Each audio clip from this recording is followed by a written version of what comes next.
Everybody ready?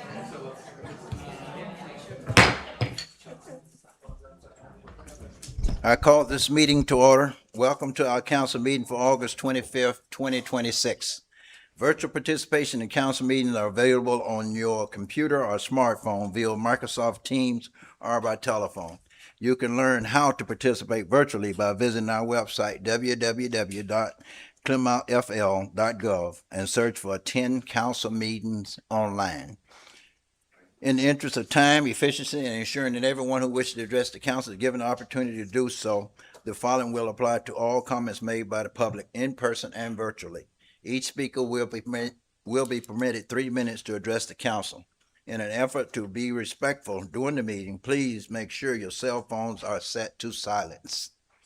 Thank you for participating in your city government. Today's invocation will be given by Reverend Jordan from New Jacob Chapel Missionary Baptist Church. Reverend Jordan, please, please rise and remain standing for the Pledge of Allegiance.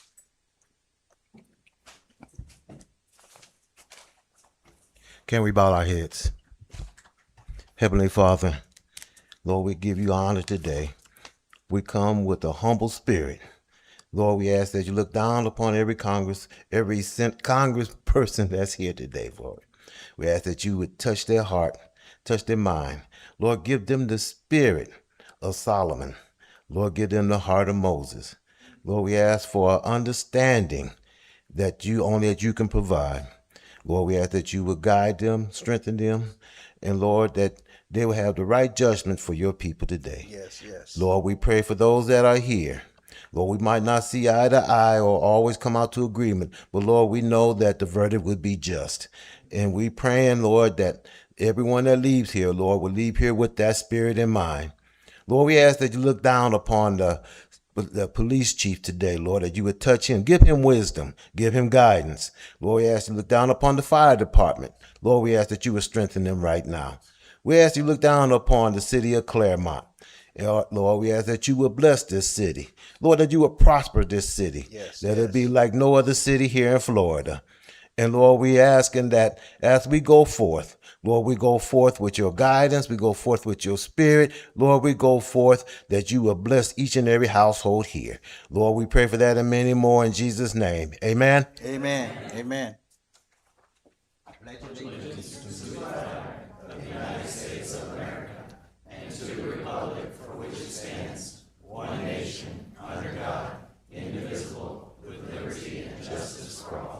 Thank you. Please be seated.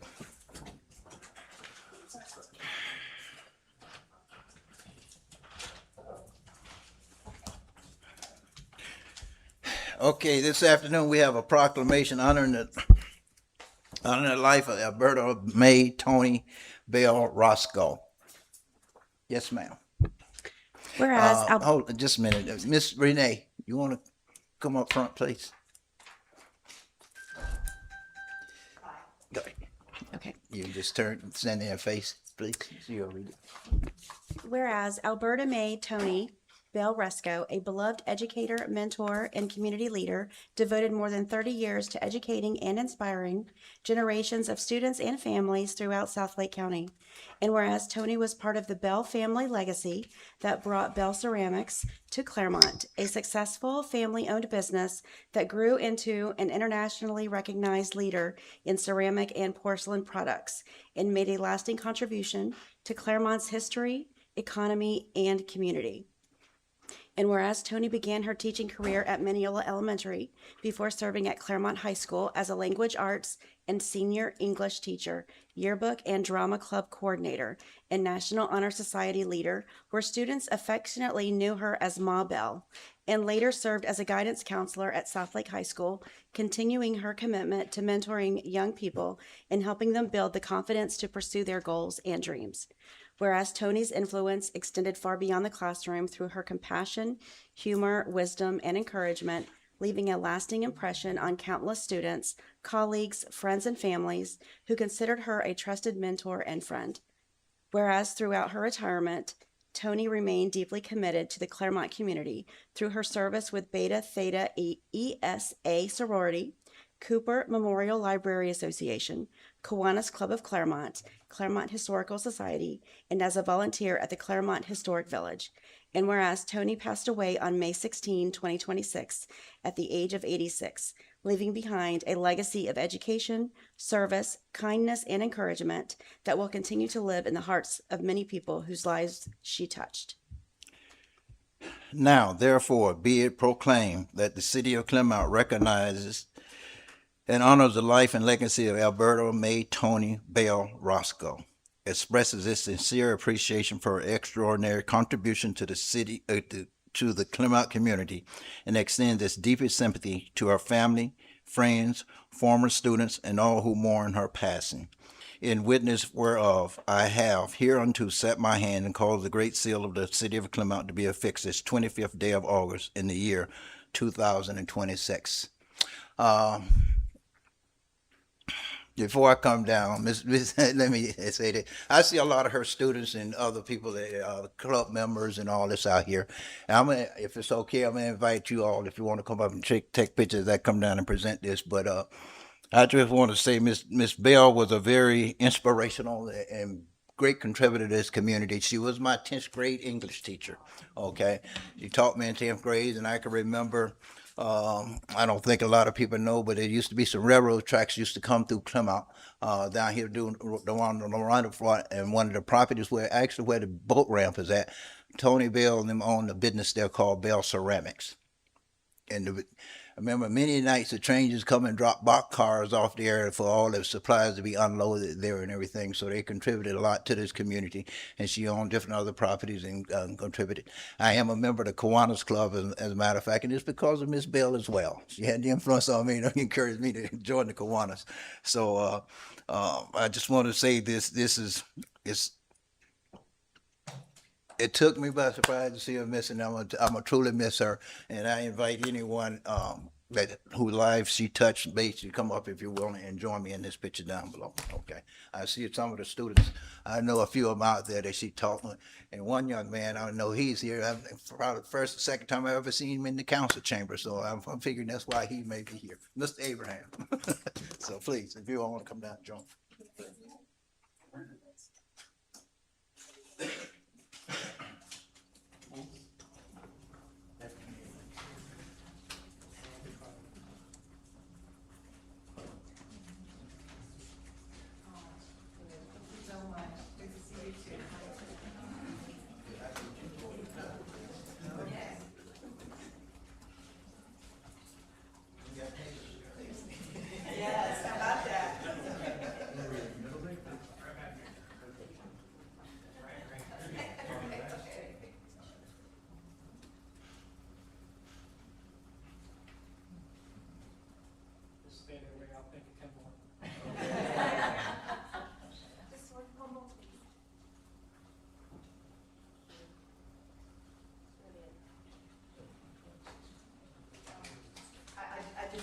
Yes, if you don't mind. Okay, I'll come up here for just a second.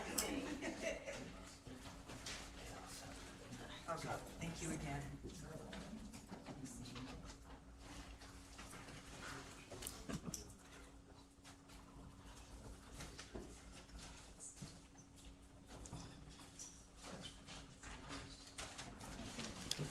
Wow, I can't go without saying thank you for recognizing all the years of service to Tony. I'm Renee Ward. I'm not Tony.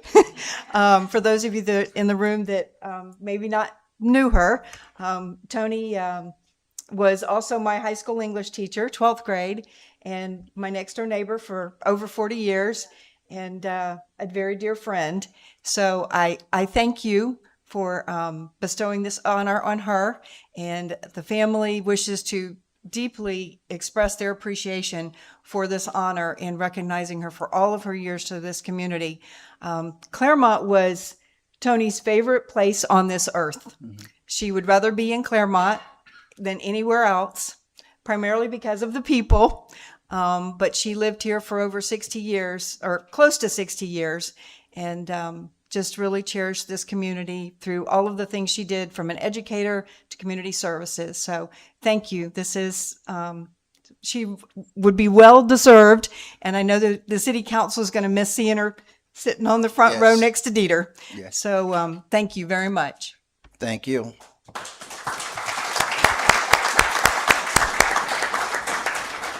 You're right. I am gonna miss her looking out and seeing her sit there in that front row at every council meeting. And by the way, on Saturday at 1 o'clock at the Living Hope Church across the street, there will be a memorial service for Miss Bell if you care to attend that at 1 o'clock on Saturday at Living Hope Church. Again, thank you. This afternoon we have 3 presentations. The first presentation is the employee of the quarter. Good afternoon, Mayor and Council. So today we're going to recognize the employee of the quarter for the months of April through June, which highlights our Public Services Department and our heroes from Public Services. So the winner of the employee of the quarter for April to June is Mr. Steve King. Steve goes above and beyond to keep the Oak Hill Cemetery in pristine condition, and his colleagues believe he represents the city of Clermont in an exceptional way.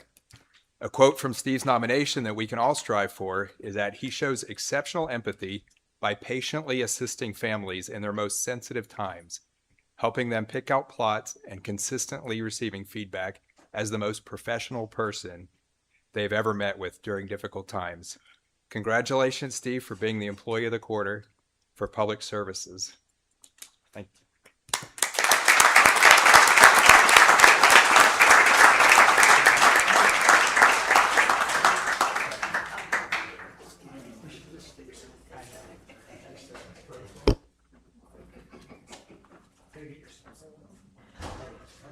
I was thinking the same thing.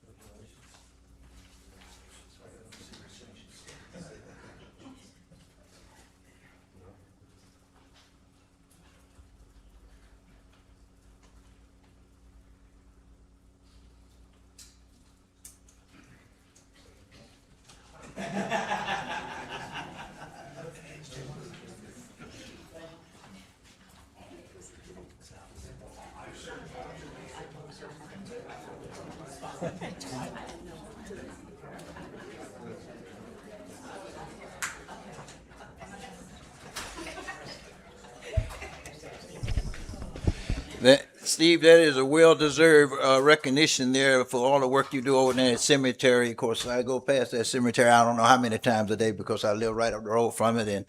And one of the things I get most compliments on in the city is how well maintained it is and the care and concern you give, even when people come out there looking at plots and everything, the time you take with them and just explain everything to them. They constantly comment to me about the pride you take in that cemetery, so it's well deserved. Thank you.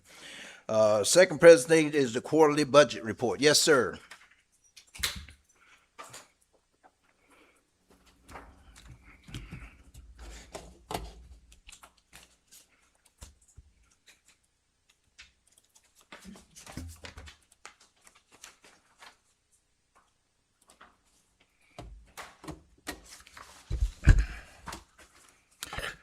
Thank you, Mayor, City Council, Scott Bohr, Finance Director, and thanks for this opportunity to present to you the third quarter budget report for fiscal year 25-26. Let me also take a quick moment to thank the accounting team and the finance department for their timely work and due diligence, and of course that of their colleagues in the other departments. We appreciate their efforts in making this available for us this evening.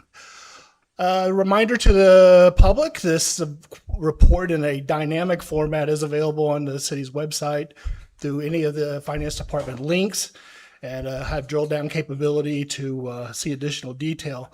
I'll go through this report fairly quickly, but of course, be glad to answer any questions that you may have. The report starts with an executive summary, which I'm going to bypass by and large. A lot of my talking points will cover what's in there. And I'll start with a citywide presentation of revenues and expenditures.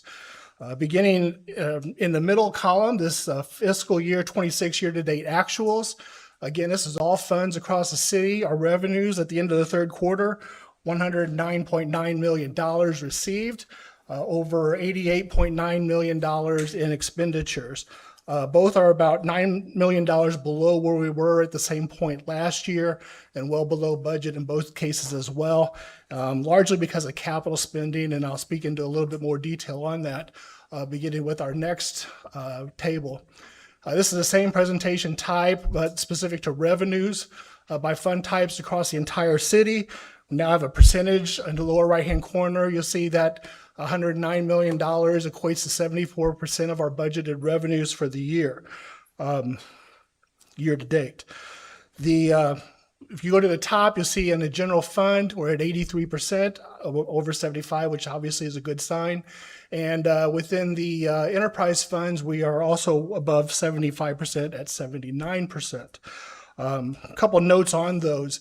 In the general fund, I'll save that comment for a few moments, but in the enterprise funds, the impact fee collections during the third quarter were extremely strong. So much so that we've already surpassed our budgeted total for the year by the end of the third quarter for impact fees in both the water and sewer funds. So obviously a good sign. And side note, we've actually received our first couple transactions for impact fees on sanitation. So that process is in place and has started already as well. One of the outlier on this data table, though, is at 1% collections in capital projects and expenditures fund. And the reason for that is a specific capital project that was budgeted that we've not moved forward on this year, that being the garage. It was a budget neutral item, so we haven't received the bond proceeds we anticipated, and conversely, we have not spent any money for that project as well. So it creates an outlier within these projects. But if you take out that anticipated debt issuance, that 74% now is above 80%. So our revenue collections citywide have been very good year to date. Staying on a citywide basis, all fund types. This now is expenditures. Lower right-hand corner, you'll see we spent 52% of budget across all funds. And the major region, again, is not just the parking garage, but capital spending in general. Across all funds, our capital budgets was at $51.7 million adopted. At this point, we can make some reasonable projections as to where we'll be at the end of the year.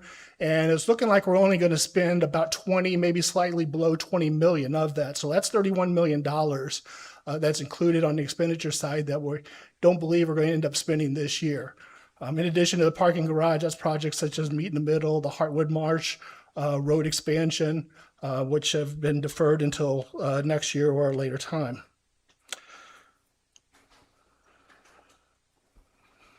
Okay, now we'll move into the specific to the general fund.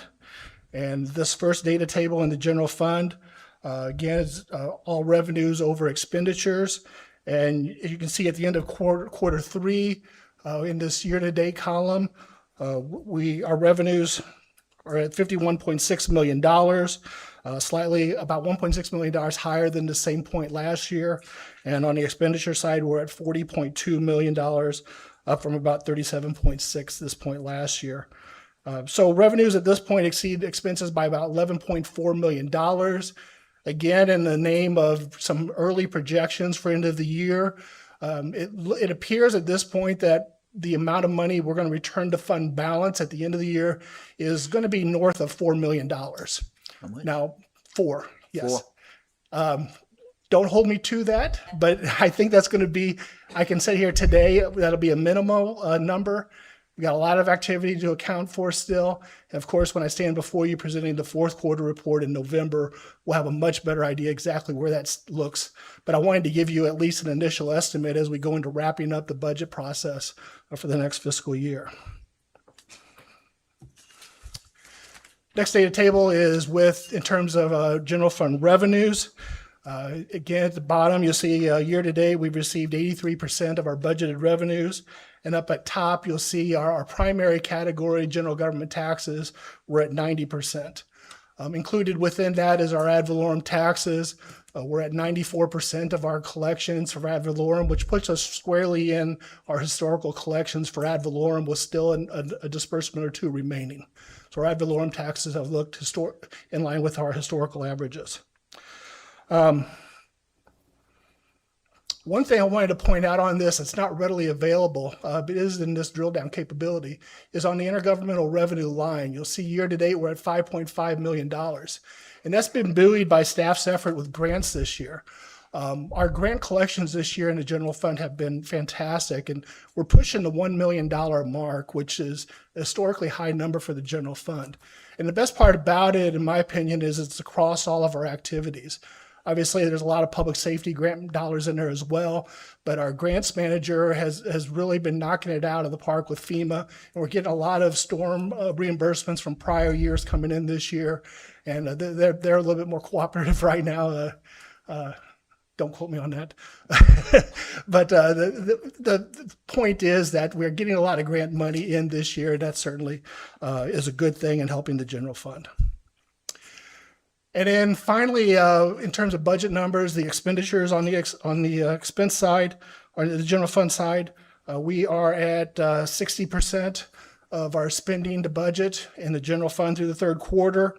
And if you look at that far right column, all of our department groupings are below 75% at the 3-quarter mark, which is obviously a good sign. To some degree, that's because of our diminished capital spending. But the fact that they're all below 75%, including public safety at 63%, obviously is telling that the department directors are managing their budget quite well. Last report within the quarterly report is just a snapshot of where we are with our fund balances through the third quarter. Again, this will be much more informative and accurate when we get to the fourth quarter, because at that point, the fiscal year end, we'll have our soft close done. But again, if you look at the top line, the general fund, it looks like we're going to end the year in the mid to high 20s in terms of our unassigned or unreserved fund balance, above and beyond what our fund balance requirement in our policy is. So general fund will remain strong, in a strong position at the end of the fiscal year. That concludes my prepared remarks. I'll be glad to answer any questions you might have. Okay. Anyone have any questions? Once again, I just want to remind everybody that we did not have our financials in this type of order 2 years ago. We did not have audited financials. We didn't have reconciled financials. And here we are operating at reconciled financials 45 days at the close of each month. And so, Scott, I just want to commend you and the entire finance team. You're doing an amazing job. For those who haven't been coming, we finally received our GFOA award again. And I just don't want people to forget that. It's going to become easy to say this is business as usual, and it should be, but it wasn't. And so I applaud you once again, and I'll probably keep doing that as long as I sit up here.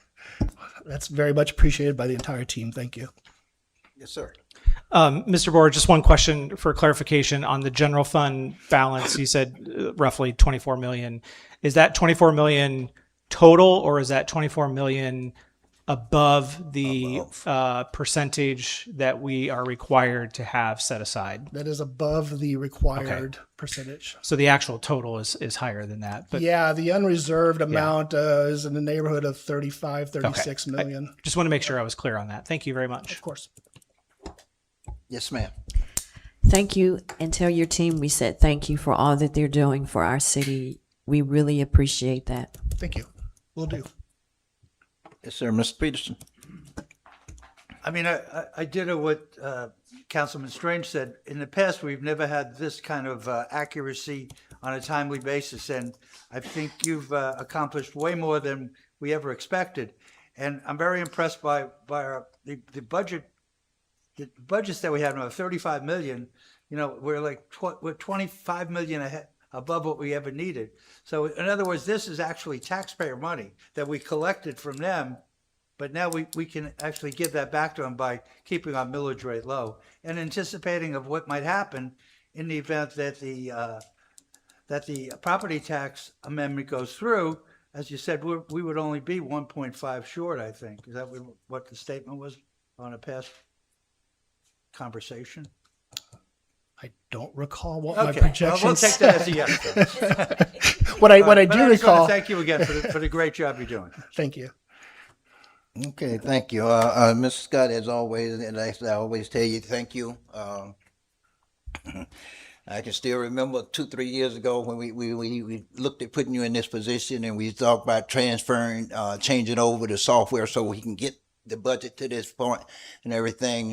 We were both a little leery about it and everything, but I think our prior city manager made a great choice when he came to me and told me we were doing the right thing by putting you in charge of finance and everything, and you've done a fantastic job. And thank you for converting everything. It went a lot quicker than I expected it to, but it's great, and we can really look and see how things are going now. Thank you. I need one question I had was the requirement now. Is it 14 million? 25% of that's 14 million? 25% is what our policy states. Okay. 25% of our operating Operating expenditures costs, yeah. in the general fund. Right. Yeah. In terms of dollar wise, it's around $13-14 million. I recalculate it every year based off the audited figures. Okay. So looking at our upcoming budget and everything, that figure could change a little bit too, based upon our operating expense, everything. So right now, we still around the 13-14 in reserve. Correct. And then that's based off of a calculation of the 25 audit. And then next spring, when the 26 audit's concluded, I'll recalculate that. Okay. Okay. I thank, and again, I appreciate all the work you've done, and all. And I think making the moves in finance that we did a couple of years ago is really paying tremendous dividend for the city. So thank you. That's all I have. Anyone else have anything?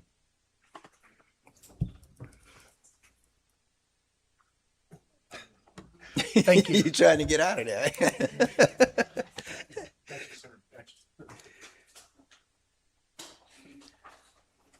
would be the wrong date, wouldn't it? Is it ready, Wayne? We're good. Okay, and the third presentation is the parking garage update.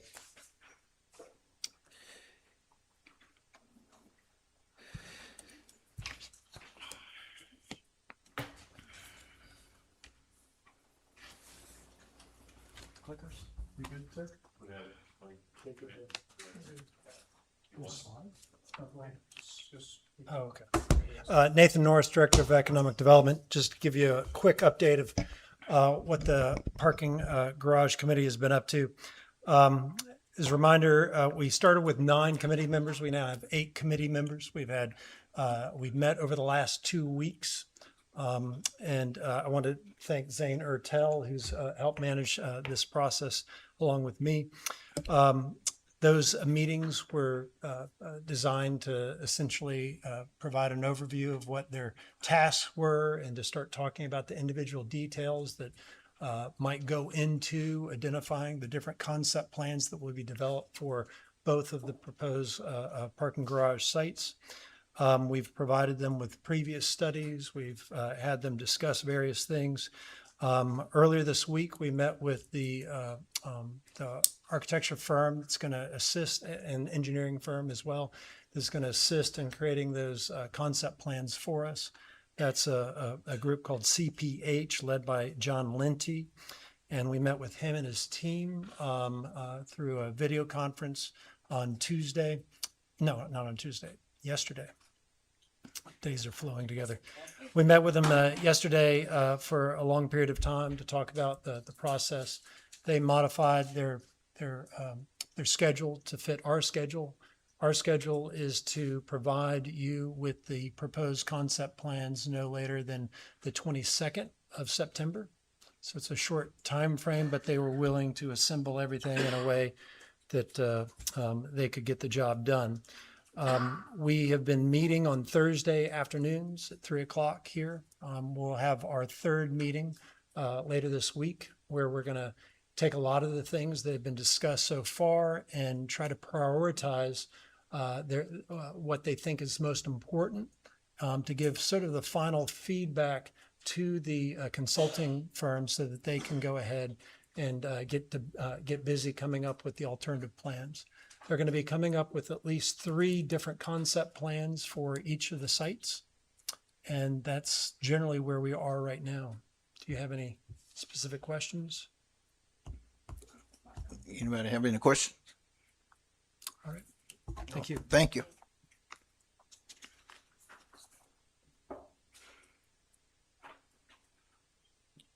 Okay, the next item is public comment. Excuse me. If you wish to address the council in person, please come to the microphone and state your name and address. Once in-person comments have concluded, we will move on to virtual comments. If you are participating online on Microsoft Teams and wish to provide comments, please raise your hand and you will be called upon to unmute your microphone when it is your turn to speak. If you are participating by phone, you will press *5 on your phone to raise your hand. When called upon, you will press *6 to unmute your microphone. For all virtual participants. If you wish to comment on other items on the agenda, please stay on the Microsoft Teams or on your phone and raise your hand when your item come up on the agenda. This portion of the meeting is only for items that are not on the agenda. This portion of the meeting is only for items that are not on the agenda. In the interest of time, efficiency, and ensuring everyone who wishes to address the council given the opportunity to do so, each speaker will be permitted 3 minutes to address the council. To avoid disruption of the meeting, speakers should avoid inappropriate language, personal attack, and derogatory statements and direct comments to the city council. Everyone is requested to be respectful, even when we disagree. Yes, sir.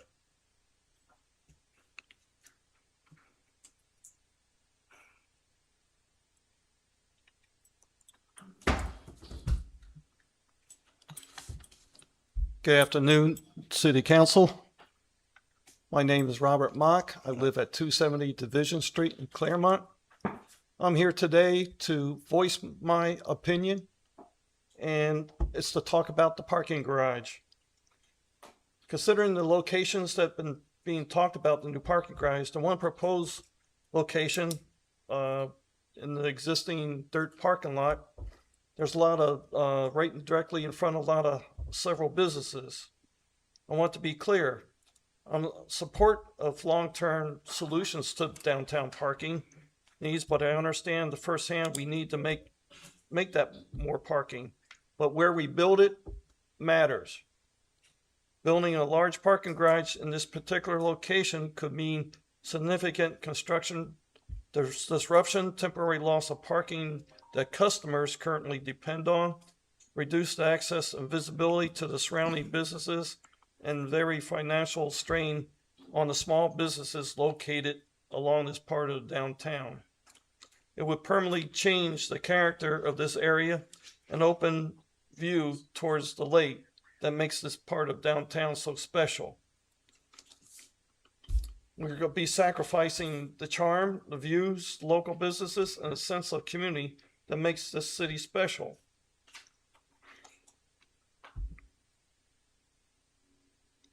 We need to protect the small businesses that have invested in downtown Clermont. It is about preserving the character of our downtown and lakefront. It is about making sure that Clermont continues to grow, that we don't lose the very things that make people want to live here, and make it advertising for small businesses to come to Clermont. I believe that the other one of the proposals to build a parking garage right out here behind the city hall and the existing parking would be an ideal place, and that any considerations where the garage is parked, that this area needs to be have weighted concern and deserves a thoughtful consideration. So I want to make my voice heard. Thank you for your time. Thank you. Thank you, Chief. Yes, ma'am.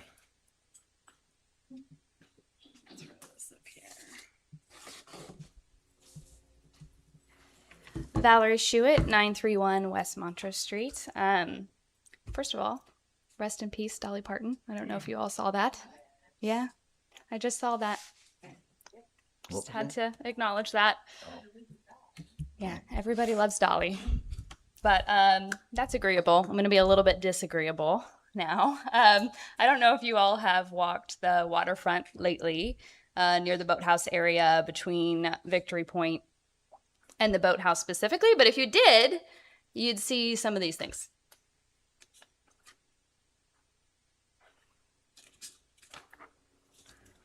This is a swale, stormwater runoff from the lumberyard apartments there that runs the full stretch of trail and terminates on this beautiful vista overlooking the water. In What Clermont. is that? Hmm? What is that? I think it's stormwater infrastructure for the lumberyard, right on the boathouse. Actually, also, can someone tell me what that is? I think it's called a poop tank. It's called a what now? That Just kidding. I knew what that was. I wanted to hear somebody say it.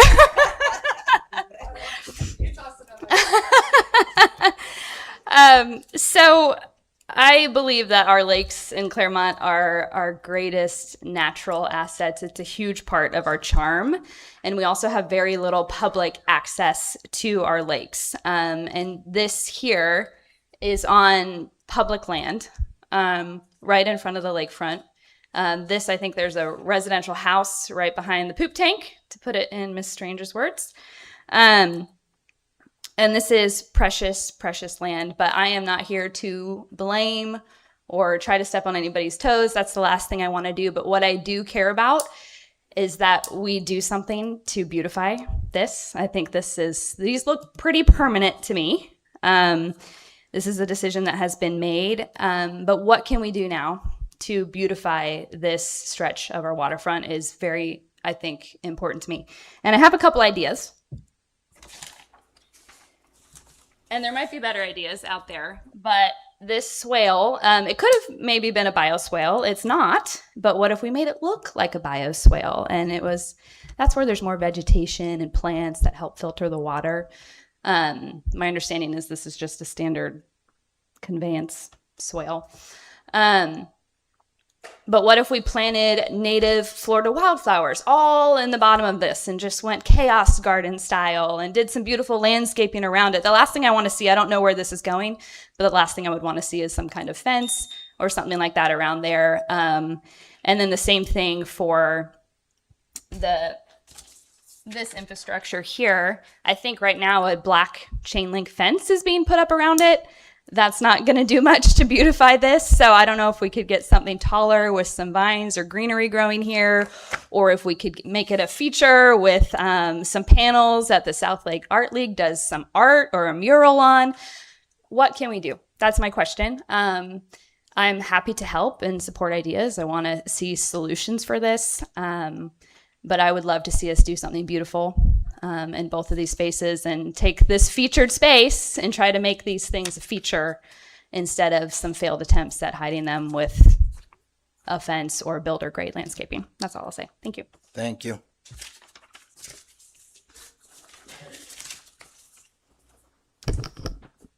Valerie, can we get a copy of those pictures, please, for the record? Thank you. Can I have that camera from?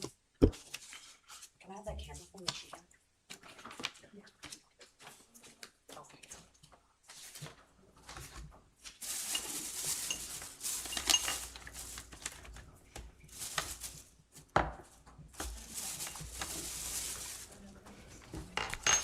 So let me set this up so I can see.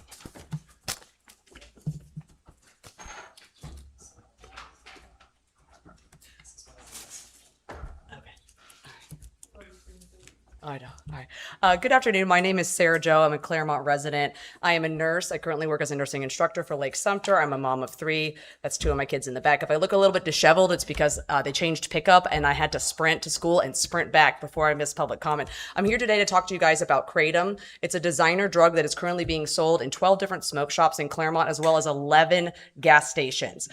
It is otherwise known as gas station heroin. So I want to talk about this pack that I prepared for you, and then I brought some items to show and tell.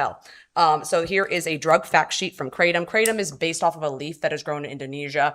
It has been used for thousands of years, but you cannot think of this as any kind of natural product because it has been processed and turned into a synthetic form. It works on the same part of your brain that narcotics do. So it does cause overdoses per the Tampa Bay Times report, which is the second sheet that you can see there. This is part 1 of the Tampa Bay Times expose on Kratom that was produced about 2.5 years ago. It's been linked to at least 500 overdose deaths, including 50 50 that were kratom exclusively. It's very dangerous. It's very addictive, and it's all over the place. And we need to do something about it. So the third piece of information that I provided for you is in a Sarasota County ordinance where they are banning all designer drugs. So not only kratom, but synthetic bath salts as well as synthetic cannabinoids like spice.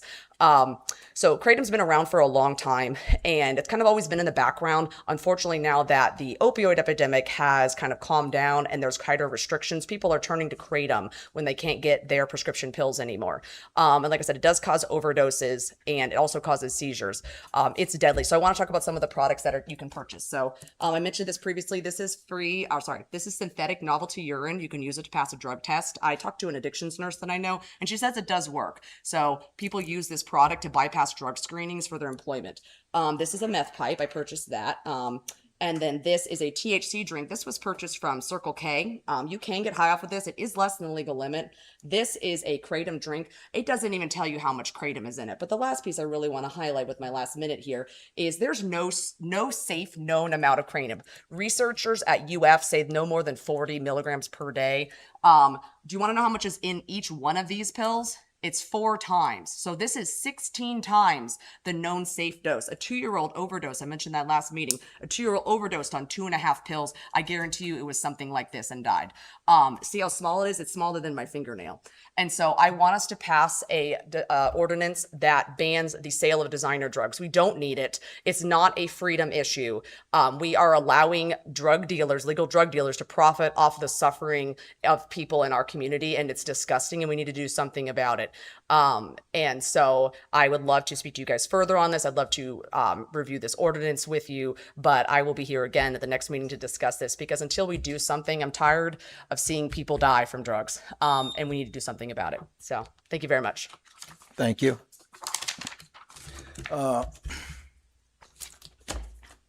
Mr. Van Wagner, I know we don't have any workshops scheduled, anything scheduled any soon. Well, I assume can we do a workshop with her to go over some of this stuff? And we need to make sure Mr. Waugh is there as well, because I think I heard a request about passing ordinance and everything, and I don't know what kind of ordinance we can pass, of course, that we can. So that's why I figure we need maybe a workshop with legal and everybody to sit down and talk with what we can and cannot do, please.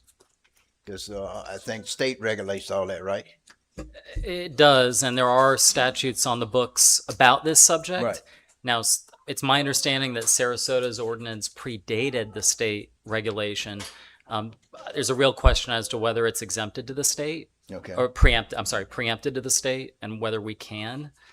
But I can look into that. Yeah, please. But I would like to, as soon as we can, try to come up with some kind of, we can sit We down. could do it in October. That's realistic. We have a scheduled workshop for October 20th, if that's agreeable to. Okay. It's okay with me, is it? Is that, it's our scheduled date, but is that okay for that subject matter? That's what, okay. All right. All right. Thank you. Yes, sir. I am Farmer Banks Helfrich. I live in the Clay Road District. Farm tip of the day. It is time to put the fall crops into the ground. And the best things to grow now are things under the ground. Carrots and onions, rutabaga, turnips. Turnips do real well. Radishes as well. Also your brachias or your cruciferous vegetables, which are your broccolis, cauliflowers, cabbages, kales, Brussels sprouts, and then any type of lettuce will grow really well right now. Mayor, council, distinguished guests,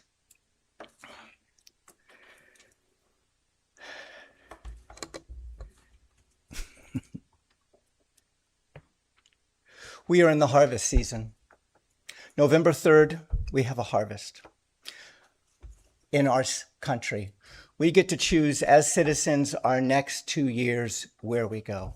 We get to choose our state representatives, our congressmen and women, our senators, even some of you on the dais are up for election. We get to choose you. As someone who harvests, as a farmer, the individuals, the citizens out here get to choose you. And this is the least that we can do as citizens, because in this country that we live in this republic democracy, it only works if we participate. So I encourage not only all of you, but all of you listening to me right now to participate, to vote, to decide where we go for the next 2 years. Above that, we can also do more. We can write letters to the editor. We can stand up in front of you all and speak from the heart, maybe share a farm tip or two. Beyond that, we can even do something more. We can join a party. We can join a caucus. We can join a group to push an agenda forward. And then ultimately, there are some of us, and many of you on the dais are in that group, where we want to serve the community. We want to serve others. We want to be at that table with the most amount of resources to help the most amount of people. And I am that such person as well. On a note to the side, I have a very short time, I'd like to add, and that is, as Floridians, this is our water, this is our electrical grid, this is our natural soundscapes. Before we give up any of these precious resources, let's do our due diligence. I am not saying no, I am saying not now. I support and stand in front of you in support of a 1-year moratorium on data centers. May you all be blessed. Thank you for allowing me to speak. Kind of slick the way you put that in there at the end, eh? Okay, got you. I know what's on the agenda. Thank you, sir. Yes, sir.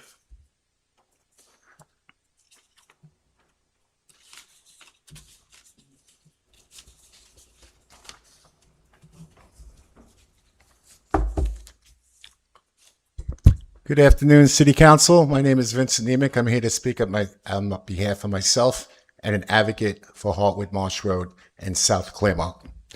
For nearly 10 years, the citizens cried out to the City Council and raised the concerns about the serious traffic hazards at Hartwood Marsh and Hancock Road. Today, the situation has become more than an inconvenience. It is now a major safety concern, affecting at least 14, that's right, 14 new communities along Hartwood Marsh Road from 27 all the way down to the Orange County line. And that's also affecting thousands of residents, the private homes, and so on. The photographs that I'll be showing were taken within 24 hours, some yesterday, some this morning, so they're current, so you could get a firm grip. And just to show how serious this problem is, during the Imagine School dismissal, 20 minutes. This picture was taken 20 minutes before dismissal. Road was backed up all the way to the Arts and Rec Center on 27. Okay? So explain to us that we cried and cried to the council and to the county. Okay? You sit in the chair, you say, well, it's a county road. That's no problem. This is not a county road problem no more. This is a Clermont problem, okay? I'm not here to just point fingers. I'm here to show you a solution. You see that white car? That white car has its blinker on going to the left. So no matter what that poor traffic police officer on the top is doing, that traffic's not going to move. The people at the light are not going to move for gridlock, okay? Here's your solution. Your solution is as follows. You see where the arrow's pointing blockade? Put a police officer there and keep the flow of traffic moving. If the cars don't want to move, then incite them for a ticket. Okay? It's very simple. We used to have 2 officers there. We only have 1 poor officer all the way on the top of the hill. You know the expression, when the cat's away, the mice will play. Well, that's what they're doing. Okay? We cried about this for over 10 years. In 2024, we came here with close to 300 residents complaining. It's not the development, it's the unsmart development, okay? But we lost because there was a commercial building that was going to be put on a certain property right at that location. We lost to a 3-2 vote. It was very simple. Mayor Murray, you were on the council and you voted in favor for this building. So did Michael Gonzalez. So did She was here before, Michelle Pines. Okay, the only two people that opposed it is the city council member right there next to you, which is Chandra Myers. Mr. You gave everybody else a minute. I would respectfully get mine. Please keep to a point and no politics. I am going. No, I'm political not getting no points, okay? politics. You should have told that to Mr. Banks when he came up here. Plain and simple. I'll play word games with you if you want to play.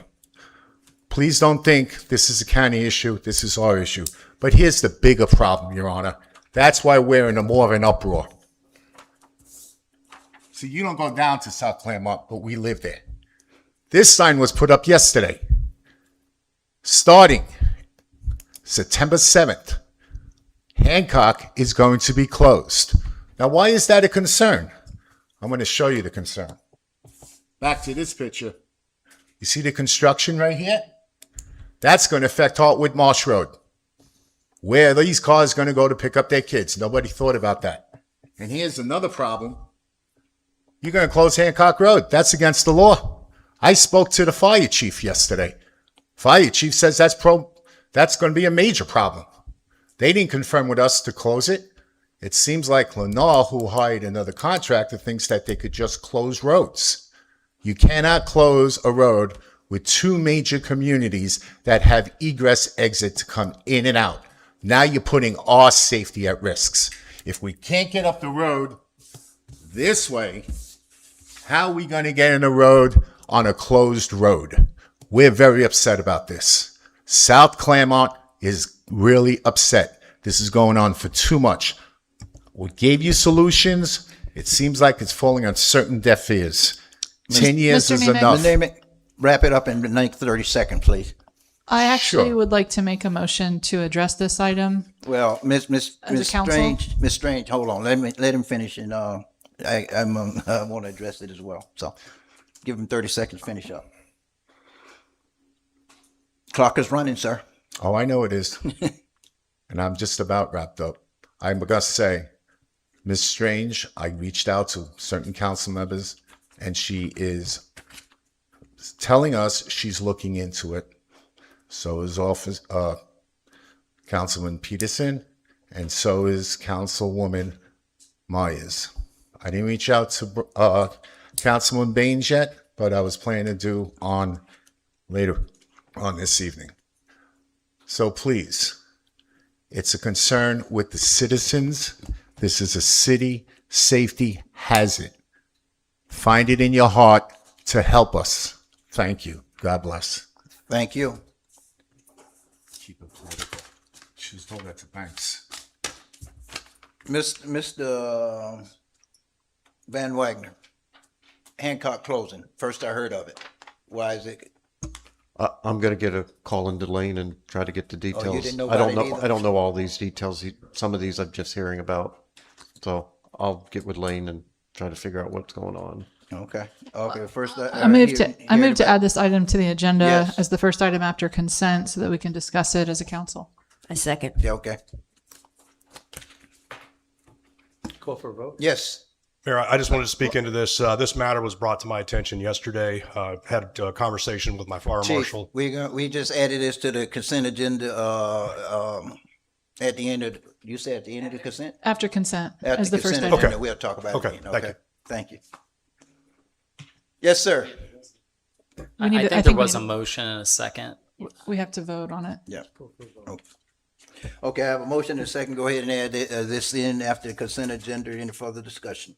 No. Hearing none, all in favor, let it be known by saying aye. Aye. All opposed, and chair vote aye as well. So we will take up that matter after the end of the consent agenda. Thank you. Yes, sir. Good afternoon. I'm Chris Weiss, 2128 Grafton Ave, Clermont, Florida.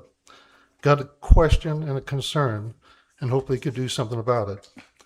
On April 15th of this year, there was a attachment F of City Council, or City of Clermont, backing a plan that's going to be on it's John Lakes Road, a new faith community that's going on that road. We are addressing this also with the county. When they answered the county's information, which I think maybe it helped you approve this or not to oppose it, they stated that Hancock Road will be widening this year in 2026. Does anybody know about that? It is not being widened. The only project that was approved by the county was Hartman Mart Road from 27 about a mile and a half down, period. Right. They want to put in a faith community there, and we're talking about traffic. Once they open up the Hancock Road down the Wellness Way, instead of the people going over the 27, back up the Hartman March and then down, it's going to be a shot straight from Wellness Way all the way up to 50, adding more traffic to that road. Right. And talking to Jeff Earhart back in March, he stated that Hancock Road more than likely will not be widened for another 10 to 20 years. If that's the case, we should not allow them to build that faith community there. That road's going to be packed from one end to the other end at all times with no widening of the road. I would ask you to look over that attachment F. We were not opposing the construction of this new site down there. I would recommend you stop that project right now before it really becomes a detriment to this community. Thank you very much. Thank you, sir.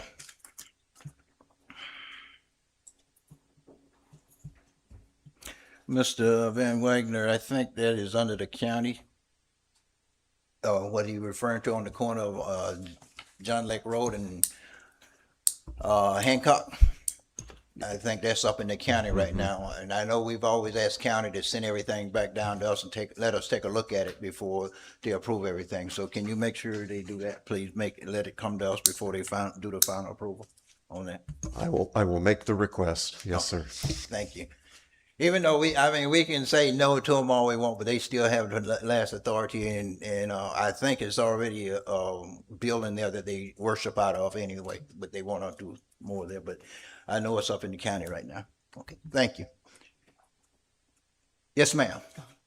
Good afternoon, Mayor, members of the council. Paula Hoisington, 564 East DeSoto Street. 7 years, 6 months, and 24 days. A casual conversation was held at the Waterfront Park on the closing of a school in Lincoln Park. Our concern was, what are they going to do with that property?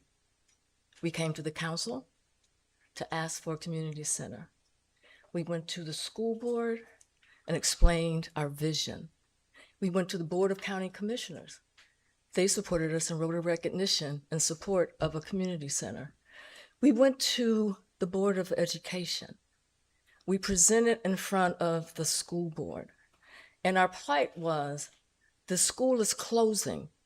Please do not leave this property vacant, because we didn't want to see upgrown grass, windows broken. Can we have a vision to do something? And they listened to us. 7 years, 6 months, and 24 days. On August 14th, the ribbon was cut to open the Lake Tech South Campus. 7 years, 6 months, and 24 days. We're prepared to go another 7 years if necessary to get a community center in the Lincoln Park area. One of the gentlemen that spoke from the Board of Education said he believed in that. If you build it, they will come. Within a week or two of the announcing of this South Lake Tech College, every program is full. Not waiting for people to sign up, but every program is full. HVC, culinary, nursing, paramedics, with other workforce designs to come in. The Lincoln Park Education Center was also a part of the vision. A unique opportunity for students who do currently work to go to school at alternate hours to where they can still maintain their jobs and get a high school diploma. The opening of this tech college will now allow them to dual enroll. And when they graduate with the certification of a livable workforce job. This is the City of Champions. The City of Champions, that's our slogan. This opportunity will present an opportunity for us to continue to plant seeds so that we can truly grow the City of Champions. 120 years ago, people who look like me decided that we needed a high school, a school to educate people of color. 120 years ago. They didn't have the slogan of City of Champions, but they believed if we build it, we can develop champions. We can develop people who can help the city grow. So I'm coming to you again, and I said it before, and I'll just keep coming back until I wear you down, that you find in your heart to have the vision, that you find the dollars necessary to build this community center. There was talk from our legislators that were there. There was talk from the Board of Education that was there. It just seems like a perfect spot as we put the community center. We can have students, children, and programs being held and taught while their parents are in the Lake Tech South getting a certification. We have a preschool across the street. There's the Lake Lincoln Park Education Center. I ask you to have the vision, believe in the slogan, the City of Champions, and help us develop additional champions. Thank you. Thank you.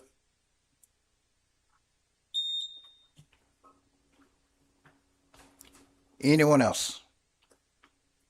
Anyone else? This is public comment. Anyone in the chamber wish to address anything that's not on the agenda may come to the microphone and state your name and address and have 3 minutes. Anyone else? Seeing no one else, I close public comment in the chamber. We have anyone online, sir? You have one waiting online, sir. All right, caller online, please go ahead.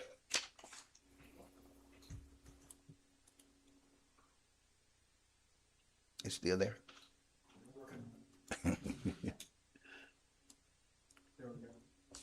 Okay. Caller, go ahead.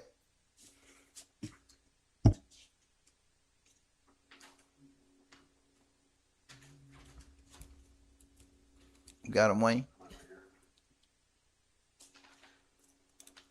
Appears they're having some audio difficulties. Is he on mute or are we having the trouble?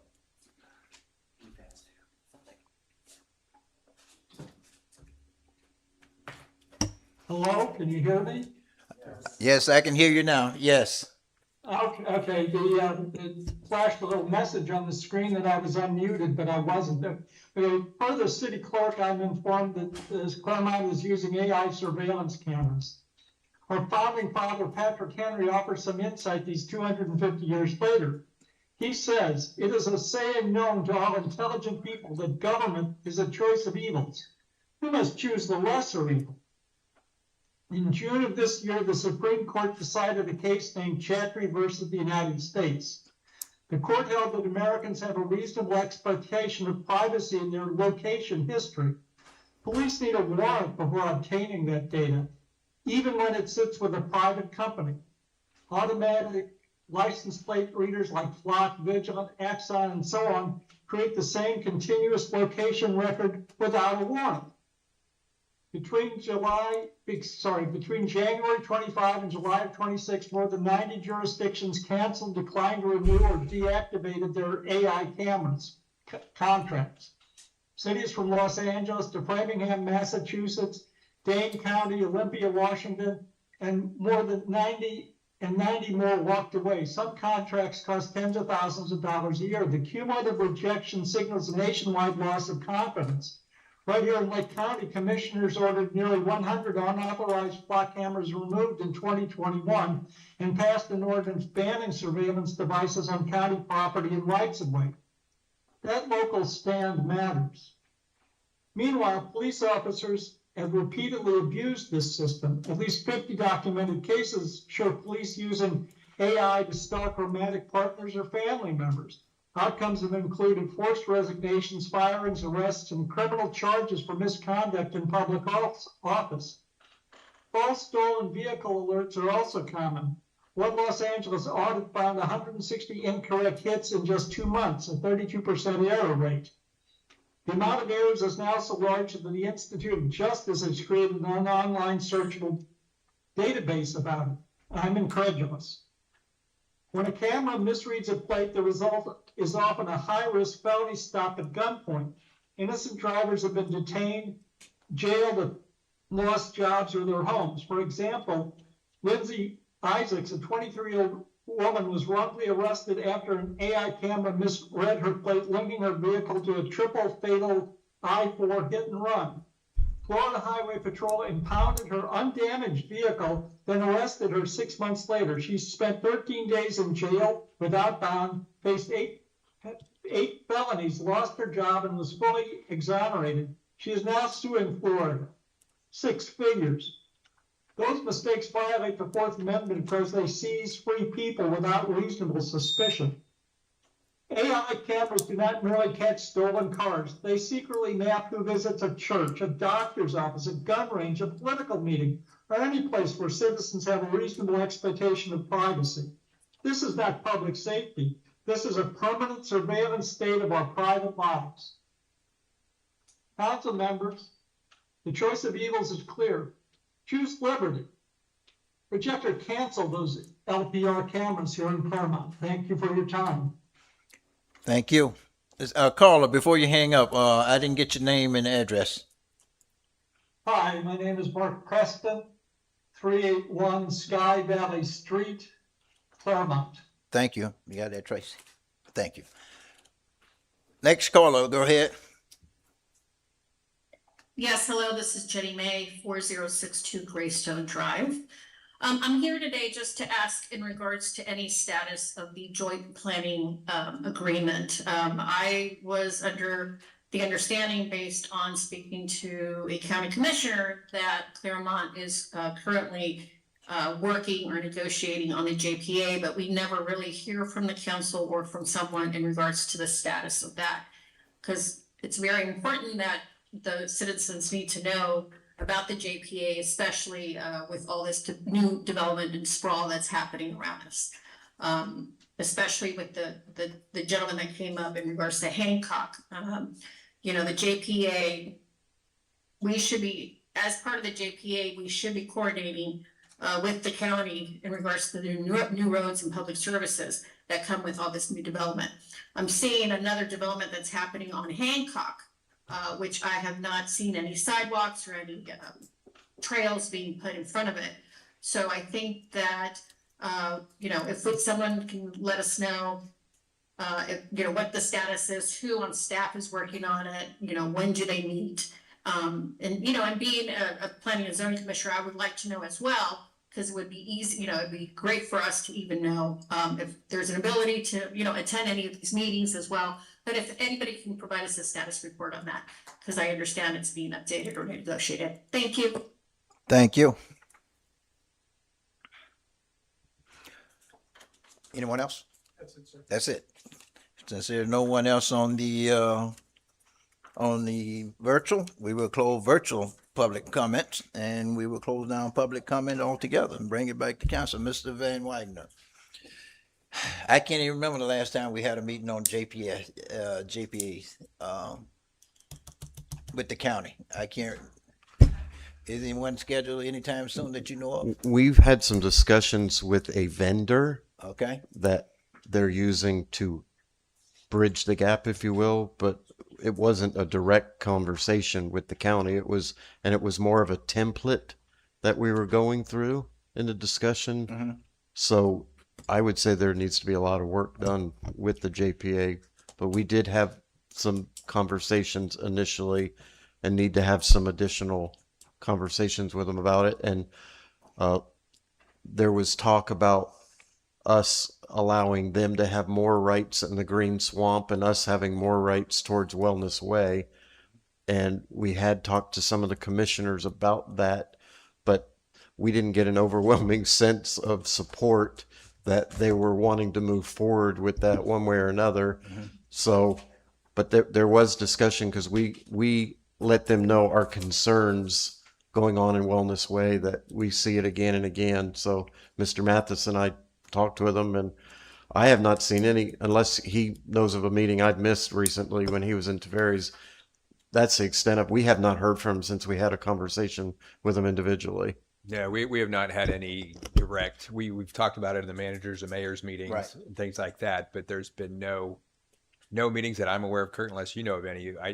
They're working through the East Central Florida Regional Planning Council to kind of bridge that gap with the two, but Well, I know we used to have kind of like regular meetings every three to 6 months or so. We used to have a meeting, but I can't, like I say, I can't remember when the last meeting we actually had with all the county commissioners and mayors and city managers and everything. What, about 3 months ago, up in Tavares, up in Leesburg.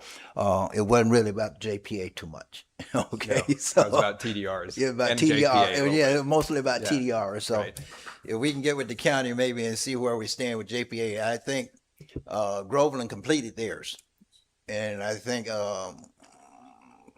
was it Mineola was in the process, or we still was still in the process of trying to work on ours. So if we can find out where we stand with that, if we have to get meetings going again, please, let's get that done. Okay, thank you.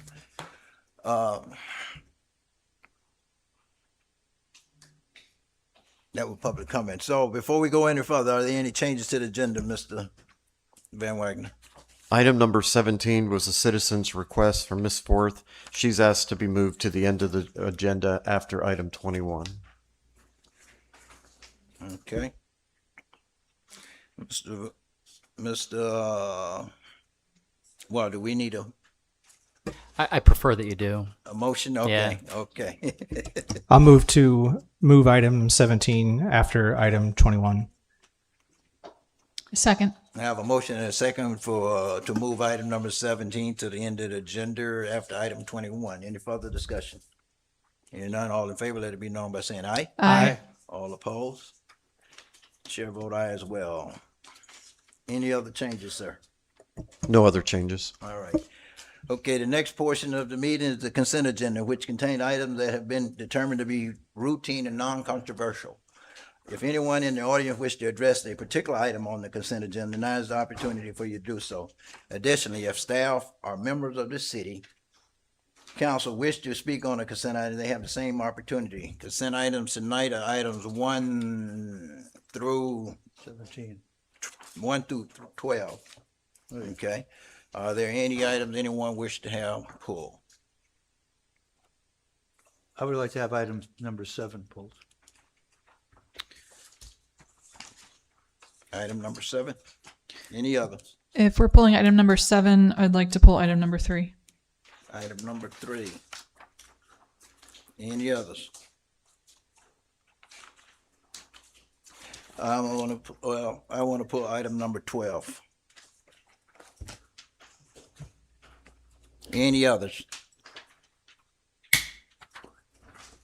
Seeing no others, I'll entertain a motion for items 1, 2, 4, 5, 6, 8, 9, 10, 11. So moved. Is there a second? A second.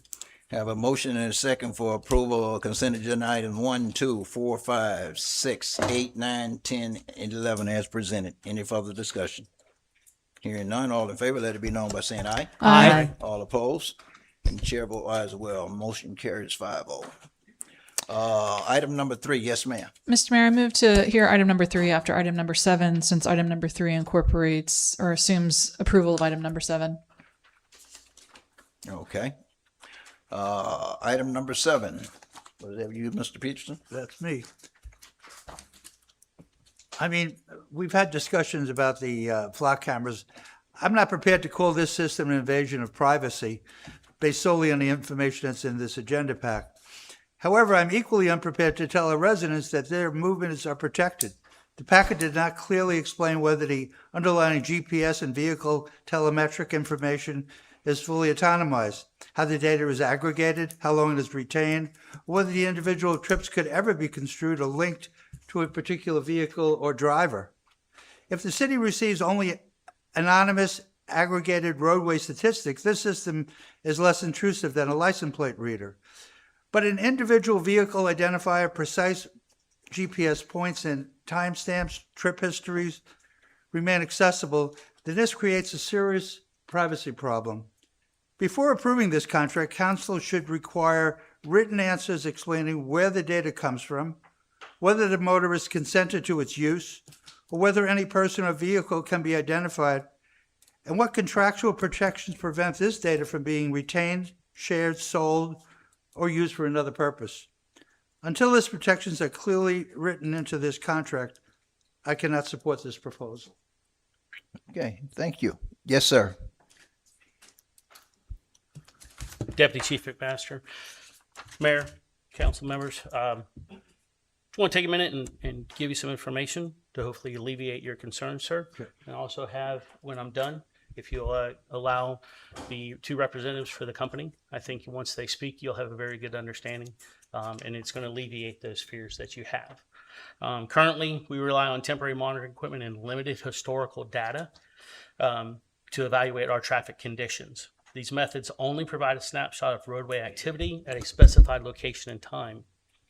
This product provides continuous jurisdiction-wide traffic data without the need for additional hardware deployments. What that means is I don't have to have people go out and hang up a box. I don't have to go out and put up one of our traffic trailers that would record this information normally. The platform can support traffic enforcement planning, traffic engineering analysis, roadway safety initiatives, infrastructure planning, and response to citizen complaints through a common data source shared across the departments, our department as well as Public Works. For the police department, it'll assist with identifying speeding hotspots, prioritize enforcement efforts, and measure the effectiveness of traffic safety initiatives for traffic safety initiatives. Now, for Public Works, the platform can support traffic calming evaluations, infrastructure prioritization, roadway design decisions, and identification of high-risk corridors. The product will assist in targeted traffic enforcement efficiency by reducing blind deployment of personnel, increasing productivity, enhancing our grant reporting through the FDOT grant that we do this year. We're in our 5th year right now. We've been averaging $20,000 of what they provided each year so far.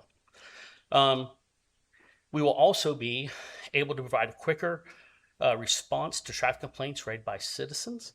Our report will provide speed percentile reporting, historical speed trend analysis, and citizen-ready PDF reports that we could give to somebody if we so chose. It would also assist with event impact monitoring, such as tracking congestion, blocked emergency lanes, and roadway closures before, during, or after events. So it's a historical software that we can go in. If you remember 2 meetings ago, there was a gentleman that came up and expressed concern about Lakeshore Road or Lakeshore Drive and speeding on Lakeshore Drive. With this program, we could go to anything that was hooked up to the internet. One of our 2 operators can log in and they can pull up on a street X, Lakeshore Drive, from this block to this block, hit enter, and it's going to spit out for whatever that time period that we wanted. If we wanted it for the last 2 weeks, if we wanted it for the last month. That's it. It doesn't tell us the car. It doesn't tell us who it was, anything of that nature. I'm going to stop there before I get in over my head. And I'd like to, if you will, allow the 2 representatives from the company to come up and explain more, sir.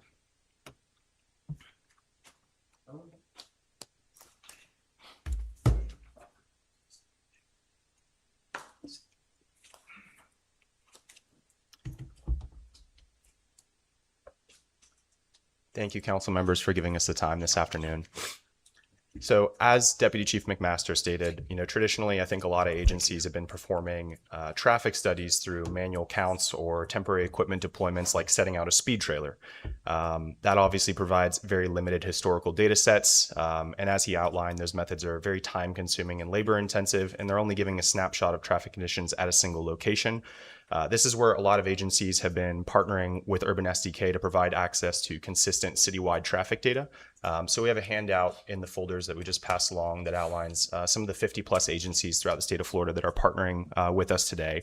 But across the country, we work with more than 350 agencies in 40 states to provide them with 24/7, 365 visibilities into their roadways through vehicle telematics. So not things like flock cameras. We don't actually have personally identifiable information on the platform, but we are able to provide the agency with a clear perspective over the roadway network with data on speeds, volumes, congestion, and roadway characteristics that is anonymous, aggregated data. And basically, agencies across Florida are using our platform to speed up their response time to citizen complaints, perform more targeted enforcement, essentially ensuring that they're deploying resources and officers to the right place at the right time, reduce speeding, serious collisions, address roadway safety issues proactively. And really, it allows agencies, I think, to get ahead of the problem instead of waiting until a public complaint arrives. And agencies have also been able to use our platform to really start to reduce their reliance on this physical equipment that they use for data collection and just get faster information on their roadways, ultimately make more data-driven decisions. And then last but certainly not least, this has helped a lot of our law enforcement partners throughout Florida to really streamline their reporting to City Council and improve transparency when responding to constituent concerns on a particular roadway. Okay, thank you. Yeah, and there is a handout as well in those folders that talks through the data privacy concerns, as well as how the platform just leverages anonymous traffic data. Okay. Given that there were a series of questions asked, I move that we go through our questions round while the presenter is here and then address our statements afterwards. Well, I would love to open it up for public comment first, and then we come back for a question round, please.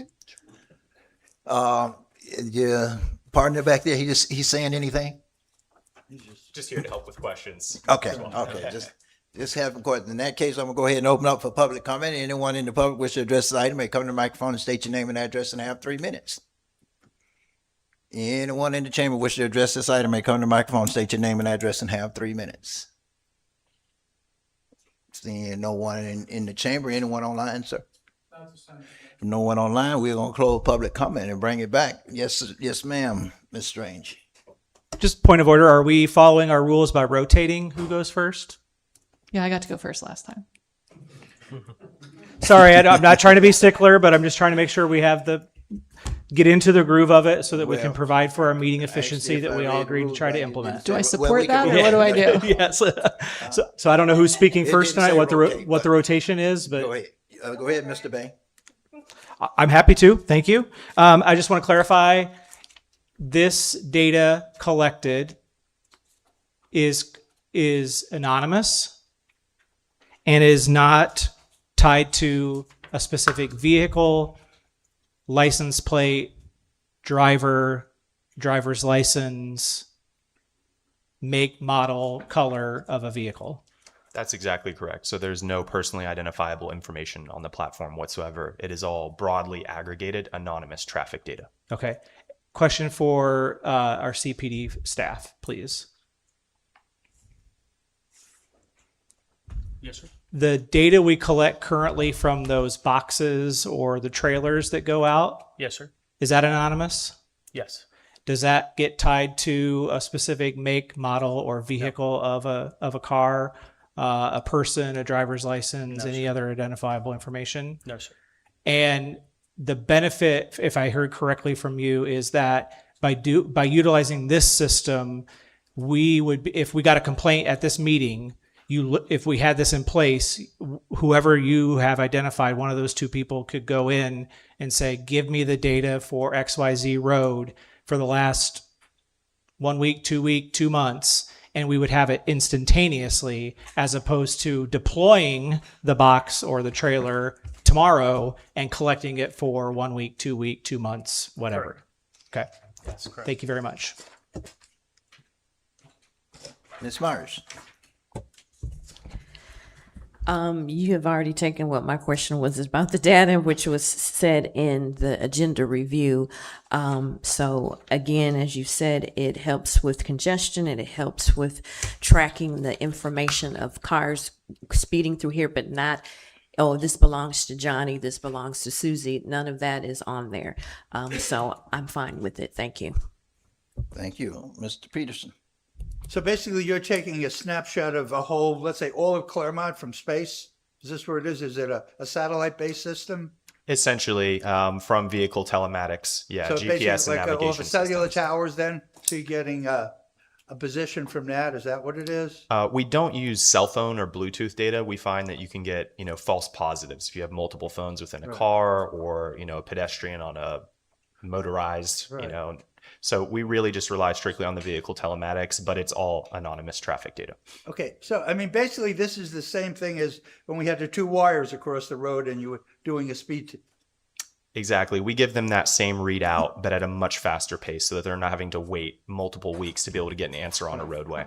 So the advantage of this is if they, if we had a complaint on Lakeshore Road and 12th, let's just say, then you could give that instant data, as opposed to we'd have to have somebody come out there and set the wires with some kind of a machine, whatever that might be. So it would be a week later. But I mean, other than that, there would be no other advantages, correct? That's correct. It's really just a time savings and efficiency for the agency. And is time saving, I guess that's what's the chief. There's that, but then, as I mentioned, if Public Works is going to redo a road, or if we're getting a complaint, or Public Works is getting a complaint about a specific intersection, and there needing to be traffic control of some nature there, right, we can pull up that intersection through this program, and we'll be able to tell Public Works, hey, yes, through this intersection in yesterday from, if the complaint is saying from 10 to 2, there's a whole lot of traffic there, we would be able to pull it up to verify that, to say, yes, you experienced at this intersection 300 cars in that 3-hour time frame, or vice versa. We had 15 cars come through in that intersection. So it's beneficial to not only us, but to other departments within the city. Thank you. The only thing I think of is this an opening then for a future type of invasion on people's information? Obviously, this is autonomous. We don't know the cars, but it is, if we go with this, then are we saying, okay, let's open a door to this, and then we're allowing the next thing to come in. So then this data is all stored, I imagine. So you must have, if you can go back a week, a month, and get data. Is that correct? We provide the agency with 13 months of 13 historical months data back. so they can go back, Right, okay. a year So to the past. Obviously, you're storing all. It's a concern I have because people come to me and they feel it's an invasion of their privacy, and I understand the good parts about it too. But it's almost like, are we just doing this instead of running the 2 wires across the road? But I understand what the chief said. It could do multiple things. Public Works could find out information about how many people cross this road, et cetera, et cetera. So I understand both parts of it, but it still gives me a little concern. Thank you. Thank you, Ms. Strange. Thank you. I may look down, but my ears are open to you. I just have a lot of notes. Can you tell me what is vehicle telematics? It is essentially a chip within vehicles that transmits data up to satellite without any personally identifiable information. So we can get anonymous data like the total number of vehicles that were on a roadway and how fast those vehicles were going. But beyond that, we couldn't tell you the plate number, the VIN number, or any information about a particular driver. Okay, so there's a picture on page 198 of our packet, page 7 of 12 of your presentation, that shows streets with colors on them. They appear to range from yellow to pink to purple. Mm-hmm. Is this what your reports look like? That's just a visualization that's helping show you kind of the heat map that we provide. So when an agency is looking over, like the city of Clermont, for example, you can tell just via color coding if there is a speeding issue on a particular roadway. So with vehicle telematics, how accurate to the foot is the signal to the satellite? Yeah, so we're generally within a 90 to 95% range of accuracy compared to physical ground truth counts. And that's something that actually, I think Captain Draper went out and compared 3 or 4 different roads to the readouts that he had with his physical equipment to the numbers on our platform. And he said it was spot on for those roadways. Does your technology make it possible to track the chip? So really just in terms of the anonymous data, we can tell you speeds, volumes, but nothing about the individual driver movements. So we can't break out any individual driver, if that makes sense. It doesn't make sense. It seems like if you can track a chip that's in a vehicle that's moving and you can track the speed of the vehicle, then if you were so inclined, for example, to, I'm not saying you would, I'm talking about the spirit of Cain that Mr. Peterson is referring to, that in time it would be possible, seems like it's not a far stretch to say, I want to track this car that's currently stopped at this address and see where it goes. Are you telling me that's not possible? That's not possible with our platform today. All the information that we receive is like aggregated information. So not individual drivers, but rather kind of broken out into buckets like your average speeds, 85th, 95th percentile, but we couldn't tell you what a single driver was doing. Your company is not capable, or the technology doesn't exist? I'm not sure if the technology exists, but I know that our company is not capable today. Or is your company licensed under any sort of federal or state agency? Is there a license that exists for tracking this data? I'm not sure on a specific license for the data itself, but I know that we are being leveraged by more than 50 other agencies within the state of Florida, and the Florida Department of Transportation also leverages this data as well. So many FDOT districts we partner with. My question is rooted in how does one, in your case, your company, but let's say, let's say Mr. Kramer was so inclined to pull this data from the sky. Like, how does one get access to these satellites and the data for the vehicle telematics? So there are, I guess, data aggregators that we partner with to pull from a variety of different sources together. But by the time it reaches them, it is anonymous data, essentially. So it's all been scrubbed from individual vehicle manufacturers before it's ever to that point. It's fascinating. Very interesting world we're living in. So the data, to answer Mr. Peterson's first question, comes from vehicle telematics associated with the chip in a vehicle that goes to satellites in the sky and then goes through some third party that wipes the data, and you don't have the personal information in your organization, but likely it exists somewhere. Right. I believe it's going to be scrubbed before it reaches that data aggregator. But yes, by the time it reaches our organization, we don't have any personally identifiable information. To your knowledge, Mr. Peterson's second question was, do the people providing, or when I buy a vehicle, am I somehow giving consent for my vehicle chip to be transmitted to these satellites? Yeah, I believe that is something that's buried in the terms and conditions for most vehicles today. If you're using any kind of navigation system in the vehicle within that built-in infotainment system, it's just information that's being shared anonymously from that point. So interesting. And you've said you don't have access to the personal verification, but there are specific chips. That is a chip. Like, it can distinguish one chip from another chip. Right. And do you share, well, this is aggregated, so the information is already shared, I think, Mr. Peterson, before it gets to us. How long have you been with the company? Myself for about 7 months now, but our company has been around for about 6-7 years. And in that 6 or 7 years, to your knowledge, has the information that's provided to your 50 different agencies in Florida become more specific during that time? No, only the data latency has been improved. Like when our company first started off, we could only provide up-to-date information like a month or two in the past. And now it's gotten much more up-to-date with how fast we can provide the information to the agency. But otherwise, it's remained the same: anonymous, speed, volume data, nothing personally identifiable about the drivers. Thank you. I think I'm finished with you, sir. But Deputy Chief, my understanding from the packet is that this funding is being reimbursed from a grant that we have received. This is from our seizure funds. So when we have, we have gentlemen that are assigned to a DEA task force. So this is drug funds. What is the funding for the 4-year contract will be provided by the Federal Justice Funds grant? That is the seizure account. That's the official title for it. Oh, I'm learning all sorts of new things today. Okay, great. My final question is for Mr. Peterson. Do you feel that your questions have been all satisfactorily answered, or do you still have concerns? I mean, one of the things that was just addressed is that the chip does identify the car.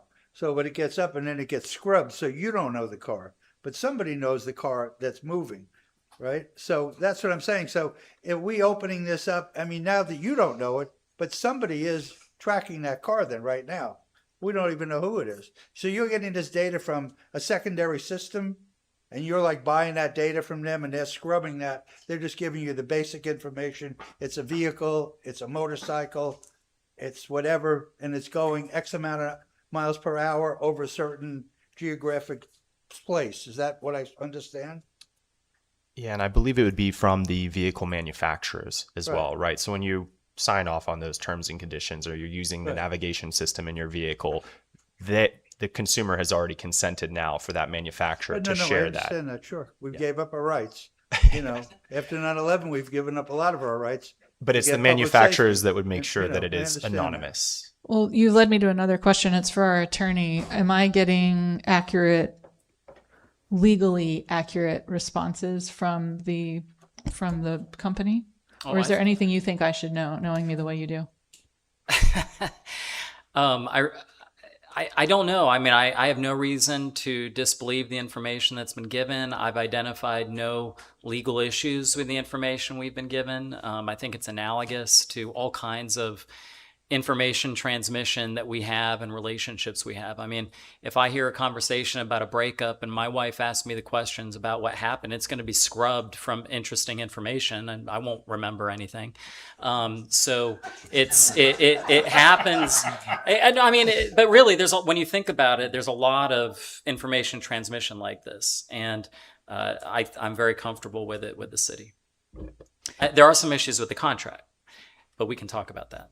Okay, I want to pin that one. I think the last question I had is you said, as I understand it, that the chip is related to the navigation system. And so my fear would be if people are driving vehicles without navigation systems, are we going to get incomplete information by relying on this if the vehicles on the road don't have those systems? Or does every chip built since like 1980 have, every vehicle have this?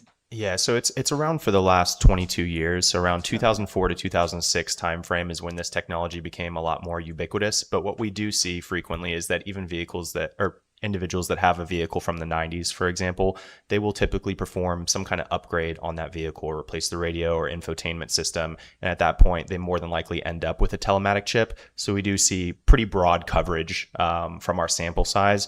And then again, when we've done data validations or we compare our numbers to an actual physical study, we're within that 90 to 95% accuracy range for them to be able to make decisions on the information. And motorcycles came up a couple times. Do motorcycles also have this, or scooters? Like, is this only cars or motorcycles and scooters?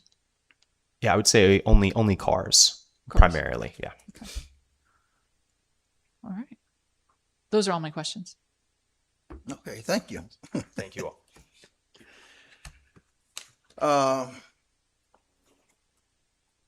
Chief, these cameras, how are they? They're not cameras. Well, how easy are they to move around from place to place? The ones the ones we have right now. Well, I know the ones we have right now. We go out and we man them, we put them up. Yeah, you have to. But these will be permanently. These will be permanently installed in place. There's no hardware that we have to deal with. Right. This is literally we'll sign into our login to the system. We'll type in our password, etc. We're gonna type in this location to this location, these dates, and hit enter, and it's gonna spit it up. Yeah. So this is removing us having to go out and put out the boxes or the trailers, and one thing that if we go out and we put up a box of the trailer, we're looking at perfect world 3 weeks. Yeah. Because we're going to put it out for 2 weeks so we get an accurate representation. And then by the time we go out, we recover the information, we come back in, we crunch it, we put it into a format that can be handed out to be able to understood. We're 2.5 to 3 weeks, and that's if there's no issues with that hardware during that 2 week span while it's recording the information. Well, I guess what I'm really trying to figure out, will all the streets in Clermont be covered? Yes. Okay, so we don't have to go out and do nothing No. to move anything. No, Okay. sir. That'll save us a whole lot of time. Of course, I Yes, sir. work with you all quite a bit on the other boxes, the Yes, sir. unidentified, the incognito boxes, all those. So that's my main concern. So, long as we don't have to worry about going out and doing all that, that save us a lot of man hours and everything else. Because I know how much the man hours is involved in going out and setting up the box and then trying to retrieve them and all. And I think it'd be a great asset to us because now we can go back when I get all these complaints about speeding through neighborhoods. We can easily go back and look at data now. Yes, sir. A lot quicker than going back and having to wait 2 or 3 weeks to try to set up a box and then retrieve it and all. So Yes, sir. So I can support it. Thank you. Yes, sir. Any other? Yes, sir. Yeah, there are just two things I want the council to consider when perhaps preparing a motion on this.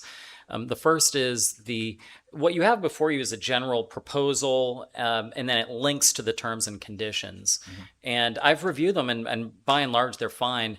But there is one thing missing that most of our contracts need to have. We do this with our vendors through procurement, is a public records provision. So our vendors are subject to the public records law. To the extent that they have those records, we need to be able to have access to them. And there is a general term that we have that we use on our contracts, and that comes straight from the statute. So it's just something we have to have in there. Right now, it broadly speaks about confidentiality. We really don't and won't be able to follow confidentiality to the extent that the public records law applies.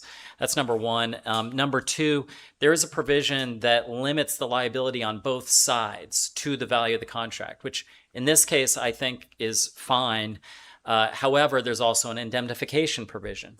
So I would ask that we ensure clarity that their indemnification obligations are not limited by the liability cap, if that makes sense. So can you work with them to make sure all these things is in the contract, please? Yes. Sir? So, What's the out provision?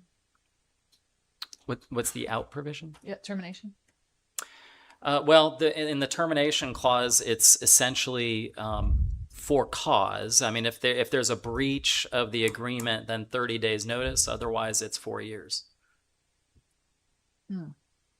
Okay. standard out. No standard out. Well- So it's a 4-year contract with no standard out. Well, we got an out clause in there, right?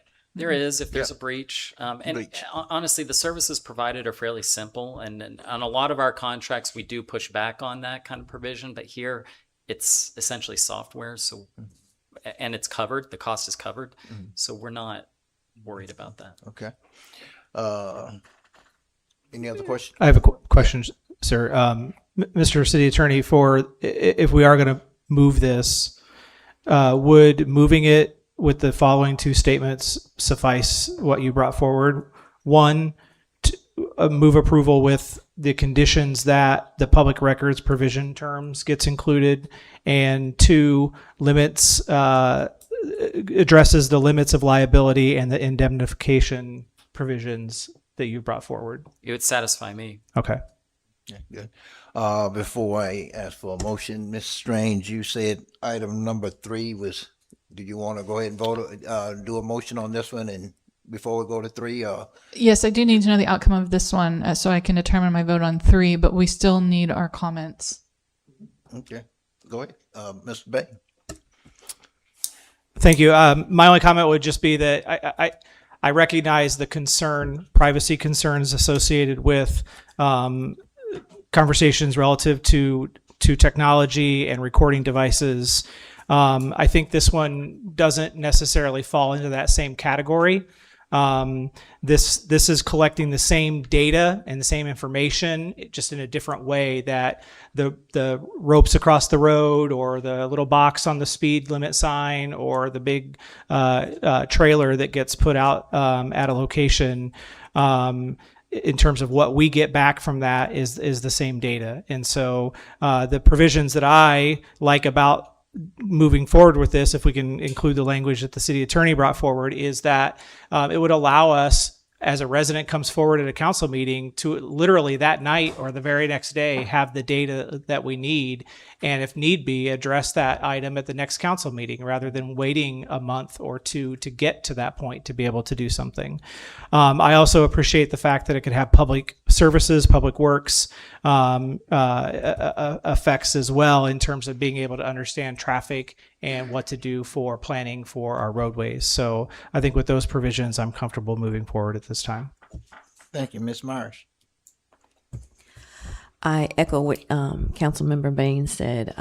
I'm comfortable moving forward since it does not have identifying marks on it, and it does help other agencies that are in our city. Thank you, Mr. Peterson. I think, I'm still concerned about the future of this, especially when when you did say that the chip then does give the vehicle, it gets scrubbed by you, but then what about that go-between person that has that data? I mean, right now it's not available, but software, it's constantly changing and it's constantly mutating. And just like you had mentioned, if you want to track somebody's friend, in the future, this is a possibility. With your company, it's not. But it's not, like you said, it's not now, which is the thing that's concerning, which means it could be. So, and that's all I'm concerned with right now. Is it foolproof? And then the other thing is, why would we even need liability if it is foolproof? Who's going to sue over autonomous information? There's no real person to sue, right? It's not like you tracked my car and you said I was going 50, but I was only going 20. You know what I'm saying? And that's what I'm concerned with at this point in time. I appreciate our attorney Thank you. looking out for us. It raised some concerns that I have, and I wouldn't mind even tabling this to give the attorney time to look at it.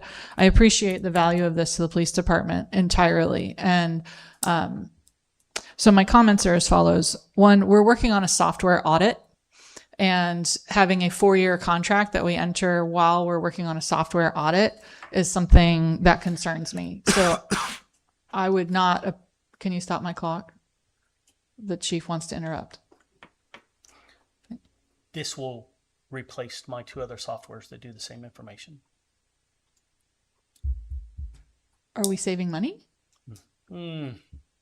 Because item number 3 is a budget amendment. The amounts that I pay would pay next year in software renewal support for those other 2 obviously would come off. I can't tell you off the top of my head what those 2 different programs Would be. So that cost. might go So to... it is going. It's not like I'm stacking. I'm going to remove 2 and replace with this one. It's helpful to know. Okay, we can put my clock back on. Because we have contractual concerns, and because in light of the information that was just shared, I may see if there's a temperature to table this so that our attorney and our finance office and the police department have time to give us a complete picture on the contractual issues. Because one of the things I would not want to do, every other contract the city enters into has a 30-day, 90-day out, and this one does not. And even though we can't imagine why we wouldn't want that, when we do want it, we won't have it. And that's, important. So I think maybe having time to negotiate those terms of the contract would be helpful to all of the parties. I think to your point, Mr. Peterson, the way I'm receiving your concerns is that collection of data that already exists today, it seems like, well, it's already out there, but we are paying for this data. And when you pay for a product, what it does is it encourages the continued development of that product. So if we don't want the government tracking us with satellites, then we should not be paying for the information that the satellites provide us. So I think that, which leads me to Joel Salatin's comment, never underestimate the collective power of individual choice. This might be the move that every other city and state in the nation is doing, but individually, if we say, we want to draw a line at this, we think small is beautiful. We don't want to give extra work to the police department, but we do want our police department to have that personal relationship and be local rather than relying on technology to supervise our people. So primarily because of the contractual concerns that I have, given what has come up tonight, I would ask that we consider tabling this, but I continue to have reservations with the big picture. If we want to vote tonight, I'm going to vote no because of the contractual concerns. If we want to table it or we think we have a majority, however the rest of you want to handle it, but given what I've heard tonight, I'm going to be voting no on this one. Okay, thank you. Yes, I have no problem with it. I think it'll be a big asset to us. I can't help but sit here and wonder about, we worried about being invaded, our privacy being invaded and everything else, and yet and still we carry something around. Every one of us carries something around with us more invasive than anything we ever seen. Call these cell phones. Okay, and we have no control of who get the data and everything else. This has no way of tracking anyone. So I have no problem. We've been using somewhat this technology for years. It's just been more of a manual type thing we've been doing with our boxes and everything. So if it can make the thing, make it our jobs a little bit, well, police department job a little bit easier, and be able to give us data a lot quicker, I'm still going to support it. As long as the motion includes the statements that Mr. Bang mentioned is well conveying what the attorney was afraid of, I can support it. Okay.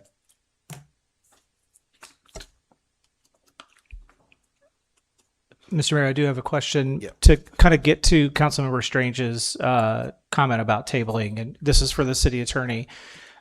If we make the motion with those two provisions, are there any other contractual concerns that would need to be addressed if we make the approval contingent upon those two things being included in the final version? Well, technically, there's, under the statutes, there's one thing missing, which is the human trafficking part. In other words, in all our contracts, we have to have vendors certified they don't use human trafficking, but we're going to do that anyways, regardless. I don't have any other concerns. I would only say that in response to Council Member Strange, it is also possible to move for a non-cause termination provision as well as part of the motion, for 90 days or something reasonable if you wanted. I don't know if they'd accept it, but that's something that you could do. Okay. But the two items you brought up and potentially the would you say non-cause provision, Yes. if those three things were talked about in the motion, you're not aware of any other contractual concerns that would necessarily require us to table it for the future? Yes, correct. Okay.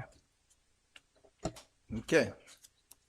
There are no other questions or concerns. I entertain a motion.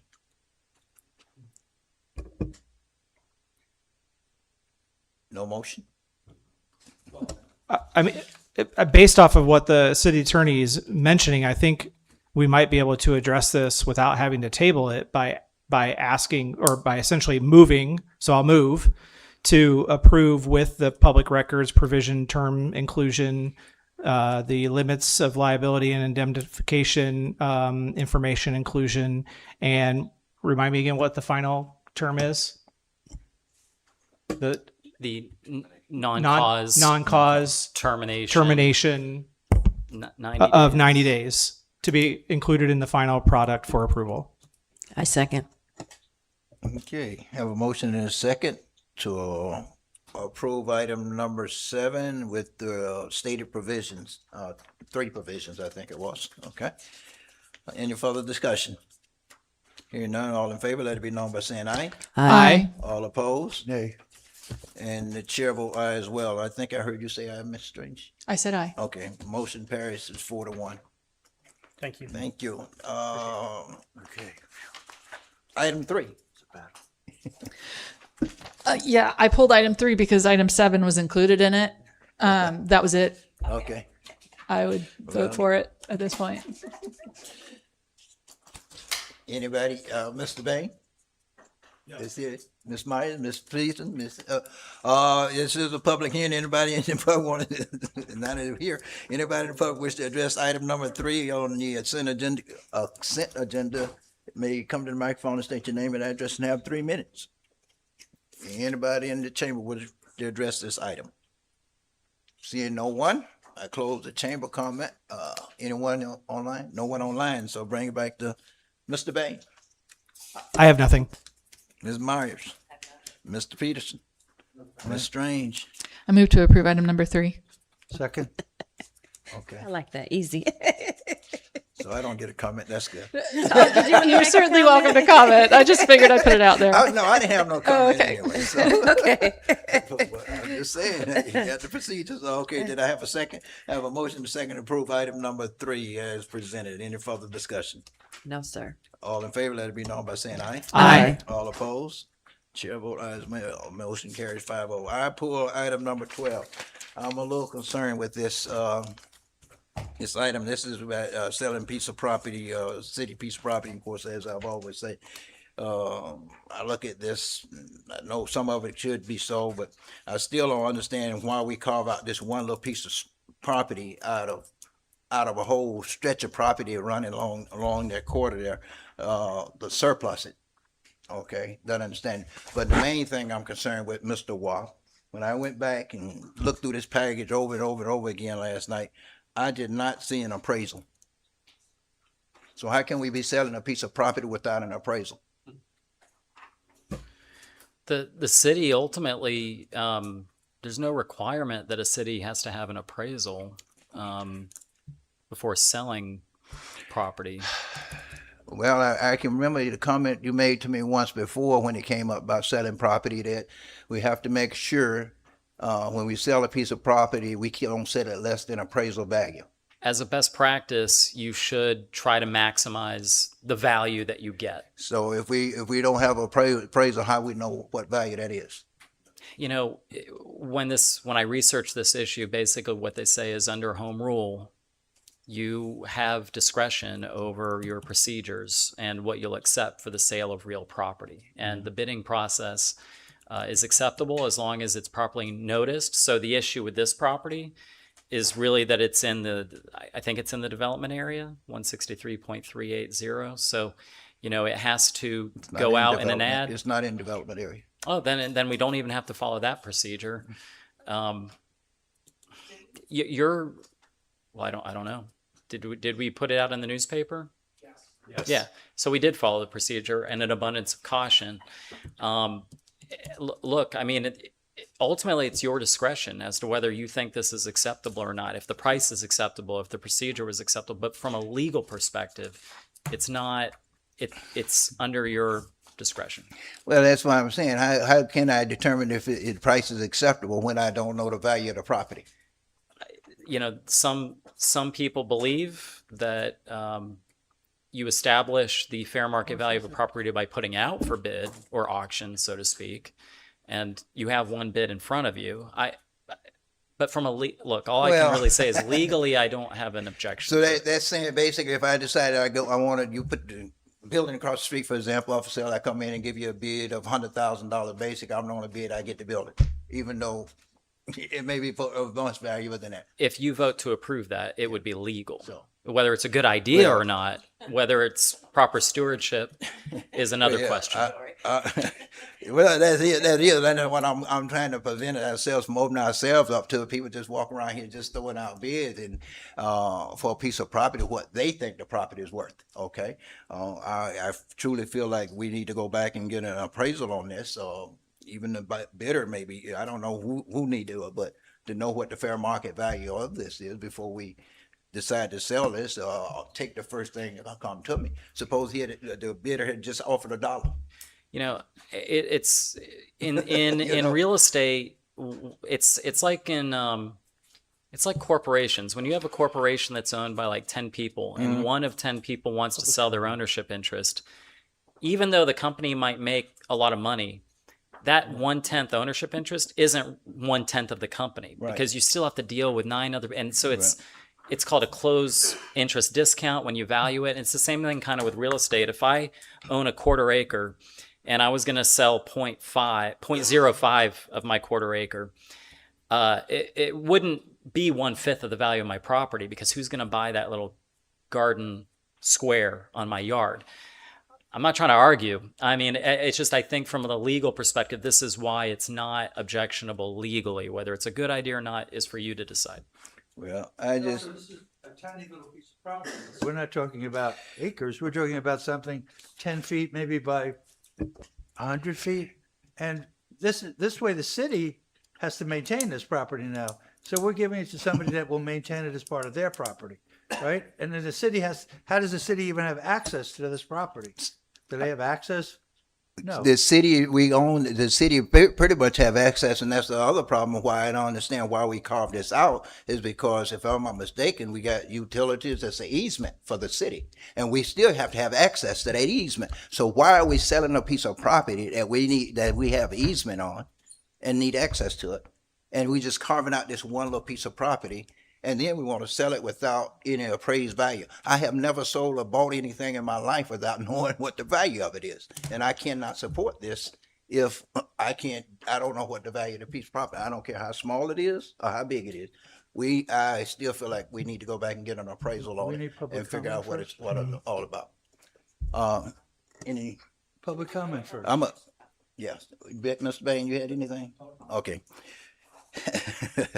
This is a public hearing. Anybody in public wish to address this item may come to the microphone, state your name and address, and have 3 minutes.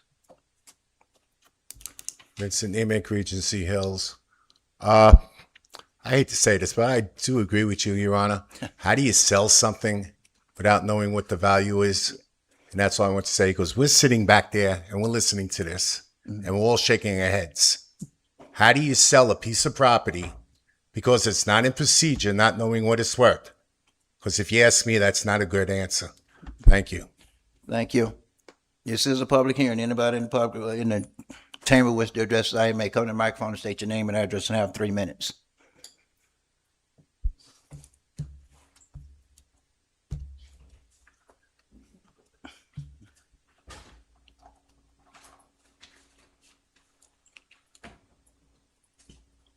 Good evening. Good evening. Is this about that little strip in front of my place? Yes, sir. Address and name, please. 1166 Short Street. 100 feet from your poopers. Okay.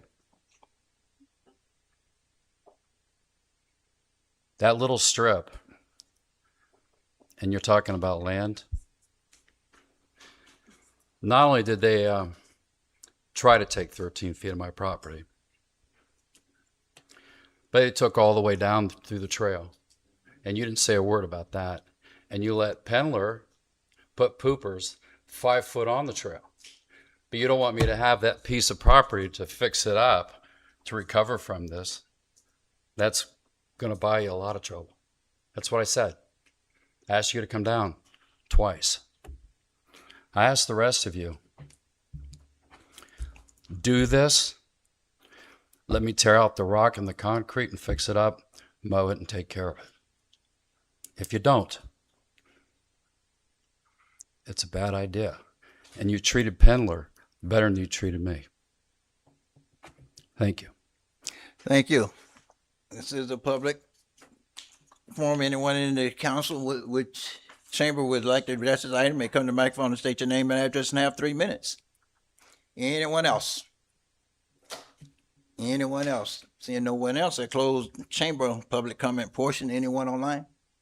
No one online. I bring it back to council. Yes, sir.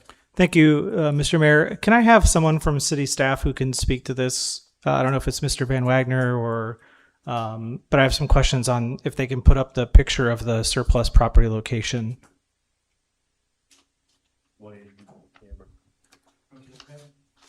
Overhead, yeah.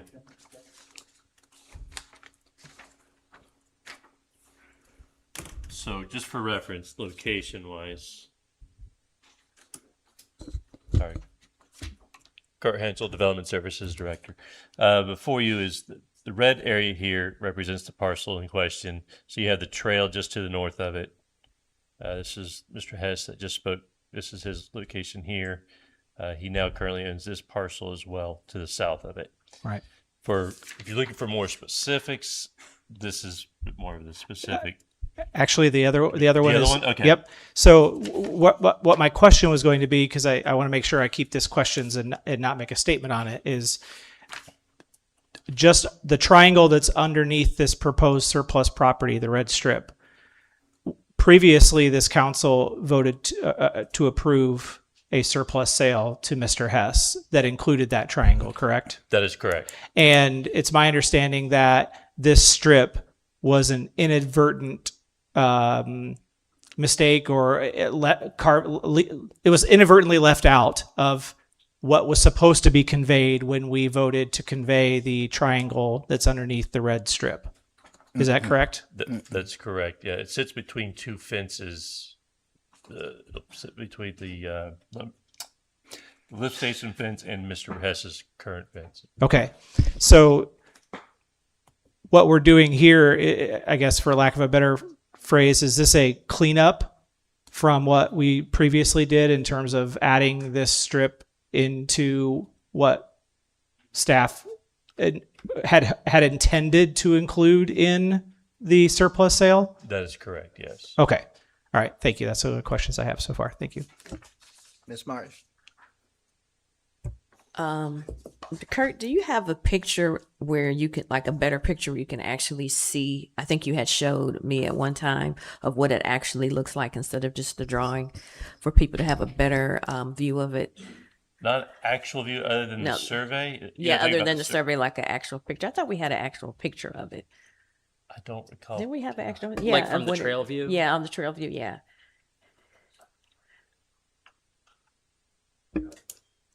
Possibly. Oh, you have it. Okay. Is there a way we can? Is there a way they can get that? Can we have that blown up? Yeah, see, that's really small. I want that for them to see. Is there any way for them to see that on there? Yeah.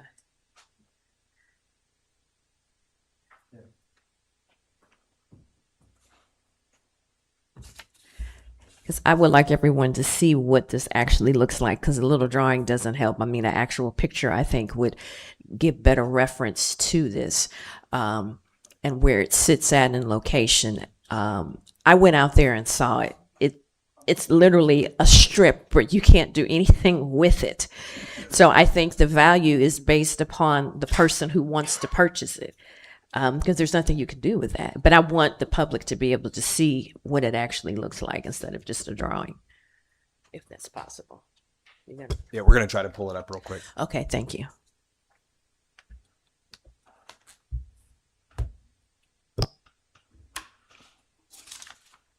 Just like, take a second, so continue, and I'll see if I can do that.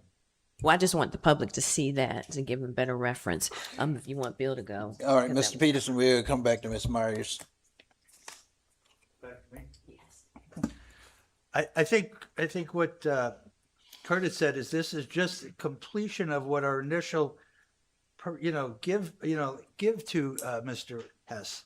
This isn't like additional, we're making an additional purchase, but it was part of the initial agreement, and that's what we're just giving to him. And I know like everything has value, like one of our citizens had said, but certain things like our city attorney said, maybe it doesn't have any value if it's just tiny. If you're selling somebody a sidewalk, how much value does it has to the person that has the house right next to it? Because then he would want to have that little piece, but nobody else in the world would want to have that piece. So, and I think we've all looked at the property and we Point of order. Is there questions? Yeah. This is our questioning piece, not Oh, our this is statement good. piece. Okay, so going back to Kurt, is this an addition? Is this an additional sale, or is this part of the original that was left out? Well, this is an additional sale, but it was left out of the original Okay, concept that we were good. passing along. That yes. was my question. Thank you. I have no questions, but would like the opportunity to comment when the time comes. Okay, thank you. Kurt, Yes, sir. to the east and west of that, of the red piece, who owns that? To the west, Mr. Hess does. No, the east and west. Well, okay, so, Or you go to the trail. right, the west side over here? Yeah. Mr. Hess owns this section right up here. Well, his property line, the black line that's going there along the black, where the red is at. Isn't that the end of his property line? That's correct. His property Okay. line is right here. Well, I'm sorry. He currently owns this as Yeah, well he's now. he's on all that to the north, to Right. the south. Okay. But the property line actually goes from here, goes to the north, and then along the trail for Mr. Hess. It is like if you took the north black line here and continued it on, that would be Mr. Hess's property. It does not jog down and then go up. It actually is on the north side. It literally sits between his property and the lift station. Is that what you're looking for, Kurt? I That's what believe. you're looking for. Councilmember Myers, is this the one you were Yes. referring to? Yes. See that a little bit. Can you zoom? Yeah, can you So zoom? yeah, it? what you see here, this represents the parcel right here between the lift station in the background, and Mr. Hess' property would be towards you as you view that Okay. picture. And Kurt, with the bidding, was there only one person that bid on this piece of property? That's correct. There's Correct. one bid, right? Okay. Thank you. The next part I have is comments, so I'll just wait. Okay. Again, that's still city property, right? Today it is city And property. we do, well, and we do have easements going through there. We would maintain an easement, yes. We will maintain the easement. I'm sorry, we would make sure we have an easement. Yes, there is a water line that runs through that area. Water line that runs, and that's why I guess I'm still confused why, when we know we got easement and utilities running through there, why we will access it and try to sell it, which can create some problem for us in the future. The piece to the east of that strip to the east along the black line there, the red line, you got the red box. Let's go east.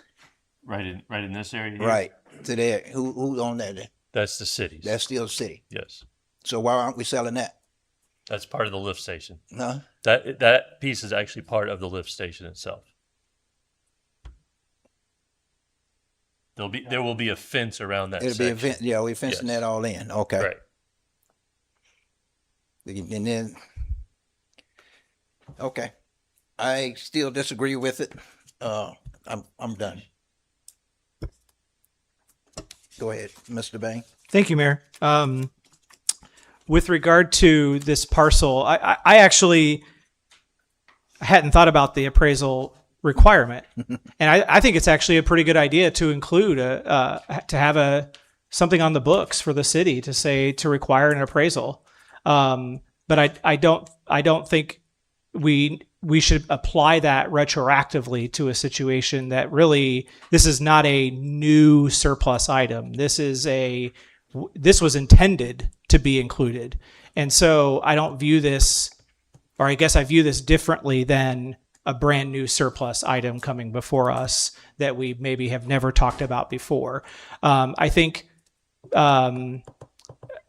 in my agenda review with staff, I asked, is this finally going to conclude this transaction, if you will? Because I feel like we have at multiple times had to bring this forward and then bring forward some cleanup items of it. And it sounds like this might be the last item to clean up all of the conversation that we've had relative to this strip of space.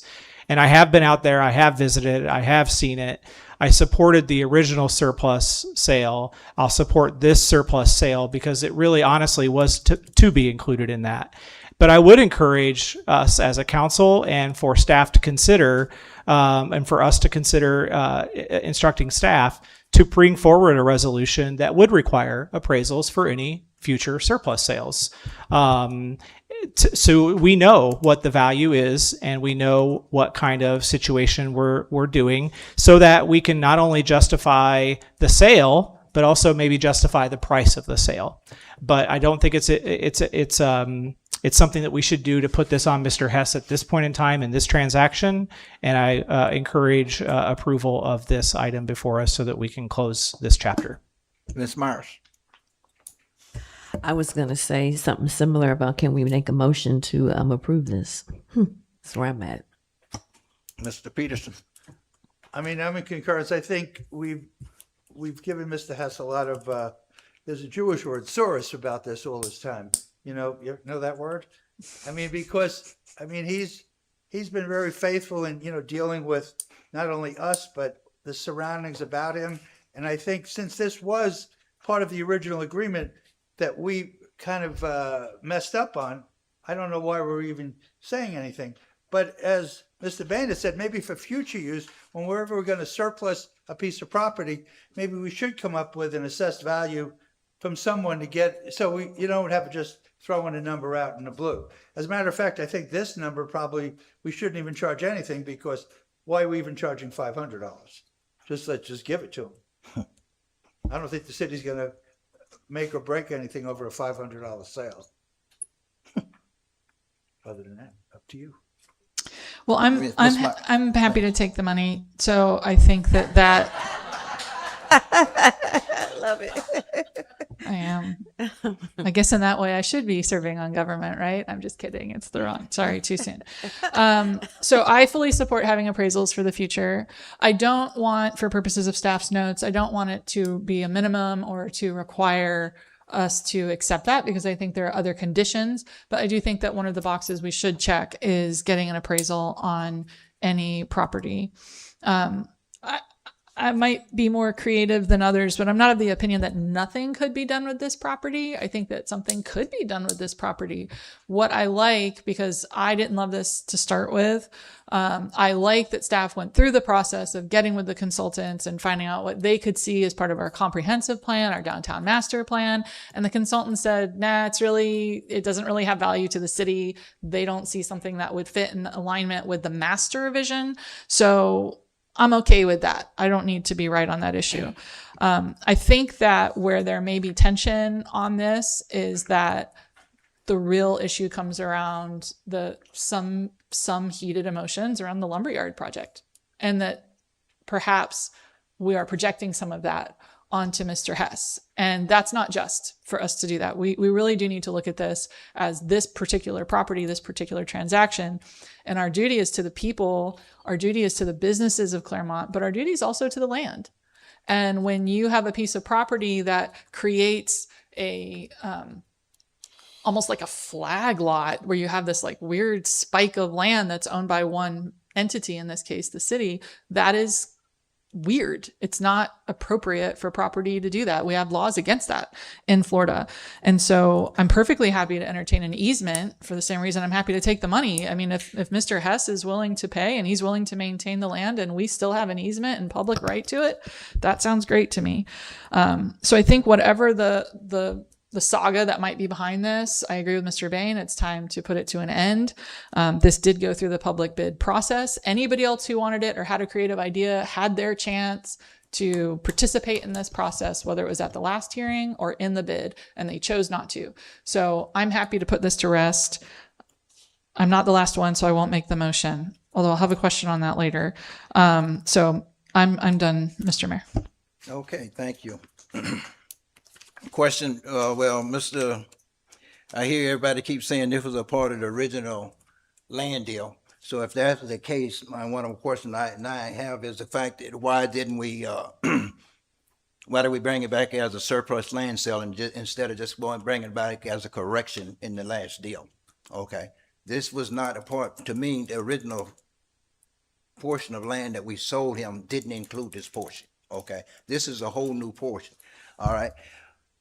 And I'm sorry, but I remember sitting on this dais a few months ago and we talked about selling a piece of property, and somebody came in and made an offer for the piece of property, and our legal advice was the fact that we need to get appraised value at least. We cannot sell city property without having it for less than what the appraised value is. So how can we sit here and sell this property again without having appraised value?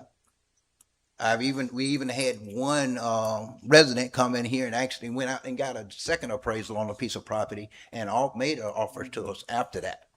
Of course, we didn't sell a piece of property, but still, because of that comment, they went and got a second appraisal on a piece of property. On this same council, Mr. Bain, you wasn't here. I don't think you were sitting on the council, but the rest of us was, okay, at that time. So now we switching gears in the middle of the road. See? All right.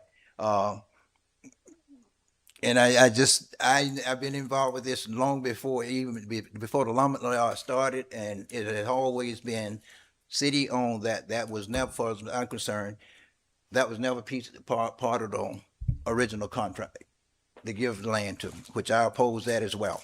Okay, and I'm still going to oppose this. I agree with surplus in this.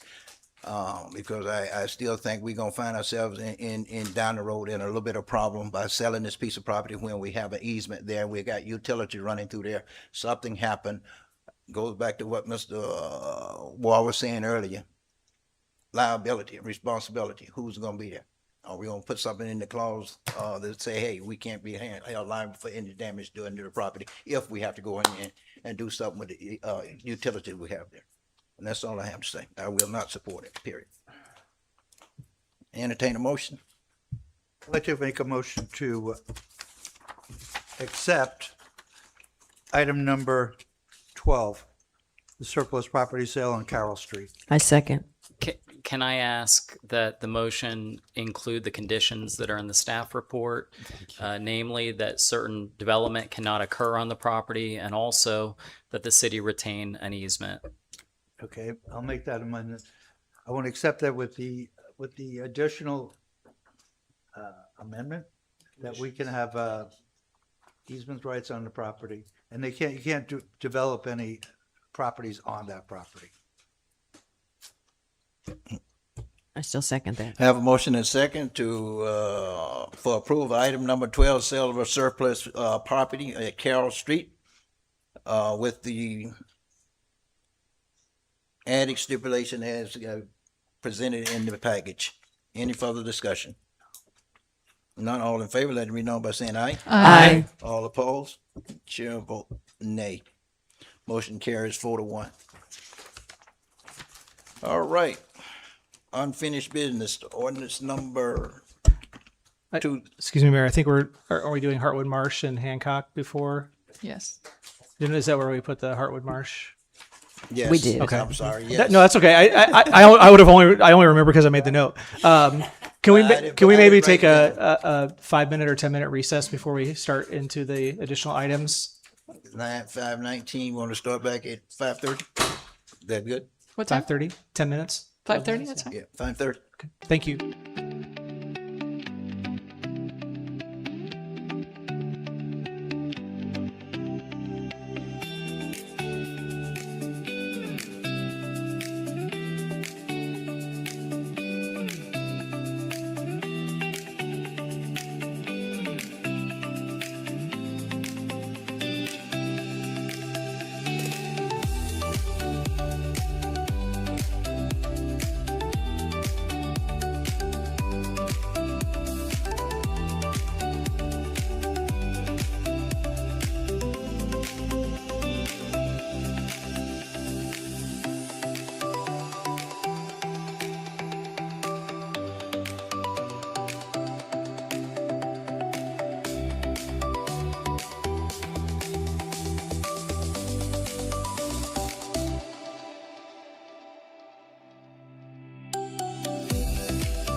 take their seats?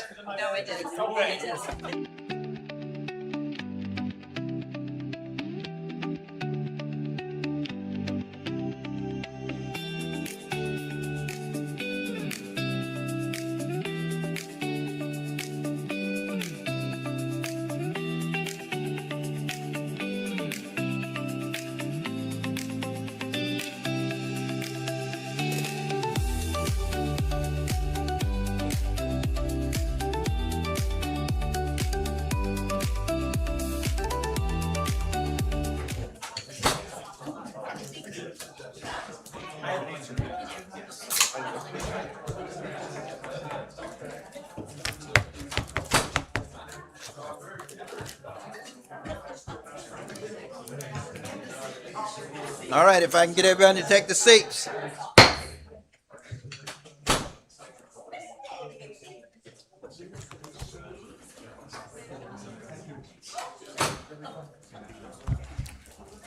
That includes you too, Ms. Kelly.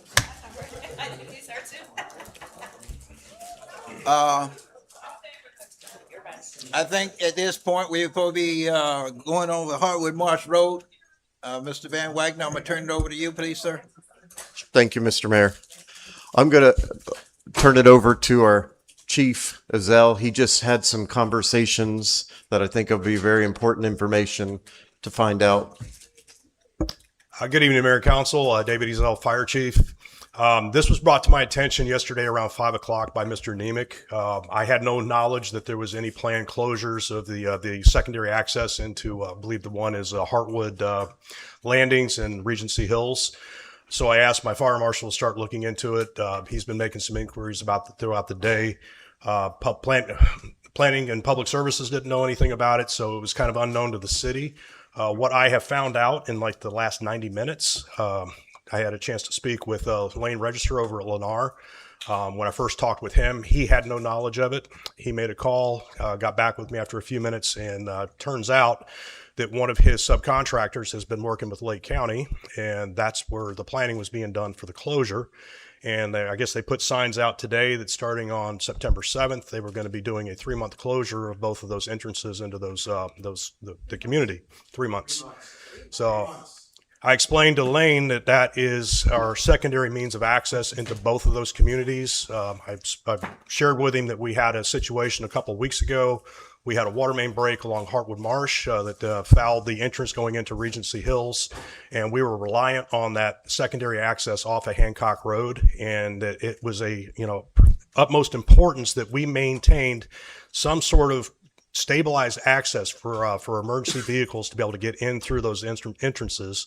So Lane has put a stop to the project until we can sit down with the city's team and his team and come up with a plan that everyone's going to be in agreement with. So as of right now, it's not happening, and we'll start having conversations, and we will map out how we were going to maintain a secondary means of access into both of these communities during the construction.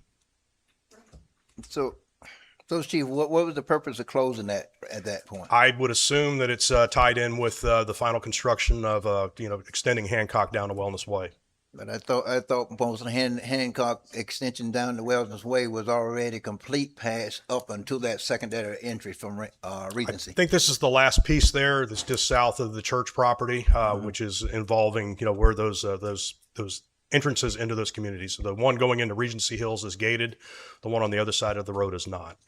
But that is the only other way that we can get into both of those communities if there's a problem with the primary entrance off Hartwood Marsh. Yeah, but we don't know what type of work they were, and going to take 3 months, what type of work they were going to be doing there. Not a clue, Mayor. They had no conversation with anyone at the city. So even in the future, when they get ready to do that work, well, we have to come up with some other means within the next, few months anyway, when they get ready to do that work, because it sounds like they're going to have to close it eventually anyway. Well, that's the bigger problem. Okay.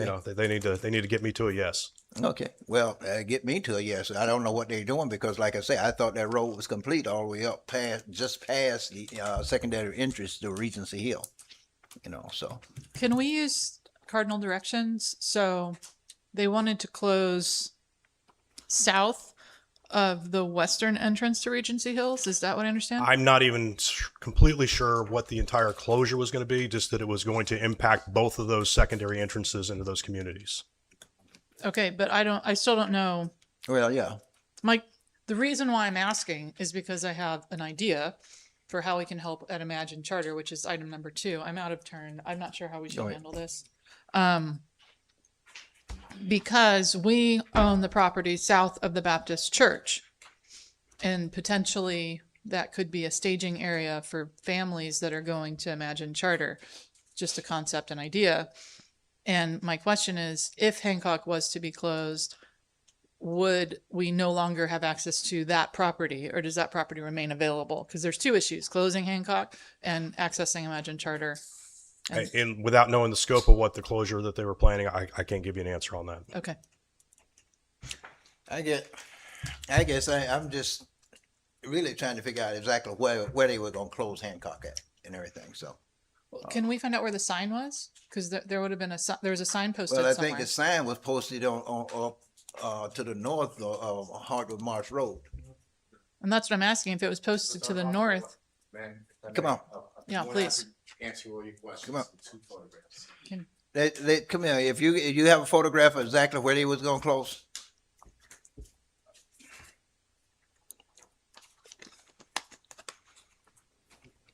And the reason why, and thank you, council, for your support, I asked to do this today is because if it's closing on September 7th, we're not meeting until after that Right. happens. Okay, this is Hancock. This is Hartwood Marsh. This is where they're closing it, right here. Okay? At the I don't intersection. think this, we met with Chris, what's his name? The guy from Lenore, all right? He met with my HOA. The contractor, the subcontractor, blurted out, well, we're going to close Hancock Road. That's what opened our eyes. Okay? Can you put this north, south, east, west for me? This is south. This is west, east, and north. The church is right here. That's what I want to bring up. You close that road, the church has no way to get in and out. The only way to have it in and out is a one lane on Hartwood Marsh. And those poor parishioners, they have to come out, and guess what they're going to do? They're going to go east, and they're going to go in everybody's community to make a U-turn. This is nothing but a headache, and this is what subcontractors do. Remember what happened at Wellness Way when they broke those lines. Okay? This is the picture, once again, that was put up on Monday, early Monday. That is right by Hartwood Landing, right on the outside of Hartwood Landing. All right, the new community. Just as you get past their entrance, it's right there. Okay? And this is pretty much what Councilwoman Strange asked, which was, where's the gates? This is our egress gate. That's the egress gate. This road is already, it's only a matter of, 100 feet. And they just have to pave that. This is another road that's going through. So this is why they want to close it. Either way, they're going to be closing 2 egress gates. Right, One and at a time. I'm sorry. Well, now that you show me they're closing up at the intersection, that's why I don't understand Yes, why. sir. What are they doing? Because I thought the road would put that last picture back up. No, the other one. This one? See, and right there past where the construction area, right past Regency Hill, the entrance is there. I thought the road with Hancock was complete there. So what's the need to close at the it's not. intersection? Because they're doing the hybrid, like we mentioned 4 years ago. They're doing 2 lanes going westbound and 2 lanes going eastbound. So like I asked 2 years ago when they started this project, why didn't they put 4 lanes in to begin with? They're It's doing the coming 4 back and lanes biting now. them They're taking your advice and they're doing the 4 Now, lanes. okay. To save money. So I'm sorry, that's what's going on. Okay, now I understand why they closed. I don't. What road are we looking at in that picture? This is That's Hancock. Mm-hmm. This is our egress from Regency Hills. This is Hartwood Landing. So technically, I'm going to show you because I'll Is this email you better pictures. Secret Way in That's Kingston Secret Way Ridge? right there. Yes. Can you turn it so it's north-south? Keep turning. There you go, north-south. No, Okay. I don't think so. South is over here. Hancock is north-south. Okay, can you flip it another 180 degrees? Okay. No, I see that where was you're going. 90. Keep going. I feel like I'm on my phone doing that like phone edit thing. Oh, you had it. Go back. Keep going. What you want at the north? Keep going. Okay, so is that North Hancock there at the top of the screen? Yes, Yes. it is. Okay. Got it. Okay, And but so we there's have 2 roads going in there. All right. Kingston to the This is east one and road, Seagirt and to the west. they're just about finished with this road. You see all this construction?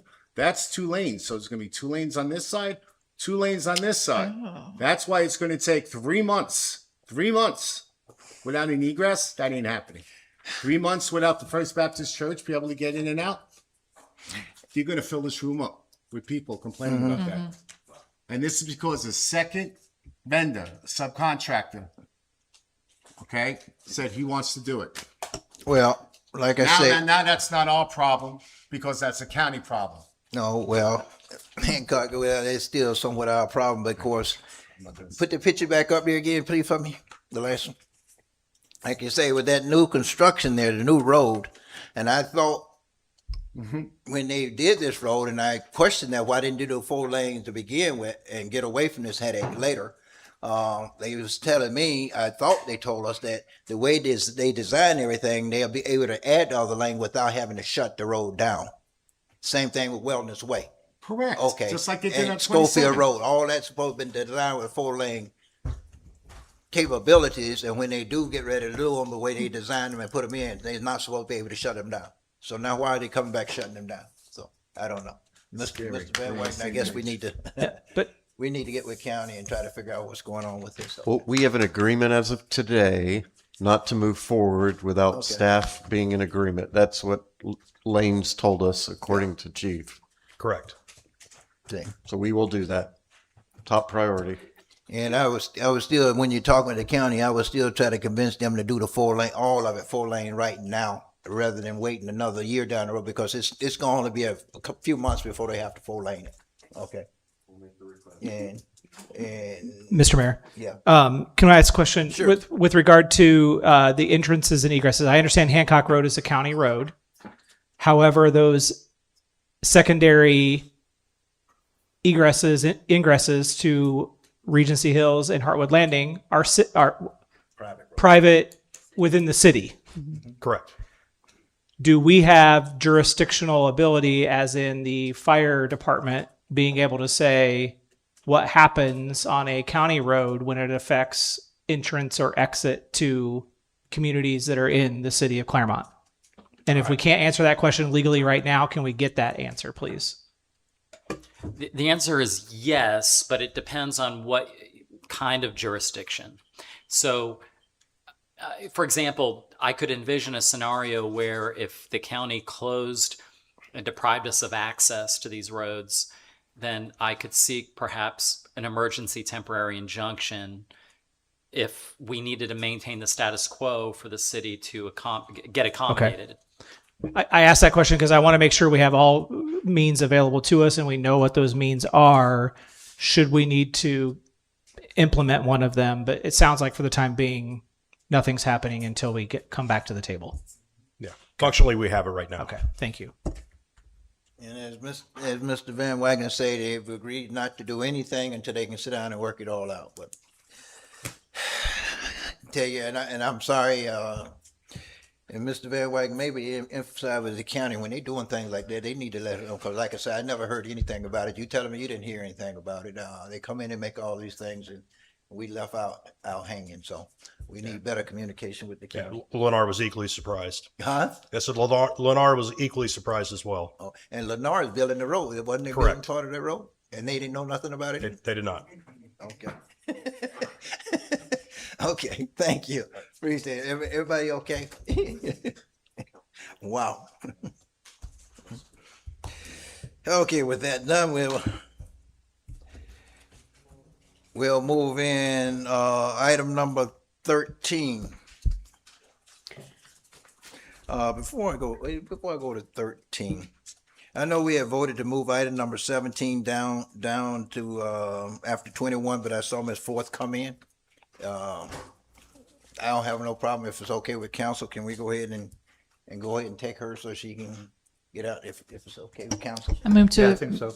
I move to move item number 17 to after item number 12 or before 13. Okay. I second. Okay, so we'll go ahead and look at item number 17, Ms. Forth, citizen request. Please. I had this afternoon through Tracy, I thought approved to the end of the meeting. Yes, but End of the very end of the meeting, Well, we were gonna, Address the council at the end of the meeting. you wanna stay there at the end? Yes, sir. Okay, well, we'll leave you at the end. From Orlando to be here, yes. Okay, well, I saw you in here and we were just gonna try to, move you up so we can get you out of here. Ma'am, but that's okay. We'll go ahead to item number 13, ordinance number 2026-029. An ordinance of the City Council of the City of Clermont, Lake County, Florida, amending Chapter 101, Article 2, Division 3, Section 101-104, granting of variances to establish procedures for the review and approval of administrative adjustments to allow minor adjustments or modifications from certain dimensional or development standards of the Land Development Code, providing for conflict severability, codification, administrative correction of scrivener's error, publication, and effective date. Yes, sir. Good evening, Mayor, City Council members, and guests. John Cruz, Development Services. This is agenda item number 13. At the direction of the City Manager's Office, staff is proposing an amendment to the Land Development Code in order to establish procedures for administrative adjustments within the city limits. Section 101-104 of the Land Development Code currently governs the granting of variances and includes provisions for administrative variances. However, these apply only to minor deviations associated with already approved developments. The code also provides limited minor variance in specific situations. Despite these existing tools, the code does not offer a broader mechanism for minor dimensional or development standard modifications that do not warrant a full variance review. The proposed amendment repeals and amends Section 101-104B to establish a new administrative adjustment process authorizing staff, particularly the Development Services Director, to review and approve minor deviations from certain development standards through a clear, consistent, and streamlined procedure.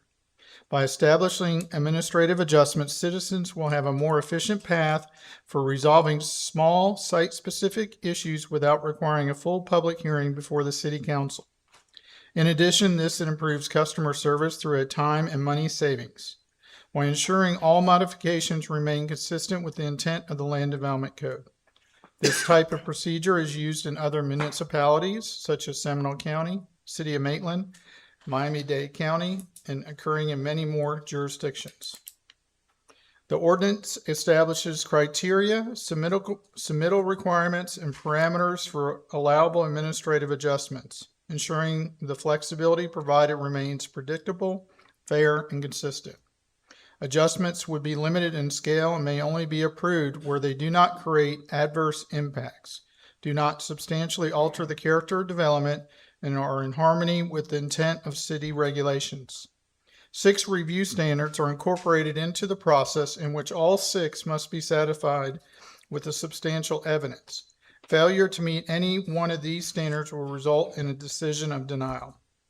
The applicant could then proceed with the standard variance process before City Council. On the screen is just some examples how the proposed administrative adjustment framework will operate. For example, the rear yard setback, if the standard is 25 feet, administrative adjustment could be requested up to 25%, which would then be roughly 6.25 feet. So the adjusted rear yard setback would be 18.75 feet. And again, it shows the side yard setback and then also the maximum retaining wall height. And that percentage is a little higher. The reason why is a 35% administrative adjustment could increase allowable height by 2.1 feet, which gets you to roughly over 8 feet, and that seems like a pretty familiar request before council. These examples demonstrate practical flexibility for applicants while maintaining reasonable limits and ensuring the modifications remain consistent with the development pattern and safety standards of the city. The proposed amendment is consistent with the city's ongoing effort to strengthen and modernize the Land Development Code by providing a clear and efficient method for addressing minor dimensional challenges without requiring formal variance procedure. This administrative adjustment process enhances flexibility for applicants while preserving staff oversight and maintaining adherence to established planning principles. An aggrieved or adversely affected party to the decision made by staff may appeal the decision to City Council in writing within 30 days of the decision. The Planning and Zoning Commission recommended approval 5-0 as presented. Staff recommends approval of ordinance 2026-029. That concludes staff's presentation. Thank you, sir. This is a public hearing. Anyone in the chamber wish to address this item may come to the microphone and state your name and address and have 3 minutes.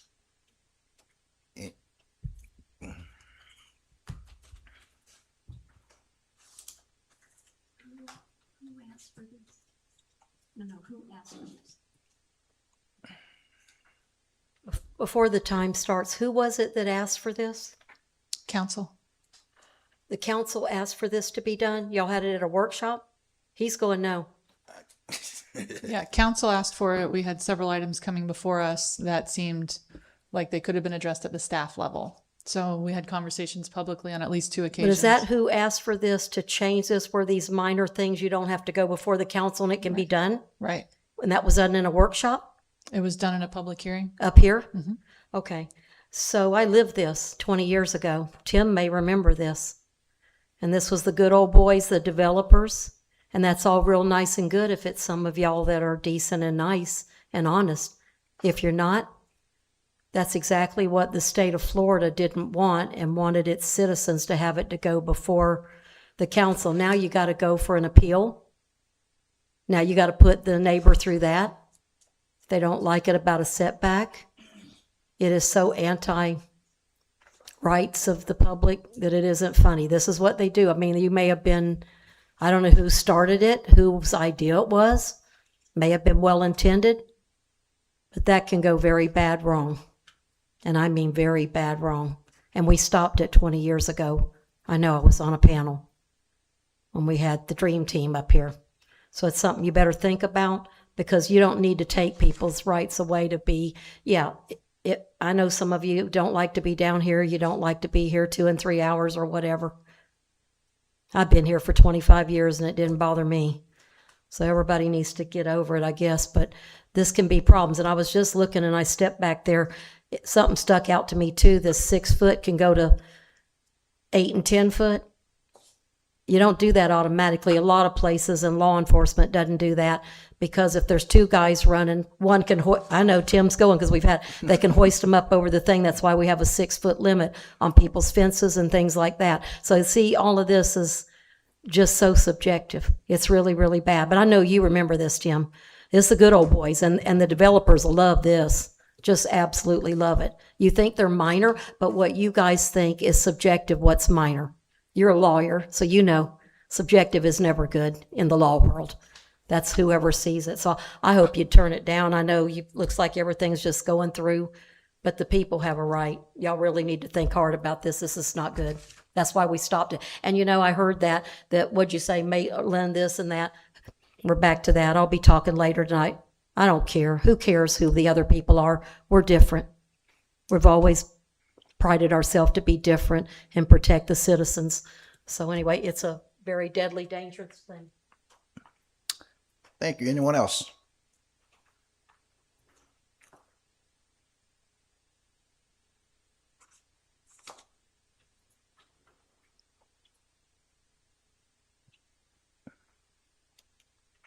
I'm Chris Weiss, 2128 Grafton Ave, Clermont, Florida, and Kings Ridge.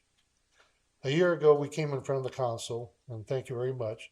We have a parking lot that has over 250 parking stalls in. And in that area, the trees were in an area which was about 9 foot apart, oak trees. They were dying. We came in front of you and asked for a variance. We paid our $750. We came in and presented, and thank you very much for approving it. We did not have the money to do all of our parking lots last year. And so I've been working down here to try to get the permit done. And I think this is one of the things that may let us do the other parking lots without having to spend another $750 to come back in front of you. We have 13 trees left to do. 20 trees left to do. 13 at the North Spa and about 7 down our east wing down there. The area for the trees in the parking lot is 9 foot across. The drip edge goes out to about 20 feet out underneath the asphalt. They can't get the nutrients they have. The water doesn't come in the drip edge because it's underneath the asphalt. It was an error back in the way back when the city was created, and probably not this city, but other cities as well. They put canopy trees into the parking lot down the centers and all the islands in it, when it should have been understory trees, because the trees drip edge for understory trees go out about 10 feet. So it's right at the edge of that 9 feet islands we have. That was approved back in 1997, I believe it was. So I've been coming down here, checking, see if the variance has been approved for the last probably 3 or 4 months. And they thought they were going to do some changes to it. So when people like myself that been come in here, paid the $750, come back and say, can we have a variance for the other parking lots so we can finish it? We did not have the money last year to do all of them. This year we have the additional money to do it. We're coming back now and been waiting and hoping that this might help us get that without having to pay another $750 back to y'all for another variance. That's what I'm hoping to get out of this. So thank you very much. Thank you, sir. Anyone else? This is a public forum. Anyone in the chamber which to address this item may come to the microphone and state your name and address and have 3 minutes. Anyone else? Seeing no one else in the chamber, I close the chamber. Public comment, bring it back. Anybody online? Nobody online, so I close public comment and bring it back to council. What say you, Mr. Bain? Thank you, Mayor. I believe the only question I have, and I'll have some comments and something for my colleagues to entertain, is we have the chart of the allowable adjustments. Can anything other than what's in this chart be included in this process? The way the ordinance is written, that's one of the 6 review criteria. And if you look on page 308, under letter D1, it says the proposed administrative adjustment is permitted by that table. Uh-huh. So if it's not in the table, then to answer your question, then it would not be considered as an administrative adjustment. So we're only talking about lot width, front yard setback, rear setback height, et cetera, et cetera. Correct. Okay. Because I was a little kind of confused by what the previous speaker was talking about in terms of sounding like trees. Mm-hmm. And it doesn't sound like a number of trees would be included in this administrative adjustment. And that is something that, of course, if council wants to add that, that's something that could be added. Right. When we reviewed this at the staff level, we looked at some of these other jurisdictions. We looked at some of the previous variances that were granted. Right. Again, that's how we came up with the 35% for that one particular item, because we didn't want to do 25% and not get to the point where the variances would still be presented before you. Right. But that is something that could be added in terms of if it was a certain percentage. Yeah, but as of right now, this is what staff is recommending for the administrative process for now. For now, and Yeah. that's something that didn't cross our minds in terms of the landscaping, to be honest with you. Okay. In terms All right. I just want to make sure. All right. Thank you. That's the only question. I'll have comments later. Councilmember Myers. I don't have any questions at this moment. Mr. Peterson. I think the question that was brought up is that if we change, let's say, a setback from 25 to 18, then why don't we just make it 18? I mean, why do we have the rules for if they can?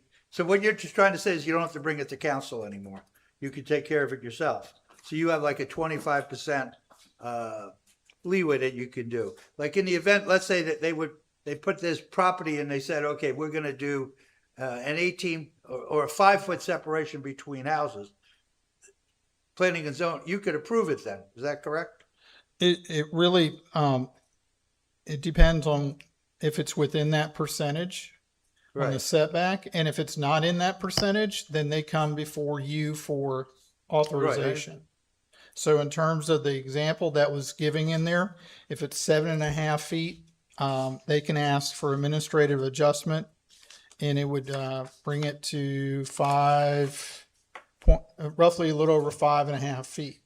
So what, basically you're changing the setback rules then? Well, there's Am I more. right in that It's thinking, or- well, you're thinking correctly, but there are in this ordinance there are 6 criteria that they would have to meet. It's not just they ask staff and staff says, yeah, that sounds good.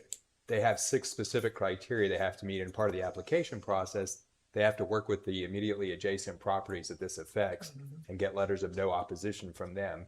So if they don't meet those 6 criteria and they don't get support from the neighbors, then it's highly likely it's not going to be approved by staff. But either way, whether we approve it or deny it, there's an appeal process that any adverse person, whether it's the applicant itself or the neighbors that feel that it wasn't fair to them, they can appeal to council. But the 6 criteria are things like they have to have a good reason. They can't just say, well, because I want it. It's got to be because there's this shed that we have to put here and it can only fit here, or else we have to take down these great trees, and so it can only fit here. Things like that would be the reasons that staff would say, okay, this makes sense in this situation, but it's not a one size fits all. But basically, you're taking it away from council to staff on there, right? Because in the past, I remember somebody had wanted to put up a shed in the back because he had a 40-foot boat and he couldn't fit it in, and staff denied it. He came to us, and then if we have guidelines, then what's the purpose of guidelines if we just say whatever it is, if it's a good reason, then we could just do it. Right. A 200 square foot sign limit, but if the store is big enough, then we'll allow a bigger one. But that came to council at least, then we had to approve it. But now is it just one person on staff that can approve it? It's the development services director that approves it, and again, it has to meet those 6 criteria.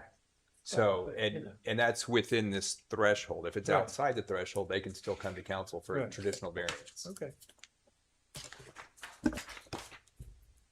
You good? Mr. Peterson? Yeah. Ms. Strange? Yes. My question is directed to our attorney. Please advise me if these proposed changes are going to trigger an issue. Number 1, if we were to strike through the retaining wall height and not make that something that staff can do, does that cause a problem with us passing this tonight? No. If we add regulation of trees, does that cause a problem for tonight? If we add trees to the list? Sorry. I mean, so the answers to these questions depends on whether or not it's considered material. This is the final, isn't it? Yeah. Yeah. So what I'm thinking about, and normally what the law requires is that, bless you, if it's the nature of a change, that it changes the character. Mm-hmm. So I don't think it does if you add that, but that's closer. How about signage? If you add it? Yeah. Yes, I do think that would be material. Well, because that's substantially regulated by a whole other ordinance. chapter. Okay. Yeah. Bless you. My next question is on the issue of approval. If the property is in an HOA, is it a material change to require that the HOA recommend support? In other words, we require a support letter from the No. HOA. One of the issues that came before us several times was people were building access walkways to their properties that had 5-foot setbacks. And we approved them every time the neighbor said that they supported it, and they were unique. They would have met all the 6 criteria. But under this, that would not be allowed because it only allows 25% on a side yard setback. So my question is, if we were to add on the side yard setback that for purposes of ingress and egress, that staff could go up to 100% on one of the sides. I don't think that's a material. Okay. And then is there an issue? I didn't see it in here for us to apply this authority only to single parcels that do not exceed 1/2 acre? That you would limit the applicability of this to a subset of properties. No, I don't think that's material. And then, or for example, the homeowners association, if there was an owner, after a turnover, an HOA post turnover, if the HOA applied for an exception. HOA wants to do something in their clubhouse. I mean, I don't see us fighting that if the HOA is coming in and asking. I don't think it's material, and I'll just explain why, because now we're getting into a lot of different things. So it's like how many immaterial things then make it material.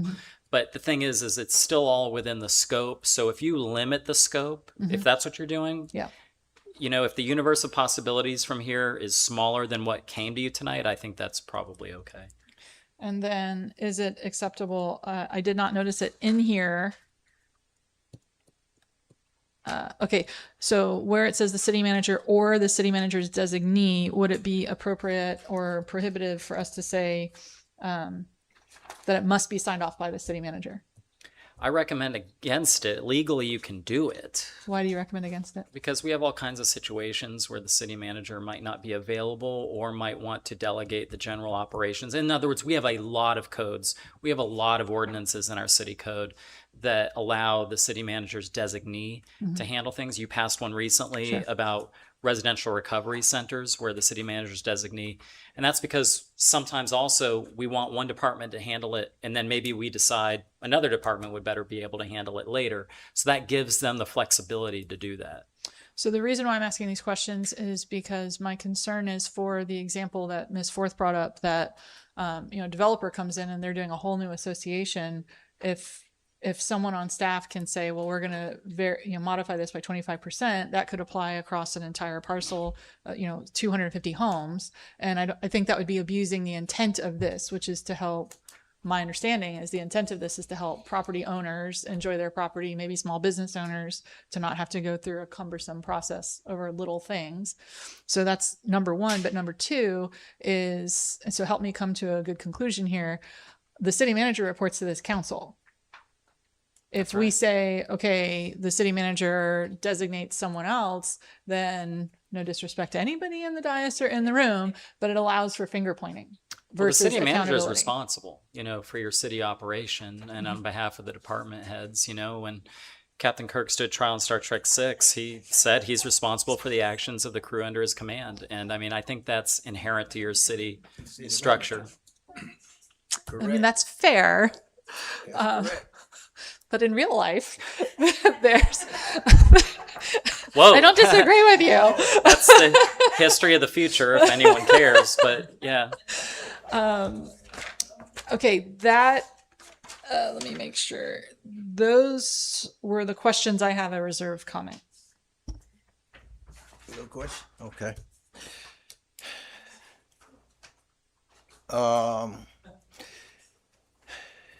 I'm gonna just basically I'm gonna just say the wall. We're going to 8-foot walls. I have a hard time just giving the basic ease agreement. Turning that over and for anyone to do, because like I say, as you know, I'm not a big fan of walls and fences. Okay, especially when they start getting over 6 feet, because as Ms. Forth said, because some history in law enforcement, when they out there chasing the bad guy, they can go over the wall real easy, but our officers have trouble trying to get over these big walls and everything, especially with all the equipment. And having been out there a lot of times with my brother on K9, that was K9 officer, trying to lift a dog up, 100-pound dog, and throw him over a wall is pretty tough. So I'm a little skeptical about this, the wall. While I see benefits in it. Point of order, sir. We're in the question period of. Under the wall, if we go there, you're saying from 6 feet, and it can go all the way from 8 to 10 feet. Why is under the wall? Why is it we doing from 25 to 6 or 7%? If you look at the asterisks under the table, that's for inward-facing walls that address significant topography changes, which mean 50 foot of fall within the site, and are features that help minimize tree removal on the site. And again, that's was staff's internal discussion. If they're inward-facing, you wouldn't see it from the public right away. If you had a property that had quite a bit of fall, that would assist with the development with the rise and run. with the 6-foot walls or 8-foot walls. If you have an 8 and a 7, that's a 15-foot difference with 2 walls.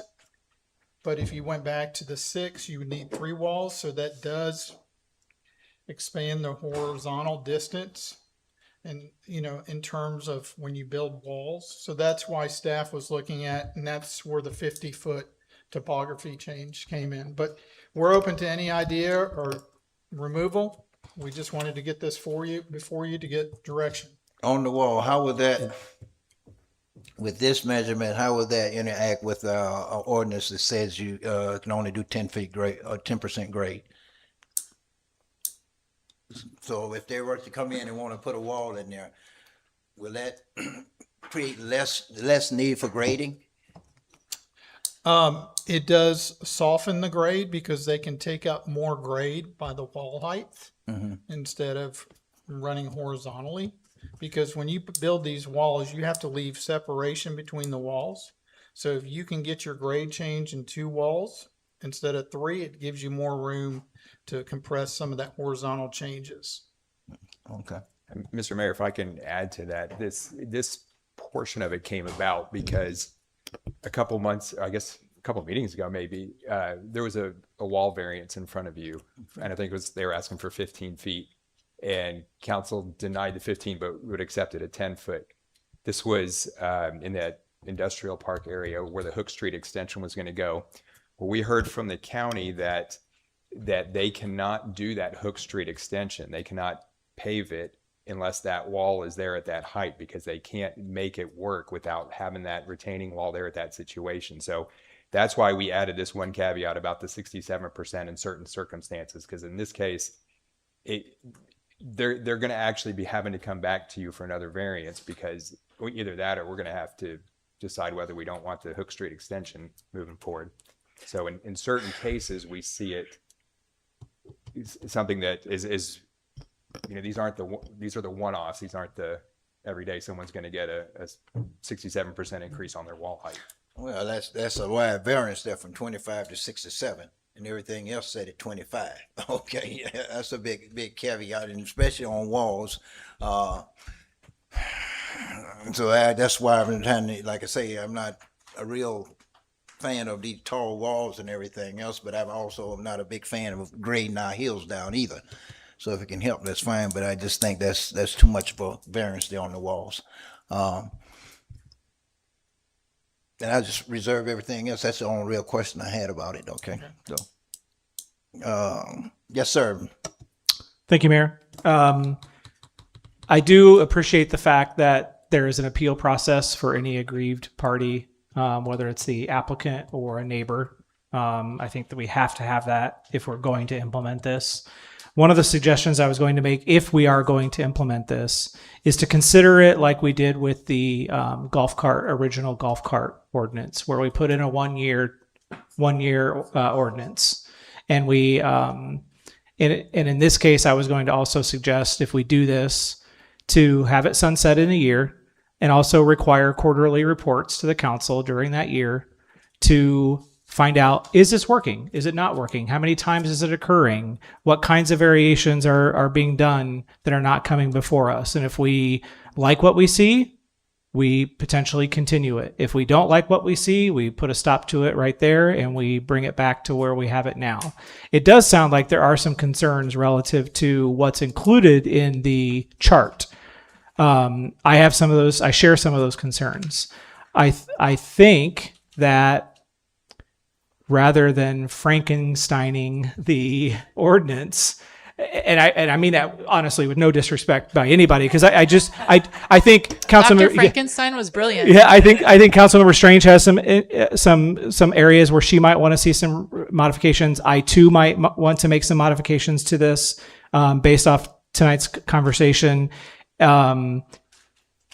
Perhaps we're not quite ready to approve anything yet.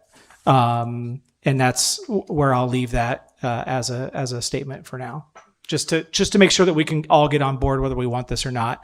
The other thing too is there are some communities that have like a board of review or a board of adjustments that handle these things that are citizen led.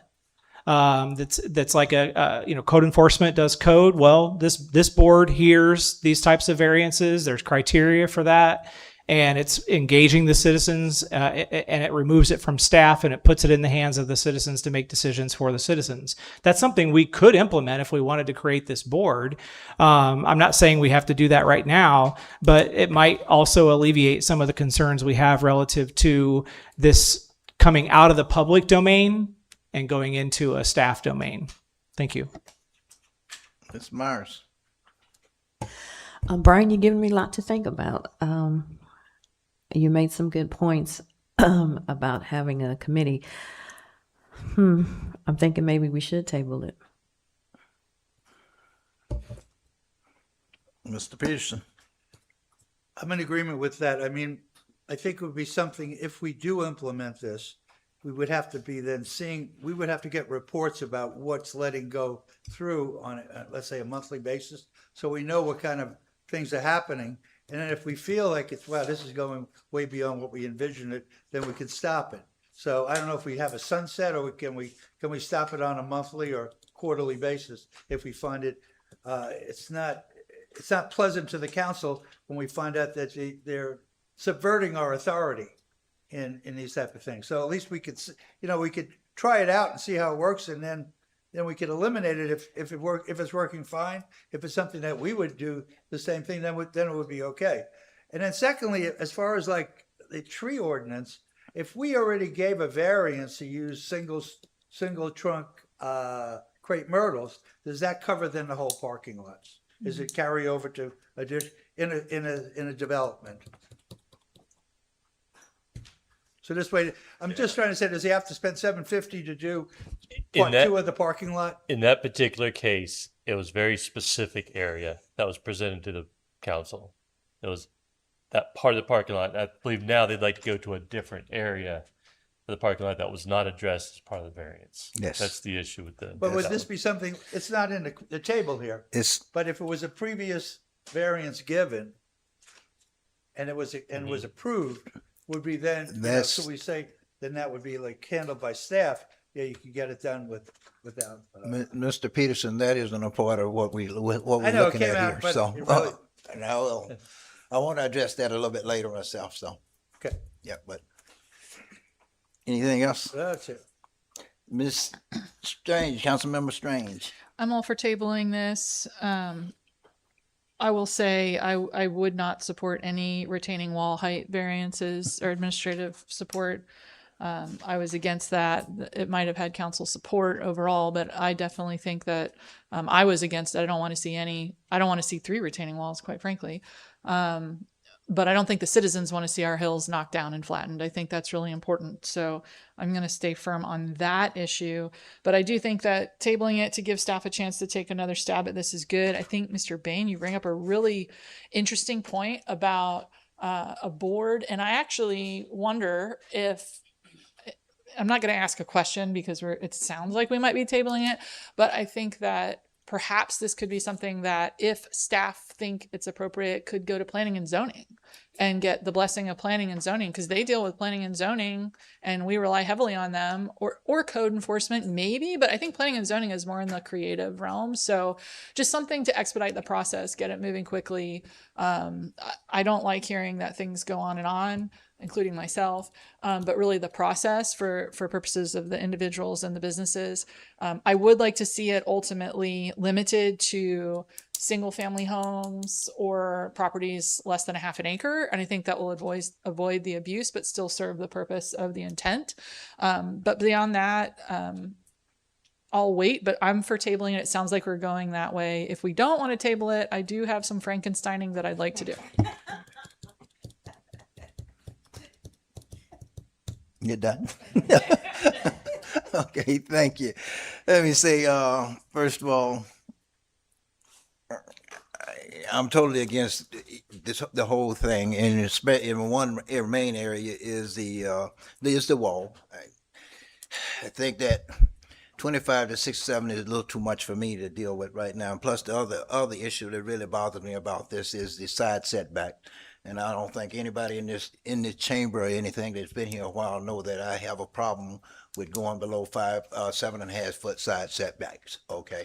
I just, in residential communities and everything else, I mean, I like to look at them on a case-by-case basis, and that's what variances offer us the opportunity to do, look at them on a case-by-case basis. When you start trying to say, okay, we can just automatically start doing this less than 7.5 foot setback, I have some concern. And as Ms. Ford said earlier, yes, I was around here when this kind of came up some years ago, and we tried to do it, and we left it in the hands of the council to make these determinations and everything else. And one of the main reasons was the fact that we didn't want to have to put pressure on the staff when the staff sit here and make these determinations and everything, and then the neighbors and everybody else yeah, you can say they got an appeal process, but hey, was they able to come in here before the council, voice their opinion before their council, without having before it all approved? Because once they get approved, yeah, the appeal is there, but how many things gonna usually change after approval? So I'm still for it I'm still somewhat looking at it for it to come to the council and give the neighbors and then everybody else a chance to come in and voice their opinions and all. So just like as you stated earlier, Miss Strange, other ones that came in, the neighbors and everybody came in and stood up for it. So I like that process, So I can't really support it that well right now, especially those two areas, the walls and the side setback. But entertain a motion. Move to table item number 13, ordinance number 2026-29, to give staff an opportunity to make edits and bring it back to us. A second. Can I suggest that we table it to October 13th meeting? It's date certain. So moved. Thank you. That'll give us time to work with each one of you. Good. Do I have a second? Oh, yeah, I have a second. Yes. Yes, Sorry. I have a motion and a second to table item number 13 to 13 October. Yes, sir. So you want to get through budget? 13 October. Next meeting, we have to have it done by Friday. Yeah. I'm sorry. Any further discussion? Yes, sir. Yeah, I was going to ask the city attorney whether we needed to just table with a date or just postpone it and essentially shelve it until staff's ready to come back. But I'm fine with it with a date as long as the date works, or we can go longer too. I don't want to rush this. I would rather have a product before us. It depends on how staff wants to proceed, given the feedback it's gotten. It's been advertised, so if we table it to a date certain, we don't have to re-advertise it. Okay. I think October 13th gives us plenty of time. That works for me. You got it. That give them a little over a month and a half to work on it and bring it back anyway. Okay. Councilmember Strange, I think I have a motion and a second to go ahead and table this to 13 October 26. Any further discussion? No. Not everybody all in favor, let it be known by saying aye. Aye. All opposed? And chair vote aye as well. Motion carries 5-0. Item number 14 is for final consideration of ordinance number 2026-030. An ordinance of the City Council of the City of Clermont, Lake County, Florida, imposing a 180-day moratorium on the submission, processing, approval, or issuance of any new development orders or permits for any retail use that supports vaping retail shops, providing for conflict severability, the administrative correction of scrivener's error, publication, and an effective date. Yes, sir. At the July 28th, 2026 regularly scheduled meeting, council directed staff to prepare an ordinance establishing a 6-month moratorium on any new smoke or vape shops. The 6-month moratorium will allow staff time to research best practices and come back to council with a proposed amendment to the Land Development Code, updating how the city regulates such uses. With that, staff does recommend approval of Ordinance 2026-030, establishing a 6-month moratorium on new smoke or vape shops. Well, thank you. Short and sweet. Short and sweet. Yes, short and sweet. Does anyone, this is a public hearing. Anyone in the chamber wish to address this item may come to the microphone and state your name and address and have 3 minutes. Anyone in the chamber which address this item may come to the microphone, state your name and address, and have 3 minutes. Seeing no one in chamber, I close chamber of public comments. No one online, I close public comment. Bring it back to council. What say you, Mr. Bain? No questions. No question. What say you, Mrs. Myers? No questions. Mr. Peterson? What would be the start date? It would be today would be the start date. And is anybody in the process of opening a shop now that's gone through planning and zoning or somewhere? Not You- currently, no. Okay, so it's not gonna say, okay, you know, we put this ordinance in and I just put all this money in to open up a store. So there's nobody in the batter's box right now. With that, no other questions. It would be effective immediately to answer your question, but it also, and I just want to point this out, like any moratorium, it does place an obligation on the city to actually follow through and look at it. Like, it can't just stop things. Right. There's a follow through, a study, research. We have to actually look into this. They have to bring something back to us. Not necessarily. It could be that it just expires, but the city has an obligation because, I think there's language in here. The reason, let's see, that we're, conceivably doing this. See, Section 3, the City Council of the City of Clermont recognizes that city staff intend to study and prepare amendments to the LDC that would result in the regulation of the number and locations of retail use. These regulations have adopted. So Section 2, the purpose of this ordinance is to preserve the status quo and enable sufficient time to review, study, hold public hearings. So I just want y'all to be mindful of that. But with that language, I'm just saying with that language, after they review, study and all that, and they need to come back with us telling their results. I think so. Okay, all right. And Or an I think that's what, extension, I think right? maybe Or- this is what after someone. Ms. Strange.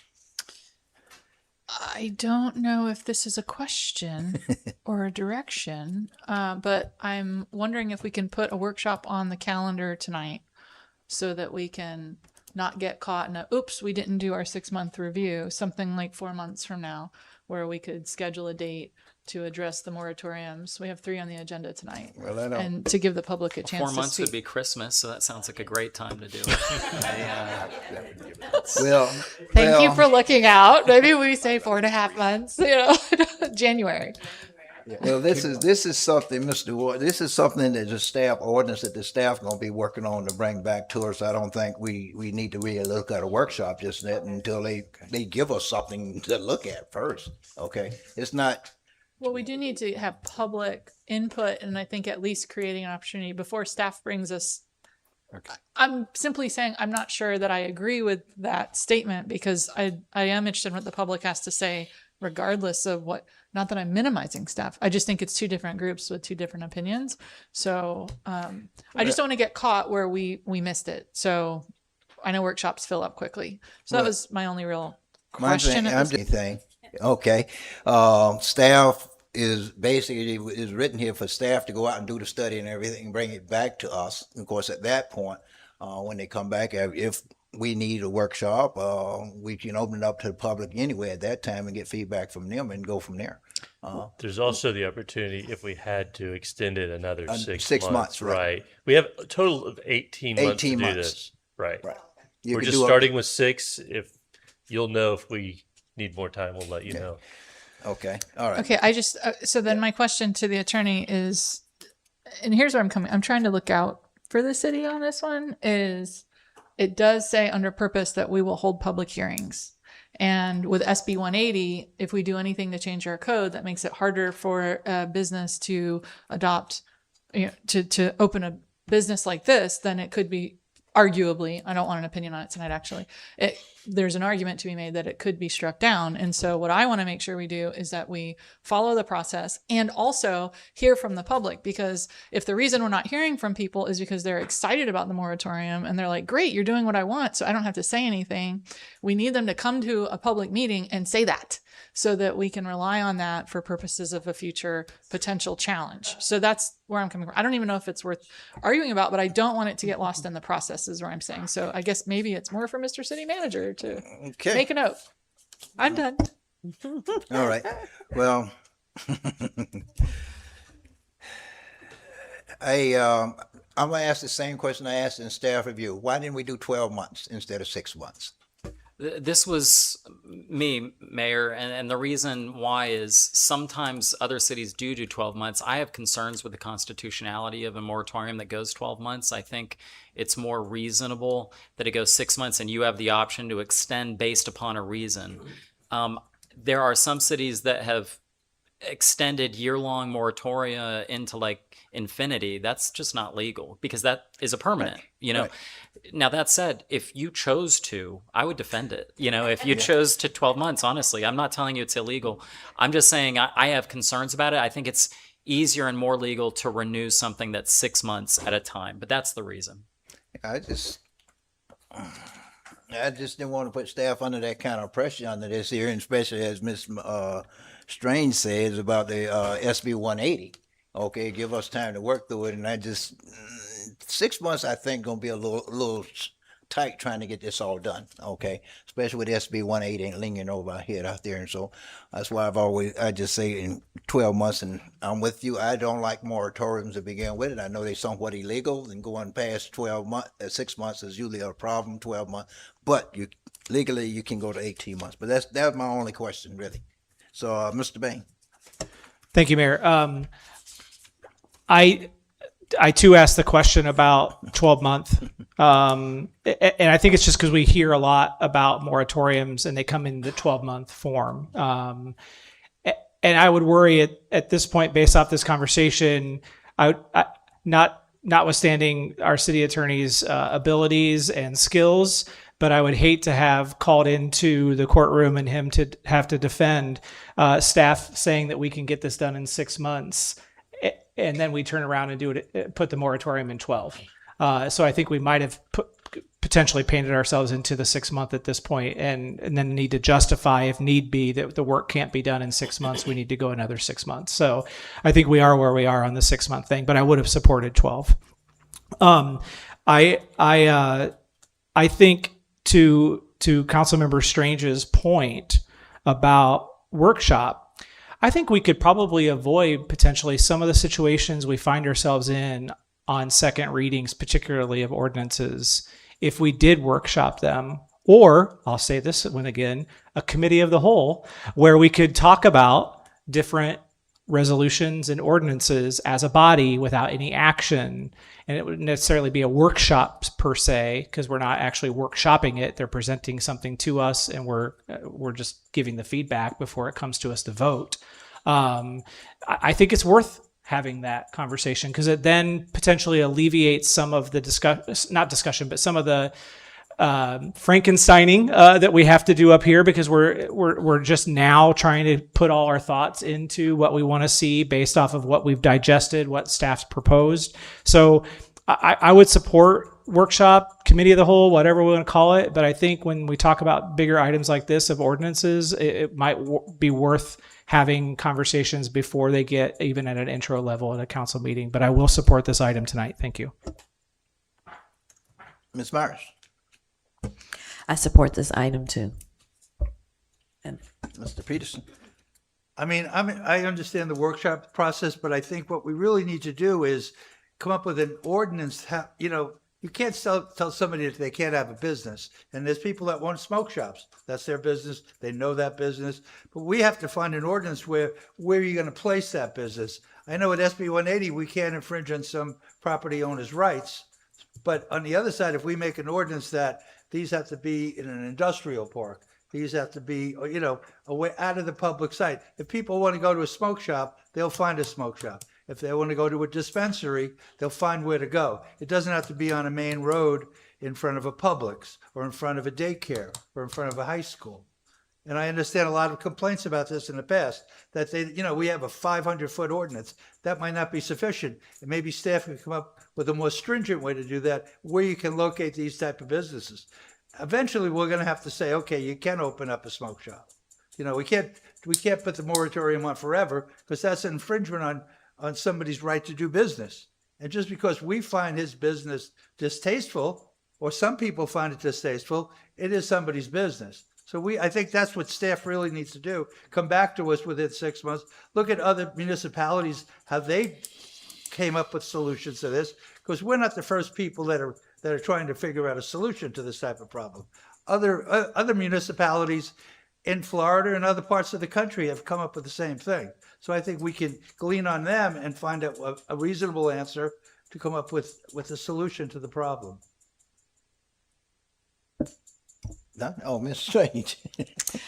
Yeah, I too would have supported a 12-month if it had come up. I think that in addition to the conversation tonight, the fact that this is a final reading I do not believe, and council's welcome to correct me if I'm wrong, but I do think that going from 6 months to 12 months would have been material. I would have argued it was material.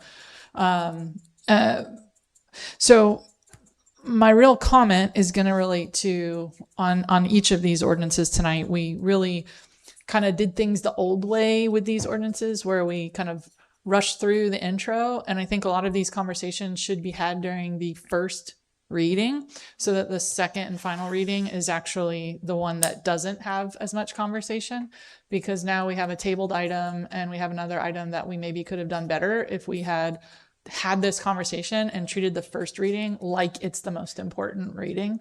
So I'd like us to consider that in the future. Other than that, I'm going to support this one tonight. Okay, as I said, my only concern with this is instead of 6 months, 12 months, because I think with SB 180 hanging out there, we're gonna have a little bit of trouble trying to convince people that I don't care where we put it, what we try to do, and everything. SB is pretty tough to get around. So I think trying to get it done in 6 months is gonna be a little tough. So we may have to come back here in 6 months if we do 6 months and do another 6 months. And I'd rather just go ahead and do the 12 months now and get it out of the way, and hopefully we can get it done in 12 months. I know when I was here for the adult material, sat out there and listened go through the debate for the adult material sales and everything here in the city some years ago, how tough it was. But then we didn't have SB 180, and it was still a little tough. Now SB 180 is out there. As Mr. Peterson said, we can't stop anybody from opening up a business. And where we gonna put them? I think that's gonna SB 180 gonna have something to say about where we locate them. If we put them in industrial park, like we did with the the adult, we put them in the industrial complexes on a place they can be, which we only have 3 in the city of Clermont, and they're very small. So we at the time we haven't had no problem with it, but. And that's the only thing, but I want to support the moratorium. Even if it's 6 months, I still support it because I think we need to look at it. Okay. Okay, I'd like to make a motion then. Yep. To accept ordinance number 2026-30 with the possibility of another extension. A second. I have a motion and a second for approval of item number 14, ordinance number 2026-030 for 6 months. I think the motion said with the possibility of 6 months extension. Okay, any further discussion? Hearing none, Councilmember Strange. Aye. Councilmember Bain. Aye. Councilmember Myers. Aye. Councilmember Peterson. Aye. And the chair vote aye as well. Motion carries 5-0. Okay, item number 15, ordinance number 2026-031. An ordinance of the City Council of the City of Clermont, Lake County, Florida, establishing a temporary moratorium on certain medical cannabis activities, including cultivation, processing, manufacturing, dispensing, distribution, and sale of medicinal marijuana, low THC cannabis, and related products, establishing a temporary moratorium on the acceptance, processing, approval, opening, relocation, or expansion of medical marijuana treatment center, dispensing facilities within the city, providing for penalties, providing for conflict, severability, administrative correction of scrivener's error, publication, and effective date. Yes, sir. Mayor, this one's going to sound almost identical, so Same bear with thing. me. Yes. At the July 28, 2026 regularly scheduled meeting, council directed staff to prepare an ordinance establishing a 6-month moratorium on any new marijuana dispensaries. The 6-month moratorium will allow staff time to research the best practices and come back to council with a proposed amendment to the Land Development Code. Staff does recommend approval of ordinance 2026-031, establishing a 6-month moratorium on new medical marijuana dispensaries. Thank you. That's it. This is a public forum. Anyone in the chamber wish to address this item may come to the microphone to state your name and address and have 3 minutes. Yes, sir.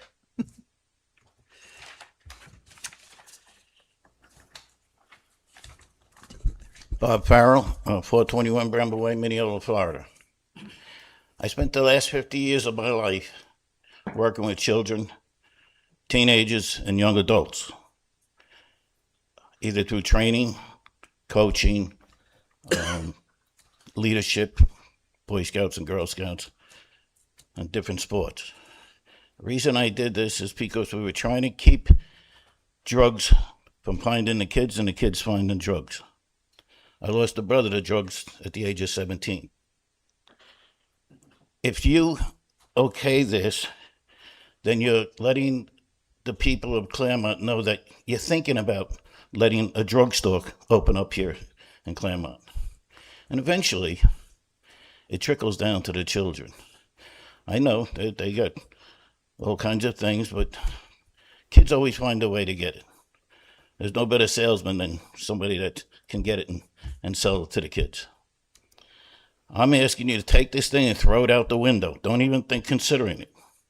If somebody asks you something and you say, well, maybe, I'm not sure, you're giving them an okay to continue to force it on you. But if you tell them no right off the bat, maybe they'll go away, and Clermont and the people of Clermont won't have to deal with drugs. So I appreciate what you take my thoughts in consideration. But I tell you, the last person to find out is the parents. And if you guys have children or had children or have grandchildren, don't think that they're immune to it. Nobody's immune to it. Thank you. Thank you.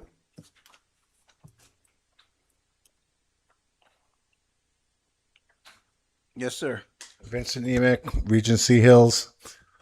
I'm only up here because Allison said I want to hear from the public. So I'm in support of this.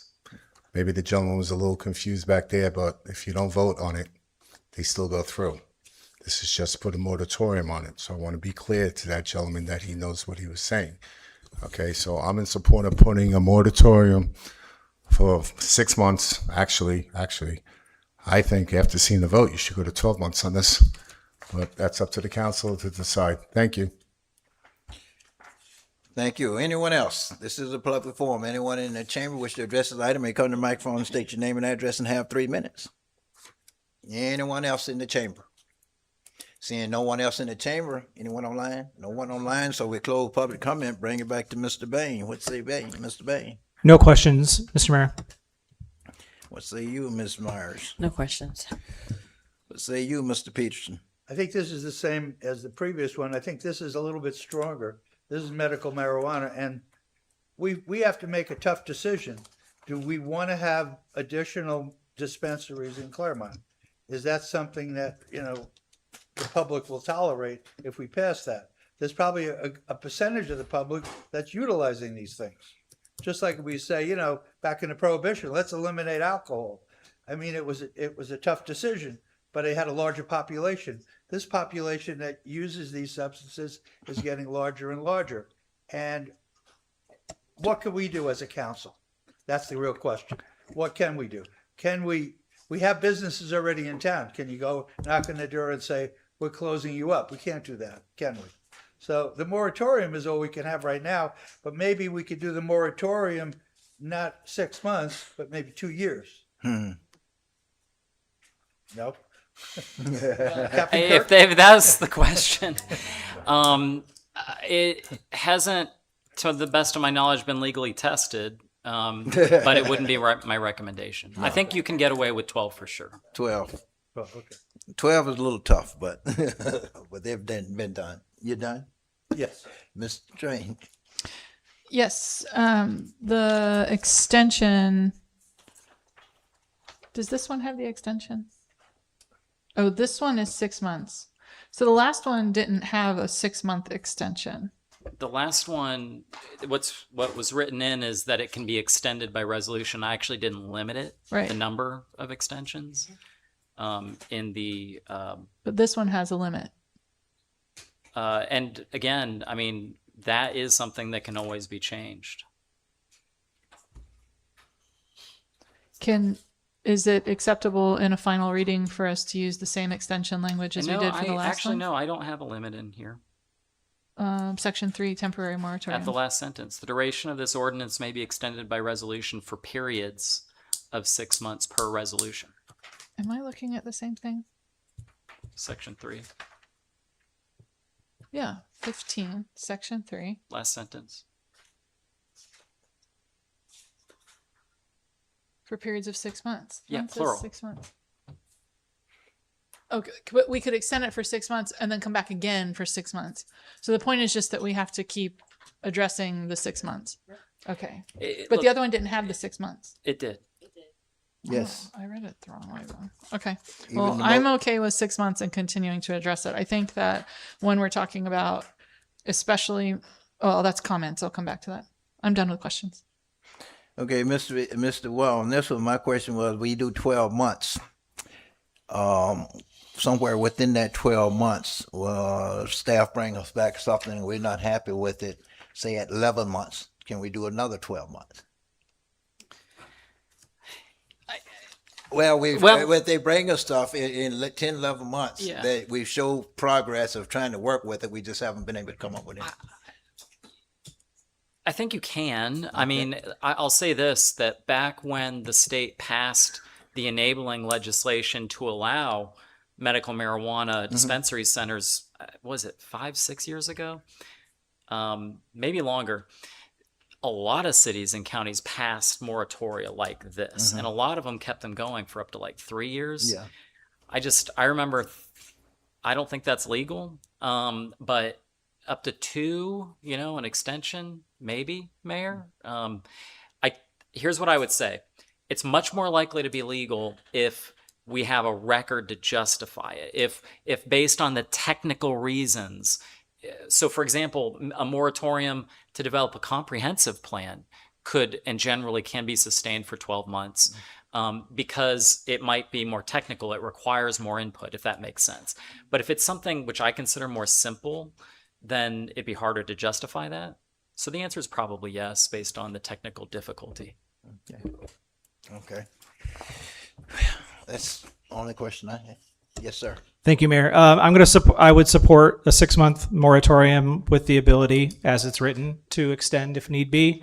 I caution us to judge this one differently than the others for fear of it could be construed that we're not looking at it from a viewpoint neutral standpoint.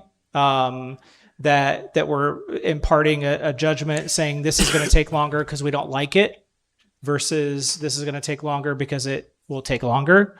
And again, I point back to staff saying they're telling us they can get this back to us in 6 months. That's what they're proposing.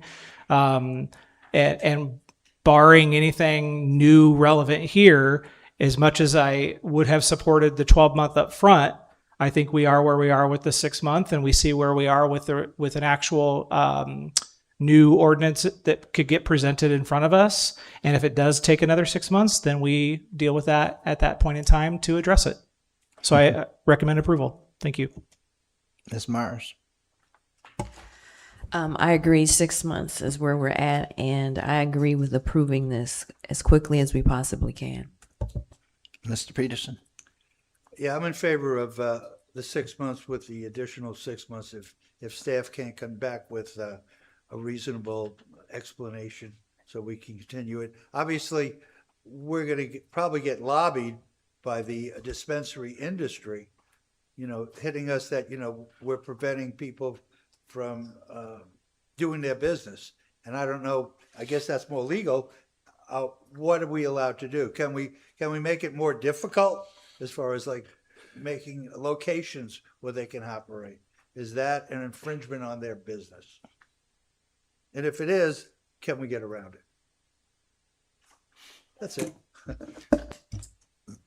Yeah, I think that's the purpose of the 6 months, is for staff to do all sorts of research, legal, land development code. I mean, we're almost done with our comprehensive plan. So I think that that's good. And I like that we have the ability to come back in 6 months and renew it. I think it's good for accountability. Again, I'd like to see public engagement. I'm not asking you to stand up every time, Benny. But at the workshops, I am. So, yeah, I'm good to go. Okay, I still support 12 months, and especially when I sit here and we just gave them 6 months obligation on the smoke shop. So now we finna throw another one on to get done in 6 months. We throwing a lot, and we got another one on the agenda that may look at another 6 months. So in 6 months, you're trying to get them to create three different ordinances and everything, very, very tough. So somewhere, I got a feeling we're gonna be coming back and extending some. So why don't we just go ahead and do the 12 and take some of the workload off of them now and some of the stress off them now, and with this one, 12 months, is where I stand with this one. Okay, I mean, I support the moratorium. I just think we need to do 12 months and not have to stress our staff out with trying to create all this stuff at one time. Okay, that's where I stand. Thank you. I entertain a motion. I move to approve item number 15, ordinance number 2026-031. I second. I have a motion and a second for approval of ordinance number 2026-031 for the 6 months, right? Any further discussion? And none, all in favor? I'm sorry. Councilmember Strange. Aye. Councilmember Bain. Aye. Councilmember Myers. Aye. Councilmember Peterson. Aye.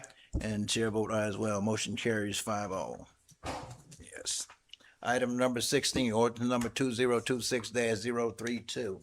An ordinance of the City Council of the City of Clermont, Lake County, Florida, imposing a temporary moratorium on the acceptance, review, or approval of applications for development permits, development orders, rezoning, or site plans related to data centers, data processing facilities, data mining, or cryptocurrency mining operations referenced herein collectively as data center facilities within city limits of the City of Clermont, adopting findings, providing for study and development of appropriate land use regulations, addressing such data center uses, providing for conflict, severability, administrative correction of scrivener's error, publication, and effective date. And one more time, Yes, the sir. last. At the July 28th, 2026 regularly scheduled meeting, council directed staff to prepare an ordinance establishing a 6-month moratorium on any new data centers. The 6-month moratorium will allow staff time to research best practices and come back to council with a proposed amendment to the Land Development Code. Staff does recommend approval of ordinance 2026-032, establishing a 6-month moratorium on new data centers. All right, this is a public forum. Anyone in the chamber wish to address the item may come to the microphone and state your name and address and have 3 minutes. Anyone in the chamber wish to address the item may come to the microphone and state your name and address and have 3 minutes. Seeing no one, I close public comment in the chamber. Anyone online, sir? Not at this time. Okay, thank you. Well, I'll close public comment. Yes, sir, Mr. Bain. No questions. Ms. Myers. No question. Mr. Peterson. Has there any applications for data centers ever No. in Clermont? Ever that we've never had one though. So They take up a is this, lot of so room. what is it? So what is the purpose of putting a moratorium on something that nobody's ever going to put an application for? Who say they won't? Said they won't. They could. I mean, It's I don't know. prevention. Are we just spinning our wheels here for things? It's prevention. Because we have antimatter plants not allowed, right, Captain Kirk? Oh, The lithium crystal plants. he did it. I mean, I don't know if you're actually asking the question or not, but are you? Yes. Oh. Well, look, I mean, a lot of cities and counties are doing this right now, Right, just I in mean, the it seems like- expectation right, that it it's seems coming like- in. And honestly, it's better that you do it ahead of time if you are concerned about it, because we don't want to be prejudicial to any applicant, right? So that's kind of the idea, I think. And Right, but- antimatter is highly regulated by the Federation. I know. But I I mean, out front. the thing is, data centers are, I think the concept is that data centers are using a lot of electricity, water from the system. There's somebody that builds them overseas, and they kind of self-contained over there. But I mean, I'm all for a 6-month moratorium, but we'd have to come up with then, put the staff as, what are the criteria then? And that's basically like the last 2 measures. They're going to have to come up with something. But everybody is, I mean, it's all over the news. Well, we've already gotten feedback from Dan. Is that what you want Really? to talk about? We've already gotten feedback from some people in the industry that have asked us to look at specific languages. But as Christian said, it is the big topic on the news Right. now. We're not going to reduce data need Right. in the future. We're not. We're just not. We're not going to get less data dependent. So these things are coming to all of Central Florida. They're coming all over the place. So we just want to jump ahead of it and All right. No. prepare. All right. With that, I'm in favor of 6 month. Councilmember Strange. I have no questions, but a reserved comment.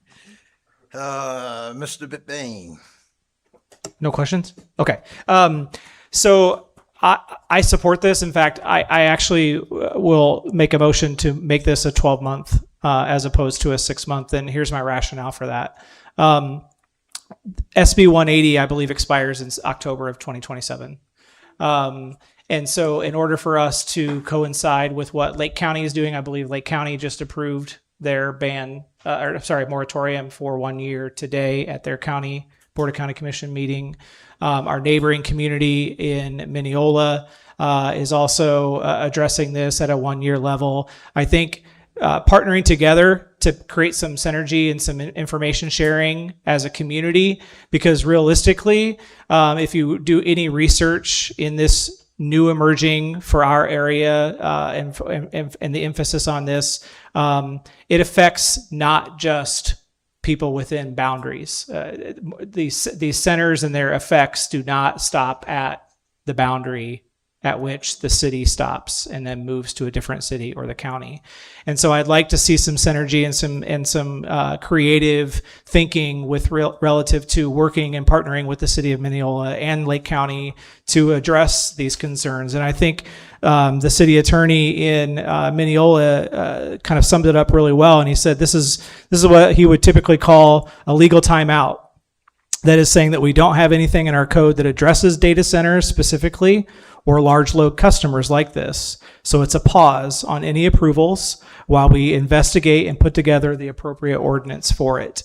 I view this differently than what we had for the other ones. We have current ordinances in place for smoke shops and medical marijuana. We just are looking at, do those actually work for us? This is something that we don't currently have out there that if we got before us, we might be trying to go into without really any plans ahead of us. And if we don't think that this is something that could affect us, I would only point to the John Young Parkway project, where we're talking about a 76,280 square foot, 2-story structure adjacent to an existing facility that is being proposed and looked at. So this is happening. We do have Wellness Way in the city of Clermont. That's probably where something like this might be proposed. We already have water concerns in the area. I think that we would be well within our rights and well within our thought process to look at this from a 12-month perspective to address the long-term solutions of partnering with our neighboring communities and also addressing the concerns that we already exist. And finally, also make sure that we have enough time to address something that's brand new to our community. Thank you. Yes, ma'am. I like the idea of 12 months on this. I agree with you, Brian. We do need to partner with our neighboring cities, and we do need to be ahead of this before this actually comes in our lap. So I am in agreement and supporting to make this 12 months instead of 6 months. Mr. Peters. I'm in for 6 months with a renewal of 12 months, whatever our city attorney thinks would be best. I think 12 is legal. Okay, so then, did you want to change it to 12 then? I'll make a motion. Oh, we're not there yet. No, we're not done. Sorry. Sorry. I'm so sorry. It's okay. Ms. Peterson, I got it. Ms. Strange. I think you make extremely valid points, specifically that the county just passed the moratorium today. Your references to Wellness Way are not things that I had heard before this final hearing. I think they're valid arguments, very good arguments. I like the idea of a regional approach. What does feel different about this to me is that data centers are a new thing. I don't feel, first of all, we've never seen one. It's not in our code. There's not a special provision for it. This is more complicated than tweaking our existing code or addressing something that's been in the legislature for several years. And on the issue of supply and demand, I don't want to be the only place that allows them, because then we're pretty much guaranteed to be where the applications come while we all kind of figure things out.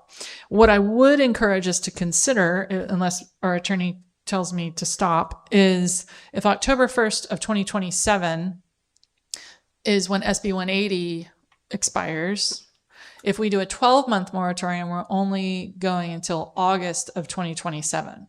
Perhaps we could consider putting a period of time of October 1st, 2027, or 14 months instead of 12. I realize I'm pushing the boundaries a little bit, but I think that the points that were made about SB 180, it being a new thing, the county saying 12 months, the water issues in Wellness Way, we're still sorting that out in our comp plan. If our attorney feels like we could, I don't want to say get away with, but if he feels like he could justify saying October 1st, 2027, unless continued prior to that date, I would rather us say October 1st. I agree with you.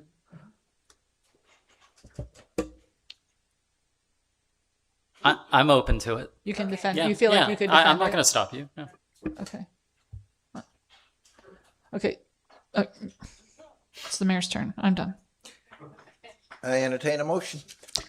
Mr. Mayor, I'd like to make a motion to approve ordinance number 2026-032 final with the change to October 1st, 2027 as the ending date of the moratorium. Second. Have a motion and a second for approval of item number, 16, ordinance number 2026-031, with the change of ending date being 1 October 2027. I have a question. Yeah, further discussion, please. Any further discussion? Yeah. Yes. So the original language, I think I need our attorney. I want to make sure we get this right. If we say October 1st, 2027, does the, looking for the extension, the renewal, can we still renew it? Yeah, I mean, I think if based on the motion as is, the way that we would redline it, so to speak, would be to put an expiration of October 1, 2027 and allow extensions of 6 months. You're killing me. You didn't make these all the same, so I don't know what Yeah, paragraph to they're all handcrafted ordinances. What paragraph am I looking at? Section 7, duration? The duration may be extended by resolution for an additional period of 6 months. Right. So we'd say October 1st, 2027, and then keep that last sentence. Sure. Are we good with that? I just needed clarity. I think you're Yes. fine. Yeah. Yeah. Okay. Great. Okay, you amend the motion. And you Second. amend the second. Okay. He didn't amend the motion. Huh? He didn't amend it. All he's amending is section 7, paragraph 1, or excuse me, section 7, sentence 1. Instead of saying 6 months, it will say October 1st, 2027, Right. Roughly which 14 still months. allows the Everything 6 else month is the same. extension. Yeah.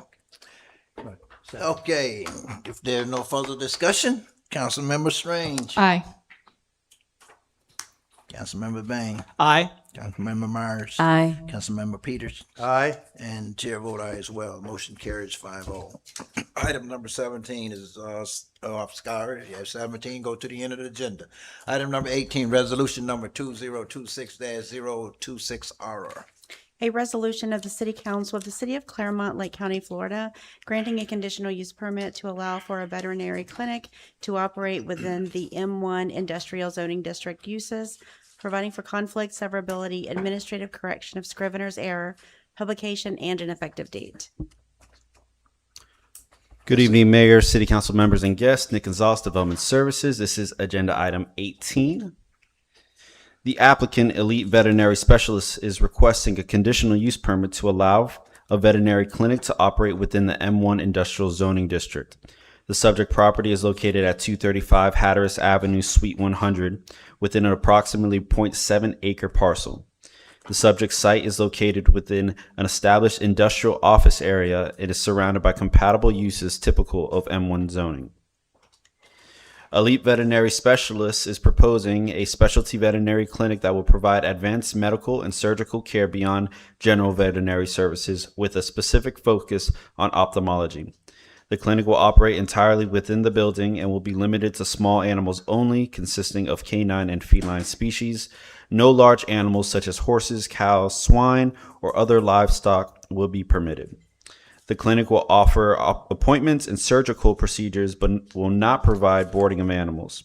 The clinic's hours of operation will be 6 days a week, Monday through Friday from 8:30 to 5:30 p.m., and Saturday from 8:30 to 2 p.m. Should the clinic wish to provide a designated outdoor area for animal relief or exercise, The area must include a way station managed by the clinic with animals monitored, leashed, and not left unattended. Based on the clinic's specialization, operating parameters, and proposed conditions, staff finds the veterinary clinic to be appropriate for the location and consistent with the intent of the district. When evaluating a request for a CUP, the Land Development Code, Section 101-212, requires specific development standards that are required to be met. Staff has reviewed the application as submitted in accordance with the development standards criteria and finds the proposed use can meet the general criteria for granting a CUP. The proposed use will not be detrimental to the health, safety, and welfare of the surrounding community. The Planning and Zoning Commission recommended approval 5-0, and staff recommends approval of the conditional use permit with the conditions contained in resolution number 2026-026R. That concludes staff's presentation. Thank you. Is the applicant present?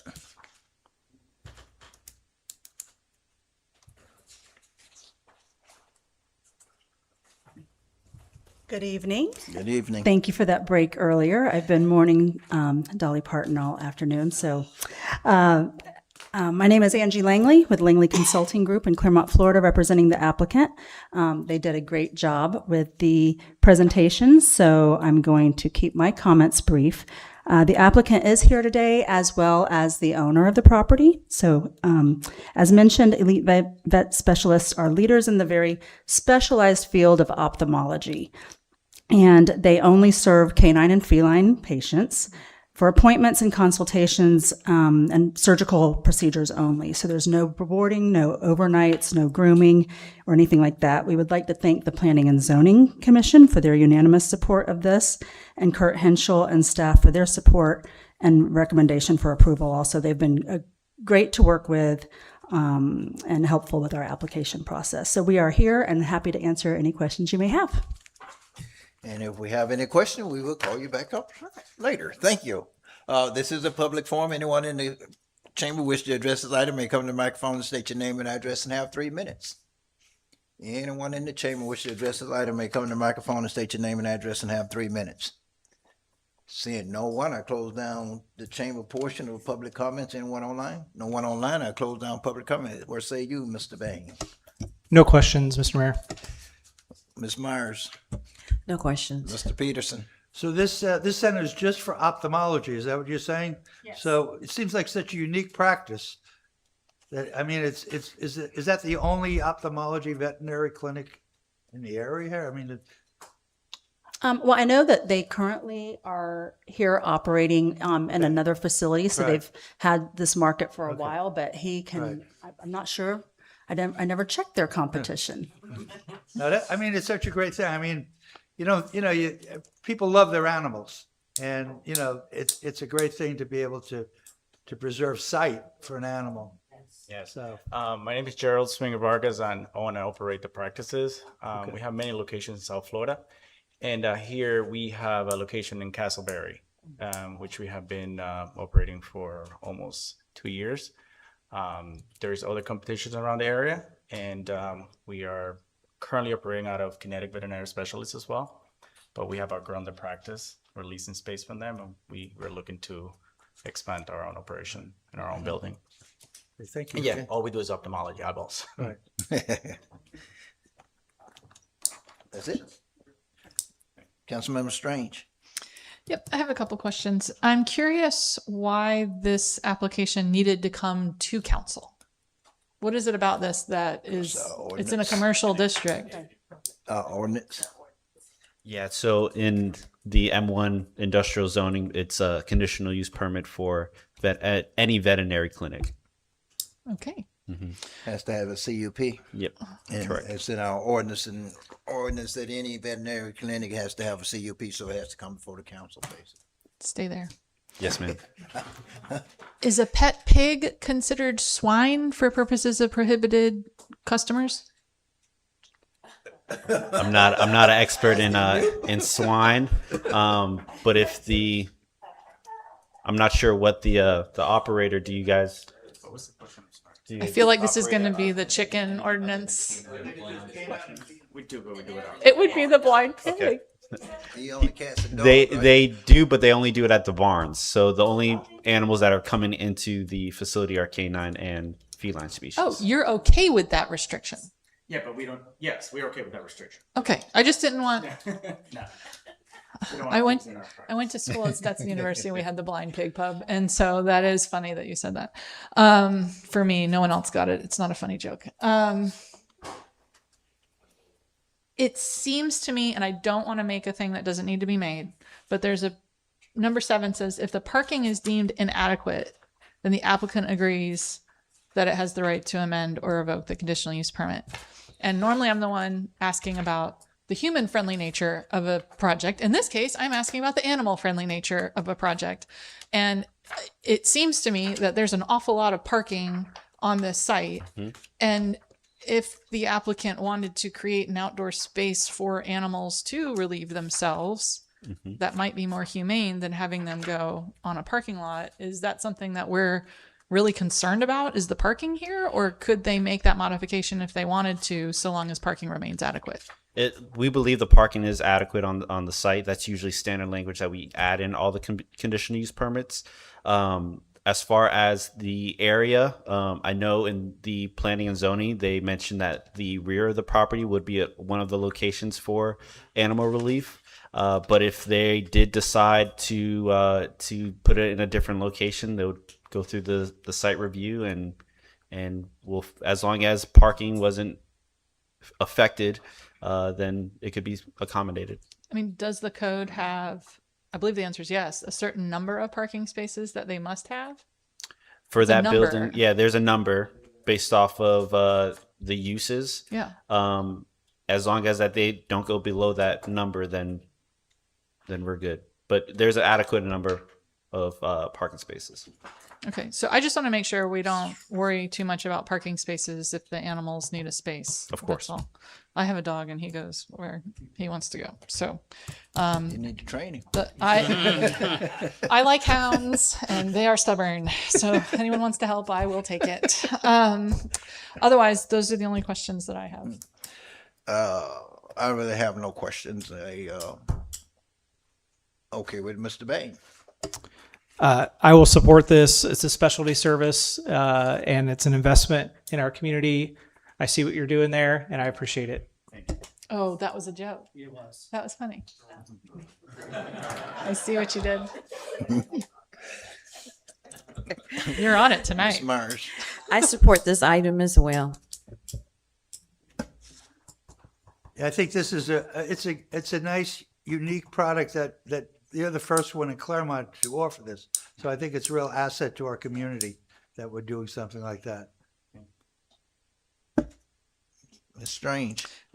Yeah, I support it. I just would be a little more comfortable if the parking was a number instead of the picture so that you have flexibility in the future. I don't know if that's something council supports or if our attorney could write it into the ordinance. Because there's a picture here, but it doesn't say how many parking spaces they need. And it's also a shared space, so there is an office there as well, a medical office. So they wouldn't be taking the entirety of the building. I see. Then I'll let it go. Yeah, with the parking, it's another medical office there, and I think when this came in years ago, they had more for the two. It was 2 offices there, and they had more than the required space parking at that time. So. Just to clarify with that, so the owner is here of the property. That piece is divided into 3 separate offices, and the previous tenant to this specific space was a medical use, which had many more appointments than what this ophthalmology, and the parking has never ever been an issue. And there's plenty of green space there for relief areas for dogs. There's more than one option for space for that. So parking is covered and pooping is covered as well. That's important. It's the second time tonight Like I that say, has come up. and it's still one medical office still there, right? Yeah, okay. All right, entertain a motion. I'd like to make a motion to, did everybody go, right? Yeah. Make a motion for ordinance number 2026-25. No, that's dark sky. I went ahead of myself. Sorry about that. One more time. 2026-026R. Exactly. Oh, yeah. I It's second ordinance number approval of item- 2026-026R is in Romeo. A second. Okay, I have a motion and a second for approval. Item number 18, resolution number 2026-026R. Any further discussion? Hearing none, all in favor, let it be known by saying aye. Aye. All opposed, and the chair vote aye as well. Good luck, sir. Thank you and welcome to the community. Welcome to Clermont. Yes, welcome to Clermont. Item number 19, ordinance number 2026-025, introduction.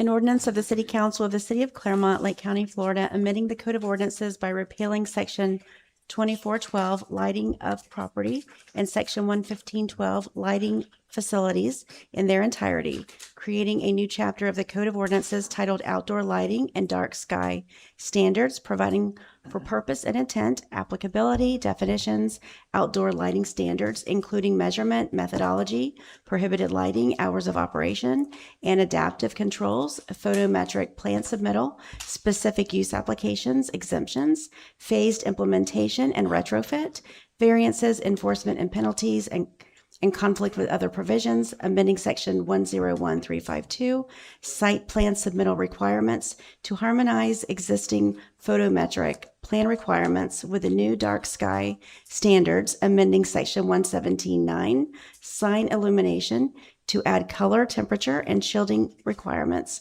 for illuminated signs, amending Section 11723, changeable copy and electronic message boards to add a color temperature cap for electronic message board signs, amending Section 119311, electric power lines and street lights to require subdivision street lights to comply with the new chapter, providing findings of consistency with the comprehensive plan, providing for conflict, severability, codification, the administrative correction of scrivener's error, publication, and an effective date.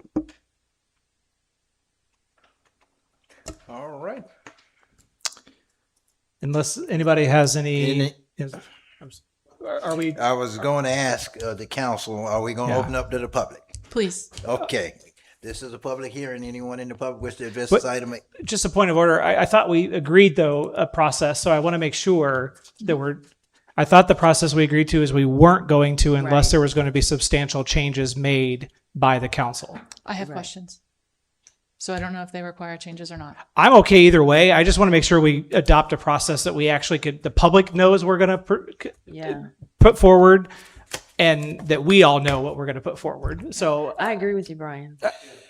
Well, that's Because the we reason weren't I've always going said, to. as far as I'm concerned, we For need it when first the reading. introduction, we just read the introduction, we Yeah. vote on it and move it And move on forward, because yeah. every councilman, the introduction come up, but we have to sit here and debate whether we're going to have public opinion or Yep. not public opinion. I mean, this is going to happen all the time. Okay. Well, I have Either we gonna do questions, public and it's a opinion or first we're not. reading, and we agreed if a council member had questions that we right. would move forward, and I have questions. And we saw the consequence of that earlier tonight.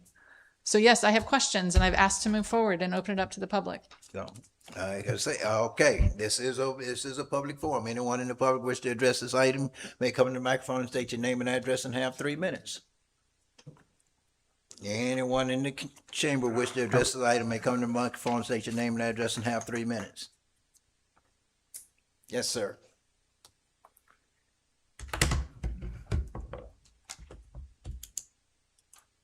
Good evening, Mayor, council members, Mike Kramer, 208 Nautica Mile Drive. I'm really excited tonight to express my support for this ordinance and the adoption of stronger outdoor lighting and dark sky standards for Clermont. I think most of you know that the Clermont Yacht Club, which I live in, has already adopted that. We changed out 38 light poles this last year, and the results were amazing. Clermont's known as a gem in the hills, and part of that, what makes that our community special is its lakes, the neighborhoods, the natural beauty, and the quality of life. And as our city continues to grow, I believe we have a responsibility to make sure that this growth does not unnecessarily diminish those qualities. This ordinance strikes a reasonable balance. It does not eliminate outdoor lighting or compromise the need for safety and security. Instead, it establishes sensible, measurable standards so that we put light where it's needed, when it's needed, without unnecessarily spilling onto neighboring properties or into the night sky. I especially support the use of warmer lighting, better shielding, limits on light trespass, and reducing unnecessary lighting after business hours. These are practical steps that can protect our residents and preserve the character of Clermont as we continue to grow. So I respectfully encourage the council to support ordinance 2026-025. I believe this is a positive and forward-looking step for Clermont and the quality of life, both current and for our future residents. So thank you for your time. Thank you, sir. This is a public forum. Anyone in the chamber wishes to address this item may come to the microphone and state your name and address and have 3 minutes. Anyone else in the chamber? Anyone else? Seeing no one else in the chamber, we close public comment in the chamber. Anyone online, sir? No one online. We'll close public comment and bring it back to Mr. Bain. What say Mr. Bain? Nothing at this time. Thank you. Councilmember Myers. No question. Councilmember Peterson. I think it's a great idea that we start adopting the Dark Sky International Protocol. I mean, there's this big push right now for under eave lighting in your homes, and these can cause, we have to get some ordinances in place now. I know they were passing something over in Kings Ridge for this, and I told them, really, you gotta look at these things, because that lighting could make it look like an amusement park if it gets too. So we really we need to stay on top of this, just like we need to stay on top of data centers and get an initiative done. Thank you. Thank you. Councilmember Strange. Yes, thank you. Who is the right person? Should I direct my questions to city manager, or is there someone else who put this together? This came ultimately from the city attorney's office. Thank you. Can we get a chart like we had for the, we had one tonight that had a chart. The administrative. I know, yeah. Yeah. That's horrible for the records. Can we get a chart like we had for the administrative variance ordinance? Thank you. So that's the first one. There's going to be a question that comes up later about installing flashing lights for purposes of citizens crossing streets in the dark.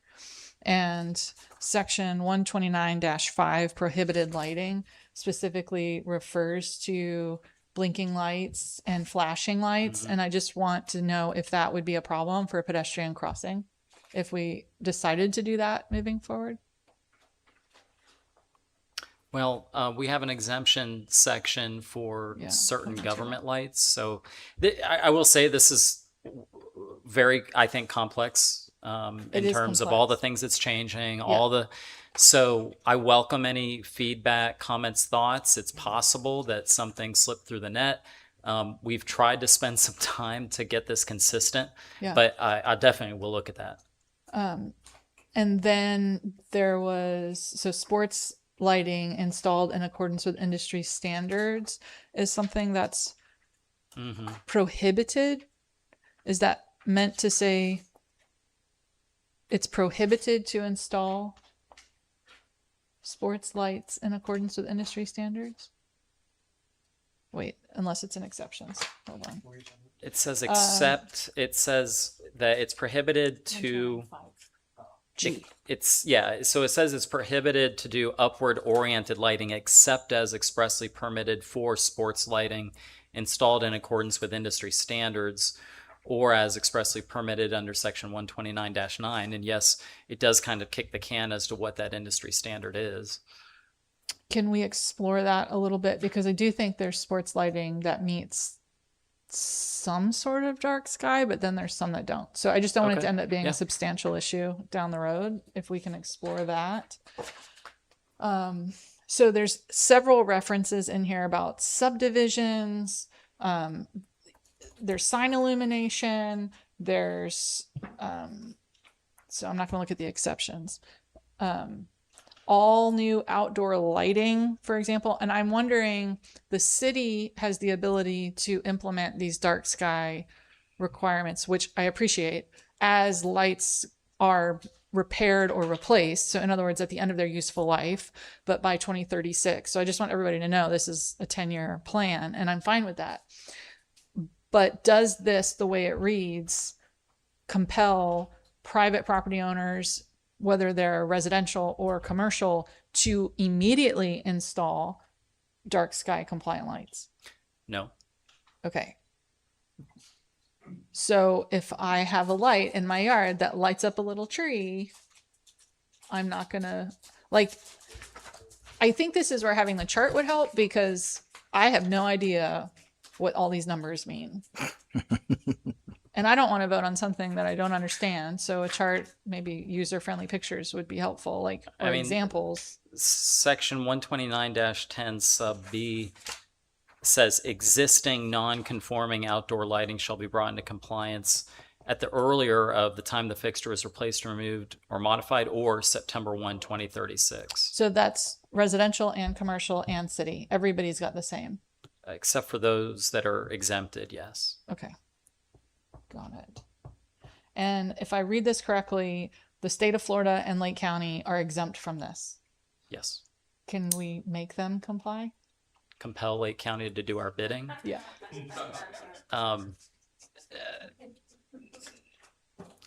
Perhaps in certain situations. So can we write those situations into this ordinance? I will give it some thought. I appreciate that. Thanks. But not the state. We can't do anything about the state. No. What about, point me to it, if the state owns land that's not roadways, are they exempt, or can we compel them if they own land within the city that's like what we might call a commercial property or civic space? It would not be an ideal challenge for us. No. Okay. But are they specifically exempt? Because I only saw the roadway. They might as well be, yeah. Okay. Let me see. It'd be like the federal government. We can't tell Uncle Sam what to do. Well, I don't know if I agree with that, but we can have that conversation another day, another time. Okay, so I think the biggest things that jump out at me then are having some sort of chart, addressing the blinking and flashing lights, and that'll be more clear, I think, at the next item, and then looking into the sports fields. And how many subdivisions would you say in Clermont have their own street lighting? I don't know the answer to that. We might want to notify the HOAs of this to get their feedback, is a suggestion. 2036 is when For me, it's kind of a good faith thing. Like, this is going to be expensive, which is going to be my final question. I think it's going to be expensive. And even though every HOA has notice of these meetings and what's going on in it, I think at least sending them a notice to say, hey, so you know, we're looking to adopt an ordinance that requires you to change all your lights over the next 10 years. I think knowing their feedback would be helpful. It might be that they're all excited about it, like Mr. Kramer, or they might say, oh, heck no. And then we've got a chamber full of people who are furious because they didn't know about it. And so I just want to kind of give people a heads up. And then my final question is, and I'm supportive of this. I think, Bill, you brought it up. So just know, I love the idea. But have we looked into the cost of this and what it might cost us over time? I believe Wait, I saw a 0 from the audience, so I'm interested in what he has to say. I think staff is aware that that's an issue. I don't know if there's been a study done. Yeah. There is a study, or there's no study, but all the fixtures have to be, all the parking lot fixtures, lighting along the, sorry. Just very, very high level. All of our fixtures might have LED lights in them, but the fixture itself is not compliant. So just for example, all the lighting in the parking lot would have to be changed to the head unit. Along the trail, there's a bunch of lighting. Those would have to be changed. Right. No study's been done, but we can just see it's not going to be. It's going to be expensive. Unless you exempt the city. Well, I don't want to do that, but I wouldn't mind tying it to grant, like making it aspirational.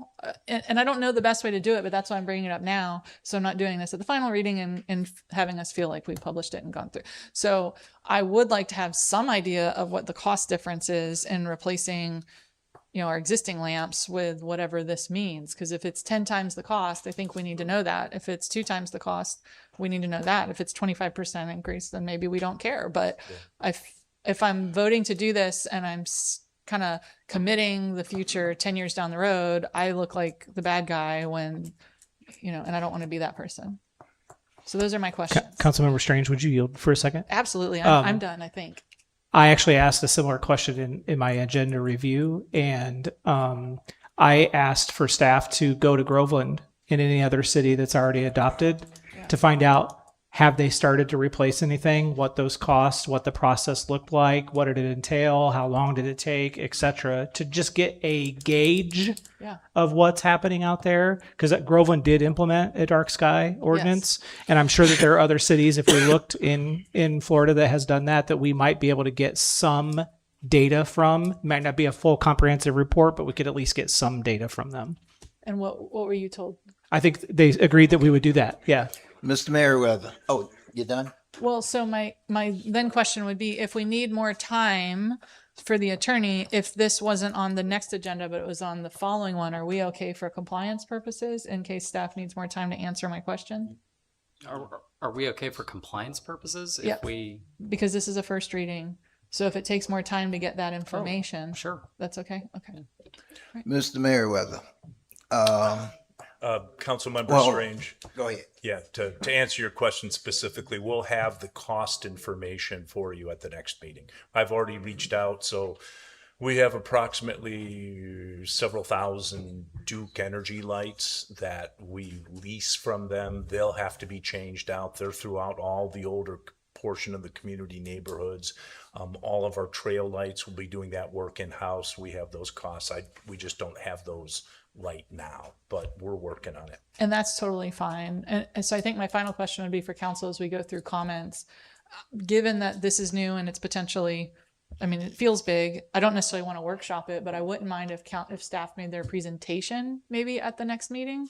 That gives the public another chance to see what's going on, and would give us time to come back to the meeting after that before we vote on this. So I'm going to put that out for you all to think about as you're responding. And I'm done with my questions. Thank you for them. I appreciate it. Mr. Merriweather, before you go. I know we just went through the process of changing out all our street lights to LEDs. Yes, sir, we did. Do we remember how much that cost? And I know this process is gonna be a lot worse. I know that was actually a net savings for the city. Right. Duke did not charge us Okay. to change things out to LED, so that it did lower our overall operational cost year over year. Changing them to a dark skies kind of environment, I don't think there's going to be a big cost per light, but I don't know what that cost is. There will be something. But wasn't some of them they changed out when they did the LEDs, went to LED, they put some dark skies in there as well? Well, there were several citizens that reached out as soon as we implemented LEDs that had concerns about light spillage. So there are a handful of lights citywide that have baffles that were more restricted on purpose to deal with specific properties, but they weren't switched to dark skies. So it's available. Duke's aware of it. I've discussed it many times with the Duke street lighting representative. We just weren't there yet, so now we are. So yeah, well, I know I discussed with them, 3 years ago at the conference, 3 years, just trying to get them, before we switched out the LEDs, trying to get them to do that, and we talked about dark skies back then. And in fairness, it took them multiple years to get the entire city shifted to LEDs. I would anticipate this would be something we would implement over numerous budgets. If we have a 10-year window, I'm not going to wait till you're 9 and go, got to get it done. So, well, if there's some out there, we can go ahead and start getting done. I would like to see that. But thank you, Mr. Merriweather. Yes. Mr. Waugh, I think it said we talked about other subdivisions like Kingsridge, Summit Greens, and everything. Can we actually do an ordinance and force them to go to dark sky? Make them do dark skies when they kind of like do their own lighting? Yes. Okay, well, because right now I think the only subdivision that's required to use dark sky, the only area is Wellness Way. Is it, Kurt? Wellness Way has their own dark sky, and that was the other thing. Did we look at that ordinance and compare what they doing down there with what our ordinance? I didn't compare it with Wellness Way. I did compare it with Groveland, but I didn't look at Wellness Way standards actually. Well, I didn't think I wasn't sure, but I would like to make sure what they doing in Wellness Way is somewhat similar to what we trying to do here with it. We already have a problem with Wellness Way having their own set of ordinance and guidelines down there compared to what here, so we can do something similar to keep everything similar. Can we go back and look at that? And that's the only questions I have, sir. Mr. Vane.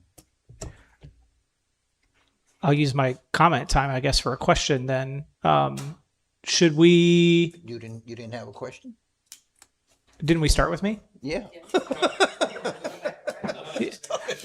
Yeah, I know. That's why. Well, now I have a question though, based off this. So I'll use my statement time for the question. Sorry, I got confused there.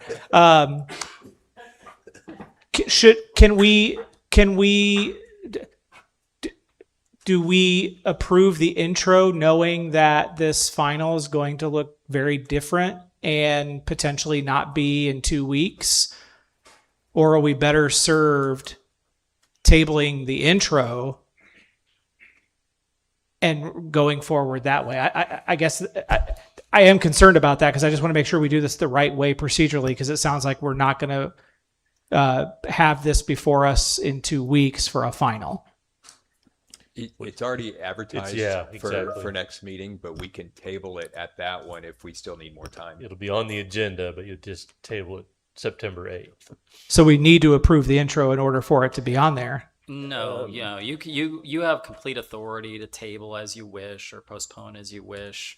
Even it's advertisement. I mean, we can put something else out if we have to.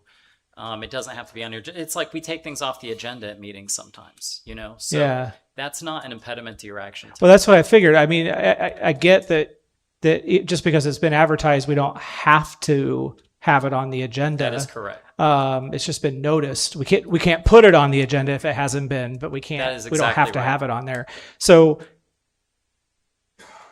your preference for our action then? Councilmember, it depends because I've heard a lot of different comments. It's true, and I don't know what the final shape is going to be. It's a big ordinance, but I'm not sure what the final shape is. Like I could envision being able to pass it at the second. I know that sounds crazy, but I could envision it because a lot of the discussion I've heard is still on topic with the things being implemented, if that makes sense. Okay. Then if that's the case, I'd be okay approving the intro tonight and giving staff the 2 weeks to bring it back at the next meeting for a final. And if we need to, we table or address it at that point. Thank you. Ms. Myers. I'm ready to, well, you probably aren't ready to make a motion on this. I am. Mr. Peterson. I mean, I think we keep on talking about cost, but we also got to think about what we're talking about with the dark sky. It's something that we have to preserve.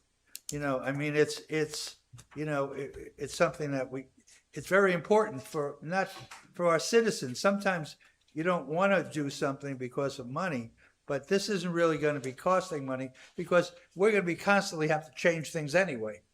And as far as going, like if we go into subdivisions, we can mandate them when they change their lights, just like when, anything else that these are the lights that are accepted street lights for the city of Clermont. And they have to have a certain amount of baffles, certain amount of lumens, certain amount of spread out, et cetera. And I think it's important that we either accept it or we can always find something wrong with anything. But, I think this is the overall picture, I think is good. And if we have to tweak it later, like our city attorney can tweak whatever we need to have tweaked out, as far as, how many lumens, but there is a standard already. And it's, we even have proof now when Groveland has it. So we can utilize them as our template to, how to set it up. So with that, I'd like to make a motion. No. Ms. Strange. Yeah, I'm happy moving forward. I think that at least the public has knowledge of what the concerns might be and what they are, and our attorney has knowledge of that. When it comes back, I would like to see some sort of user-friendly chart. I'd like to see the comparison to Wellness Way. I'd like to see the standard comparison with Groveland and any other examples that we can find. And I'm okay if that takes more time. I like it. Also a cost estimate. And it sounds like there might be grants or something because I saw a 0 on the cost. So I just want to get those questions answered before we go into the final, but I'm happy to move forward tonight. Okay, as I said, Mr. White, if we can go back and look at what the ordinance we have for Wellness Way, because they already on the dark sky ordinance down there, and make sure we kind of like in line with them. Yes, I know Groveland been on the dark sky now for about 4 years. We can kind of like look at them, but I want to make sure we stay consistent here in Clermont with what we already got going.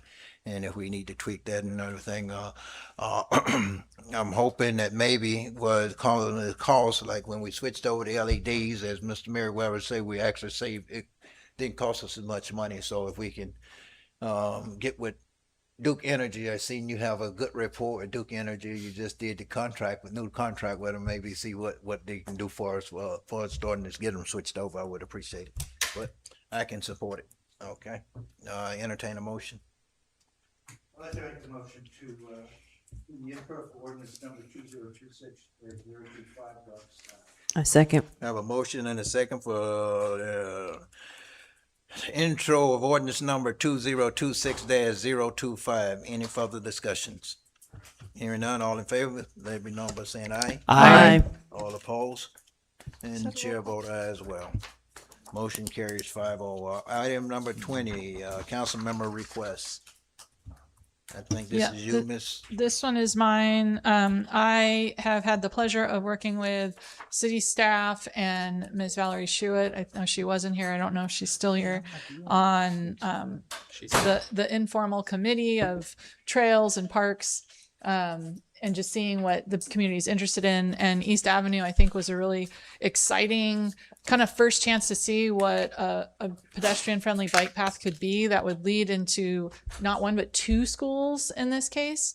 And since East has been done, and in fairness to Mr. Mayworm and his team, I have not had any conversation with him. So he's caught off guard except to the extent that Mr. Van Wagner's talked to him. But East Avenue was resurfaced, which is wonderful, but it's a big black top right now, which does not lend itself to feeling safe riding a bike or walking, especially if you're thinking about your elementary or middle school child going to one of those two schools. So what I'd like to do is hear from staff. There was questions, as I understood it, about the time it might take to get engineering of a new concept. And so what I provided in the packet is something that we've already paid to have engineered as a city. This was done years ago, and it's not the complete street. It's not the big expensive solution. It's literally paint. I'm saying paint. I'm oversimplifying that. But the idea is that it's the equivalent of whatever the road equivalent of paint is. And to be able to create a solution to get teachers parking, which is important, to get the kids a safe bike path to school, and also maybe to slow some people down by narrowing that road on East Avenue. And it's not necessarily the end all be all, but what I'd love to see happen is whatever staff needs from us, whether it's funding, whatever direction they might need, that we can get East Avenue as a great example of a thing we could do to make a bike-friendly, walker-friendly path for children to get to school safely and families to get to school safely. So that's the reason for this. So actually, if Mr. Mayworm is here and he can speak more intelligently to this, that would be amazing, and I would welcome it. Jim Mayworm, Assistant Director of Public Services. Thank you for bringing these forward, because I had this scheduled for the September 8th meeting. If you remember originally, when we talked about resurfacing East Avenue, we had made a commitment to explore the opportunity to build bike lanes. So I was bringing that initiative forward to bring that to conclusion. So we have a concept design from an engineering firm that puts a bike lane on both sides of the street, and that cost is approximately $65,000 on a change order from our paving contractor. I did bring that concept and proposal to the Greenways group because I like their input on that. They really preferred the option that was in your packet that Councilmember Strange has forwarded to. Now, that concept came from the 2019 Complete Street Study. This was offered as an interim solution until the entire road could be reconstructed, rebuilt, and the concept number 3 that was approved by City Council back in 2019 could be implemented. So both of these concepts that we have right now were always considered to be temporary, to get us going in the right direction, and with the vision that we were going to do something better down the road. I have. The other engineered one? Yes, I do have copies of that.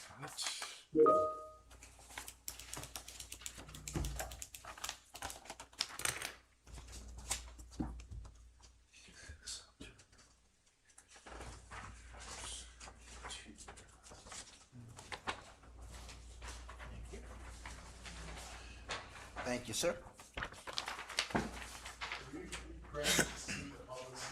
Thank you, young man.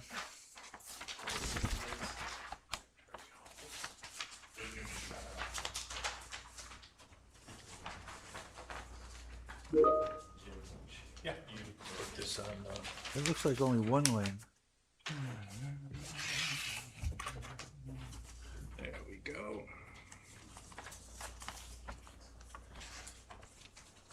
Now this concept that you have in front of you and that I'm showing on the screen, we did this with the idea that it was going to be inexpensive, quick, and not as impactful to some of the neighbors. One thing that we're looking at is there are residences up and down East Avenue, and the people park their cars in front of their homes. This particular plan wouldn't be super disruptive to that, so we just sort of took that into consideration. There are limitations with this plan. Again, it was intended to be only quick and fairly inexpensive with an eye towards something bigger and better down the road. Any questions about this by any chance? This plan, if I'm seeing right, kind of small, but we It have is, a sorry. bike lane on both sides. That's correct. Okay, So that's there's the a bike okay. lane on the east side of the street, could be heading northbound. On the west side of the street, could be heading southbound. And it does cross 50 and continue down to Minnehaha in this particular plan. And how wide is the bike lane? Only 4 feet wide. That's how we're capable of putting one on each side of the street. Now, the two-way concept that is in your packet that's shown here, that's an 8-foot, maybe 10-foot wide bike lane, but Right. you have both directions on the same Same side side. of the street. That would require a little bit more engineering because we're offsetting the driving lanes to the west in lieu of what we're doing, what this other plan shows, where the driving lanes basically stay where they are towards the middle of the road, and we're just taking 4 feet on either side. So we tried to simplify this concept here.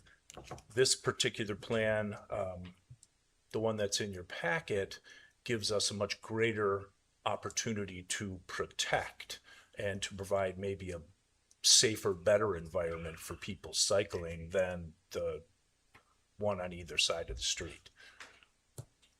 Thank you. Well, go ahead. I mean, I would love to get the public's take on it at this point.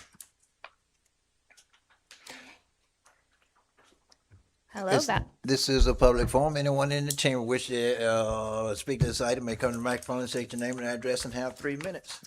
Valerie Schuett, 931 West Montrose Street. I think we're right now calling ourselves the Clermont Greenways Action Team. It's been shifting. We're trying on new things. But advocates for walkability and multimodal transport. And yeah, East Avenue there's been conversations. I've talked with Jim.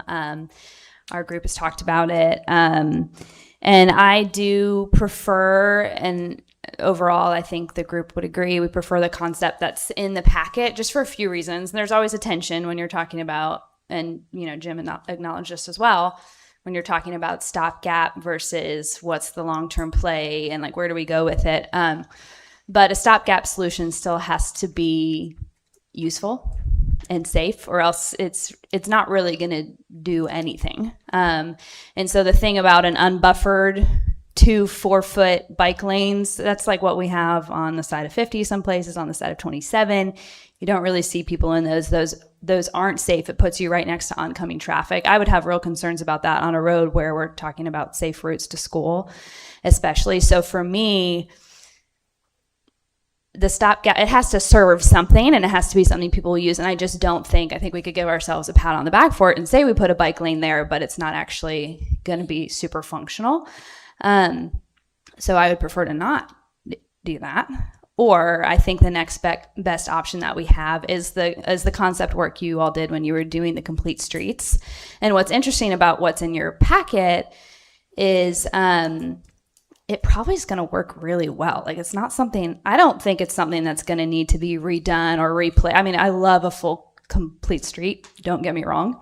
We just have a lot of this work to do around Clermont as a whole. So, and then when you can expand the network, when you can go beyond one street or one route, it amplifies and multiplies the impact of the, that one route that you did. So I think that's where I'm stuck in the tension. So this solution is great because, yes, the bike lane is all on one side. That's not a bad thing, especially if we have safe crossings when it comes to get to the schools. The kids can cross. There's always crossing guards in the morning. It's a wider space, so you can have traffic going both ways in the bike lane. There is a buffer, which is super important. And then in addition to that, there is on-street parking, which provides an additional buffer to the bikeway. So this is a space where people are just precedent shows, the data shows, there's case studies to show, these things get used when they're in the right places and there's people around them that need to use them. So that's why we support the concept in the packet. It does require more, like Jim said. I think to me, that's the minimum of what makes it really usable, though. And I think it could last for a long time. Like, if it's working, what's the rush to go in and build out this full, complete street? I'm just going to wrap this up, if you guys don't mind, in another minute or so. Making sure I'm representing some of the thoughts. I think that's the gist. I think East is easier to retrofit than most streets because of the width of the pave that's already there. So the concept you have in the packet, I think most of it can happen on the street that's already paved. In my mind, and in some of the conversations that we had about this, we were looking at, for like a first start, maybe it goes from the cemetery right there around Bishop Field to like Grand Avenue, for example. We don't necessarily want to take kids right up to 50 right now. That's not a safe crossing at the moment. But it's an interesting idea to think that, maybe we could run the easier concept then on the other side of South. I don't know. There's a lot of nuances to that. So our group would be happy to continue to speak into this, but I think you all could really get behind the concept that's already in the packet. There's been work and design work in that. And what I can say from a big picture planning perspective is that any version of the master plan, Greenways trail map all has East Avenue in it. So it's there, and it's something I think we could invest in appropriately. Thank you.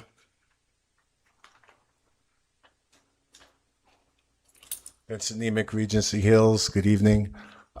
Quick question, it might be for staff. I'd like to know the width of the road.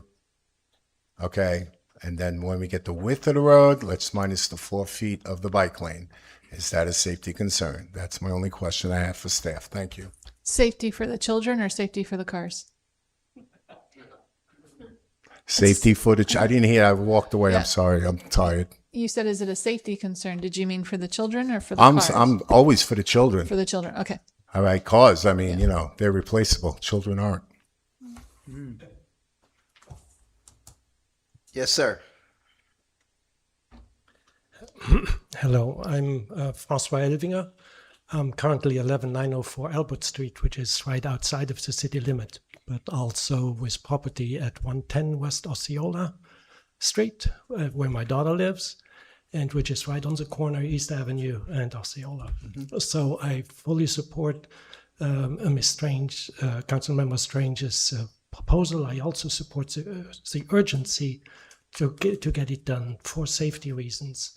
I lived at the house, or my wife lived there. I was still working up north, but came down several times. But in 2.5 years, we witnessed, not being out all the time outside on the street, but 3 accidents.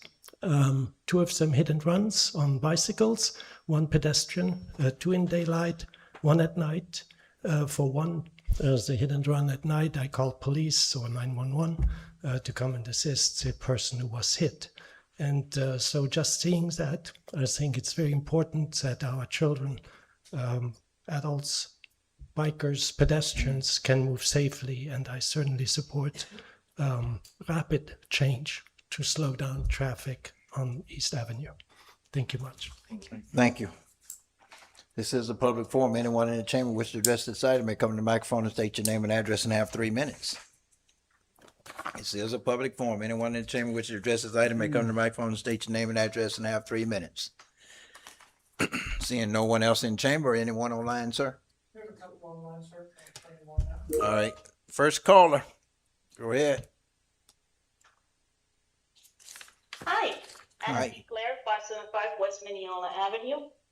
First of all, I would like to thank Councilwoman Strange for bringing this up with City Council. I really appreciate this. And similarly, I would like to thank Valerie Schuett for being relentless in her leadership to get us to the point where we are in such a short period of time, because she has been a leader in this. I fully support the plans that have been brought forward.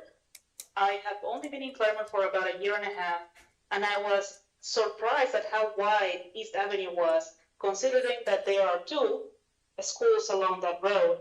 And the width of the lane is actually directed with the speed that the people drive it. So I thought at the time, well, thank God that this road is full of potholes, because it's actually slowing the cars down. Now, as you know, this has been resurfaced, and I see more instances of speeding.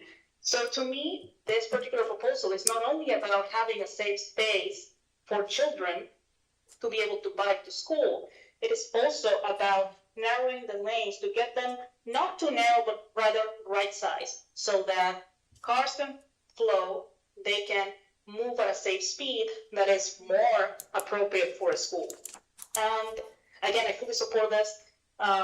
We can obviously talk about the details about the particular design and get this engineered. I'm just very happy that we're finally talking about fixing East Avenue. Thank you. Thank you. Next caller.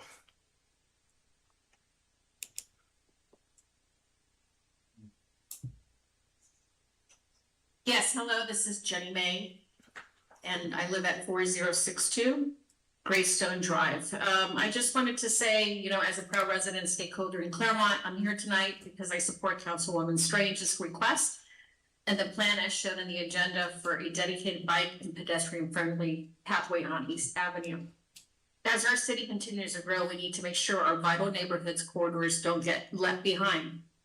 I saw this firsthand, and I want to thank Valerie for inviting myself and others on these bike audits. It really, really, truly gets us to see how it is to actually bike and walk on these streets. But I do appreciate the committee. Let me tell you, navigating that stretch safely actually it was on a Saturday morning. It was a pretty daunting challenge. Most importantly, we need our children to be safe when they want to ride their bikes or walk to school. That starts with practical safety upgrades, including a large high visibility crosswalk, I believe that she stated, between the 2 schools, Cole and I believe it's Cypress Ridge, to protect our children. I think the city could possibly apply for a grant through the FDOT Safety Routes to School program. I think that could be a possibility on funding. But I believe that, you know, investing in a safe multi-use pathway with colored paved markings that is shown in the agenda would do more than just, you know, pour concrete. That project would be fantastic first step, and probably a model that will multiply to other neighborhoods across our city. I believe let's keep Clermont moving forward safely, walkable, bikeable, and connected to everyone. So, Councilwoman Strange, thank you so much for this. Good night. Thank you. Anyone else want? Since no one else is on virtual, we will close down public comment and bring it back council. What say you, Mr. Bain? Thank you, Mayor. Questions for staff. How long, let me ask this. What would it take for us to do the big plan version, the one lane one way, one lane the other, all the way from, I think, Lakeshore to Grand. Right. So that particular concept, we're prepared and ready to go as soon as the change order would be approved. And that's, I think you said 65,000? Okay. Yes, correct. 65,835 to be Okay. specific. And would you, assuming you brought that at the next meeting and it's approved, when would work actually take place? Probably a few weeks from now. So it would actually be done then by when? Could be Roughly? as early as, I'm going to give myself some space, November 1st. Okay. So by the end of this calendar year. Absolutely. Okay. So what's in our packet is a different version, Right. which is more in line with a complete street proposal. Absolutely. It appears as though there are some changes that would be made to East Avenue that would be more than just adding a bike lane. And what I mean by that is it would be shifting where the lanes of travel would be. Right. Would that require changes in where cars are allowed to park on East Avenue? Yes. Okay. Yes, it would. So this particular concept would require additional engineering because we'd have to change the dimensioning and the location of the travel lanes. Parking would generally be, if I'm looking at this, if I'm saying this is the east side of the street, parking would be on the east side of the street. We would definitely like to contact all of the residents up and down East Avenue, explain what's going to happen, what we're proposing, get some feedback from them. Important to note that this study, there was a lot of public outreach that was done as a part of this. And I have over the years had people living on East Avenue reach out to me and say, hey, where are you at with that Complete Streets project? And I said, well, it's gotten really expensive. We're trying to find the money to build it. So there could be a lot of enthusiasm to do this plan too. I don't know that yet, but that's part of the discovery that we'd have to do. There's also been conversations about taking this, if we're doing the engineering, taking this and extending it down to the South Lake Trail. It's a natural potential connection point. That would have to be laid out and engineered. My director and myself feel there is a pathway to make that happen, but we would need to formally put that together. Then I think there was a mention about some additional crosswalks that there was some interest, or so if there's a desire for that, that also would require some engineering, because the slopes on the west side of East Avenue at the schools are challenging. So if we're going to reorient the crosswalks, which is fine, we just need to get that access point engineered to meet ADA standards, which currently it doesn't meet. Yeah, So, and there is some sloping topography things there. I think I asked this in the agenda review that if we wanted to move forward with what's in the packet, I think what's in the report from Councilmember Strange is no later than January 27. I think the questions I asked for you in review is that you indicated, I asked kind of how long design might take, and you had mentioned like 6 to 8 months. Correct. And there would also need to be a bid process given the scope of work. Is that correct? Yes, assuming the complexity of construction is there and the cost is going to exceed $50,000, which is extremely likely, then yes, we would have to go out to bid and have that vetted properly through, approved by the city council and everything else like that. So engineering could be 6, maybe 8 months if we get started right away. Okay. I would push to have that time frame shortened as much as we possibly could, understanding the urgency of it all. And then as soon as engineering was done, concepts are brought back to the council and to our groups, look at that, choose what we're looking at, get it nailed down tight, and then develop the final plans and then go out to bid. And I think I asked in terms of again a guesstimate, best guess estimate of when this then could be completed, Right. and you indicated prior to the start of next school year. Assuming the construction is complex, the desirable thing for the contractor would be to wait until school is out. Then you could go ahead and rip up in front of the schools and make connections and do some of the heavier bits of construction. There may be a way to get some of the pavement marked and down prior to that occurring, Mhm. but until we have the plans and until we have the dimensions all put together, I can't really say. Okay. But understanding the urgency, we'd like to push it as much as we could. Sure. My final question, I think, is for the city attorney then. If we wanted to support what's being proposed through Councilmember Strange's request here and get behind the Complete Street program, since we don't have some of the data and information, cost, timing, what it actually would look like, outreach to the community, can we approve tonight moving forward with the concept of that program? Obviously, then requiring the various pieces to come back to us when they come back to us for actual approval, but to give direction and support for the concept behind this complete street model versus the one way each way, if you will. Absolutely. Okay. Thank you very much. Those are all my questions. Ms. Myers.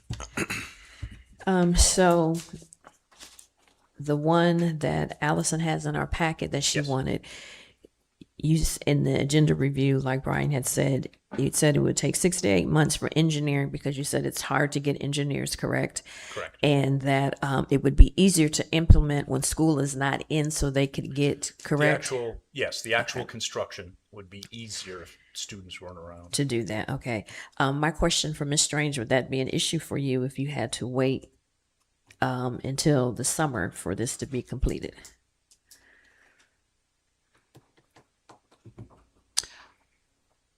I don't know how else to say this except to just say it as it's on my heart, which is the reason why I expedited this and put it on the schedule was because I was sent a photograph of a crossing sign that we had put in the middle of the street that had been hit by a car. Ooh. And I am going to have a very hard time sitting on this dais if a child is hit during the time it takes us to get this right.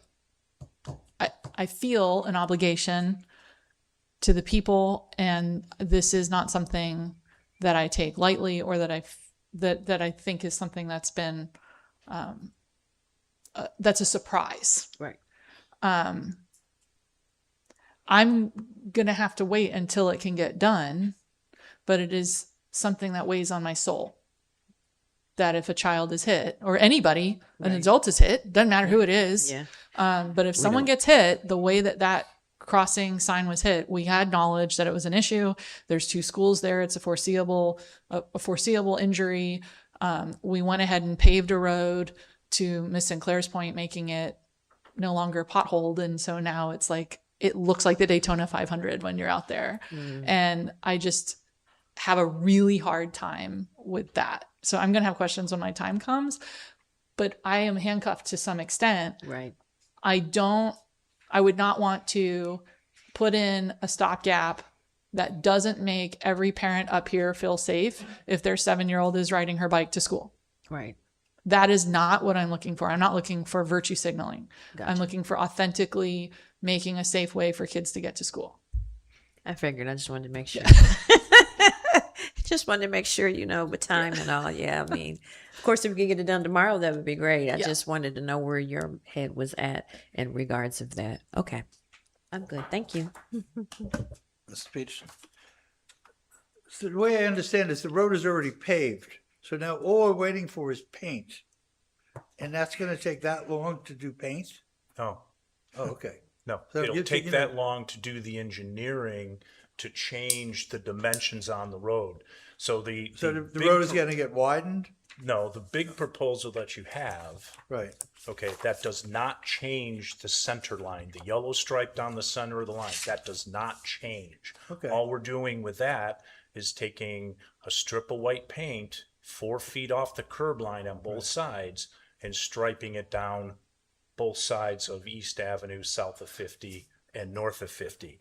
What's in the packet is going to require additional engineering because that is changing Right. the lanes of the road and everything else like that. And the biggest part of the time that it's going to take to create this is a But if we survey would crew do, coming out and if we would surveying. do this concept, it could be done right away. Couple of months, right? Is that Be acceptable to done, you? I think he said November. I don't think 4-foot lanes are safe for 7-year-olds to ride next to 35-mile-an-hour cars. Right. I don't think that that's safe. So by having it both lanes on one side, what's the buffer between that and the traffic? So if you look at the 2019 proposal, which I'll have questions about, you'll notice that you've got the 2 cars or the 2 lanes, Right. and then those little T's are actually parallel parking. Okay. So you actually end up with whole vehicles separating the bike lane from the traffic. Right. And then there's also a buffer painted stripe between the bike lane and the parallel parking. And some communities, and I'm not asking it here tonight, but some communities will take those buffers and they'll put things like concrete planters, or they'll put Right. art, or they'll put sticks that are vertical in the road to kind of designate that this is for bicycles. And I feel like that's a good Right. thing for the community. I think that's probably a creative art project, quite frankly, but that's the difference. Is in one case you have a child or an adult or someone in a wheelchair or riding next to cars going at a Right. speed. No, I understand. But is this concept the same width as the road exists now? Yeah. So it's not that we have to widen it or anything. But does the car pass have to be narrow? Is there a minimum? Yes, the car paths in both cases would generally be narrowed. So, which is a good thing because that's going to slow traffic down. Mhm. So right now the driving lane is 15 feet wide because there's nothing that's constraining you, and There's all no you parking see in on the front of sides. you is, well, there's Yeah. parking, but it's a distance away. So with the 2-lane bike lane here, Right. that would be about 8 feet wide with another 2-foot buffer and then another 8-foot wide parking lane for cars to park. So you've got quite a bit of space. So that's going to narrow the travel lanes down to generally about 10 feet, which is going to be kind of narrow for this. But the whole objective is traffic calming and to slow people down. And remember when we had the gentleman from the ABA here? Is the standard to have a bike lane in 2 directions next to each other, or is the standard to have the bike lane match the traffic pattern of the cars? That's outside my scope. Honestly, I've seen it both ways. I was just in Sanford over the weekend, and they did a terrific job on State Route 46 Okay. of building brand new protected bike lanes on the existing road surface, and they had exactly as it's shown in your packet, that there was eastbound, northbound, or whatever on the same lane with the concrete medians that Councilmember Strange was mentioning too. Right. So Okay, no, I'm in favor of that. Just would like it today, right? understood. I mean, like you said, we want to save, that sign was hit, but there was no child injured yet. And that's the big word, is yet, right? Right. Okay. Will you be taking away if you have a house there, will you be taking away that person's right to park his car in front of his house? Potentially, yes. In this particular concept that's in your packet, the parking on the west side of the street would generally go away. Most of the residences are on the east side of the street, Right. but that wouldn't prohibit them from parking on the east side of the street Right. and just walking across the street to their home. Now, if you own a home, is there a legal requirement? If you take away somebody's parking in front of their home, can you take that away? Is that owned, like if you have a house and you've been parked? There's no right to it if it's a city road, for example. I'm sorry? Yeah. Yeah, no. But that's ultimately, it's one of those things that the city has control. Like, this comes up in the context of our discussion sometimes with Ms. Forth. Can the city put up signs on it? It can, Right. and that deprives people of parking sometimes. But yes, it is within the city's discretion. There's no compensation or anything. That's it. No further questions. Thank you, sir.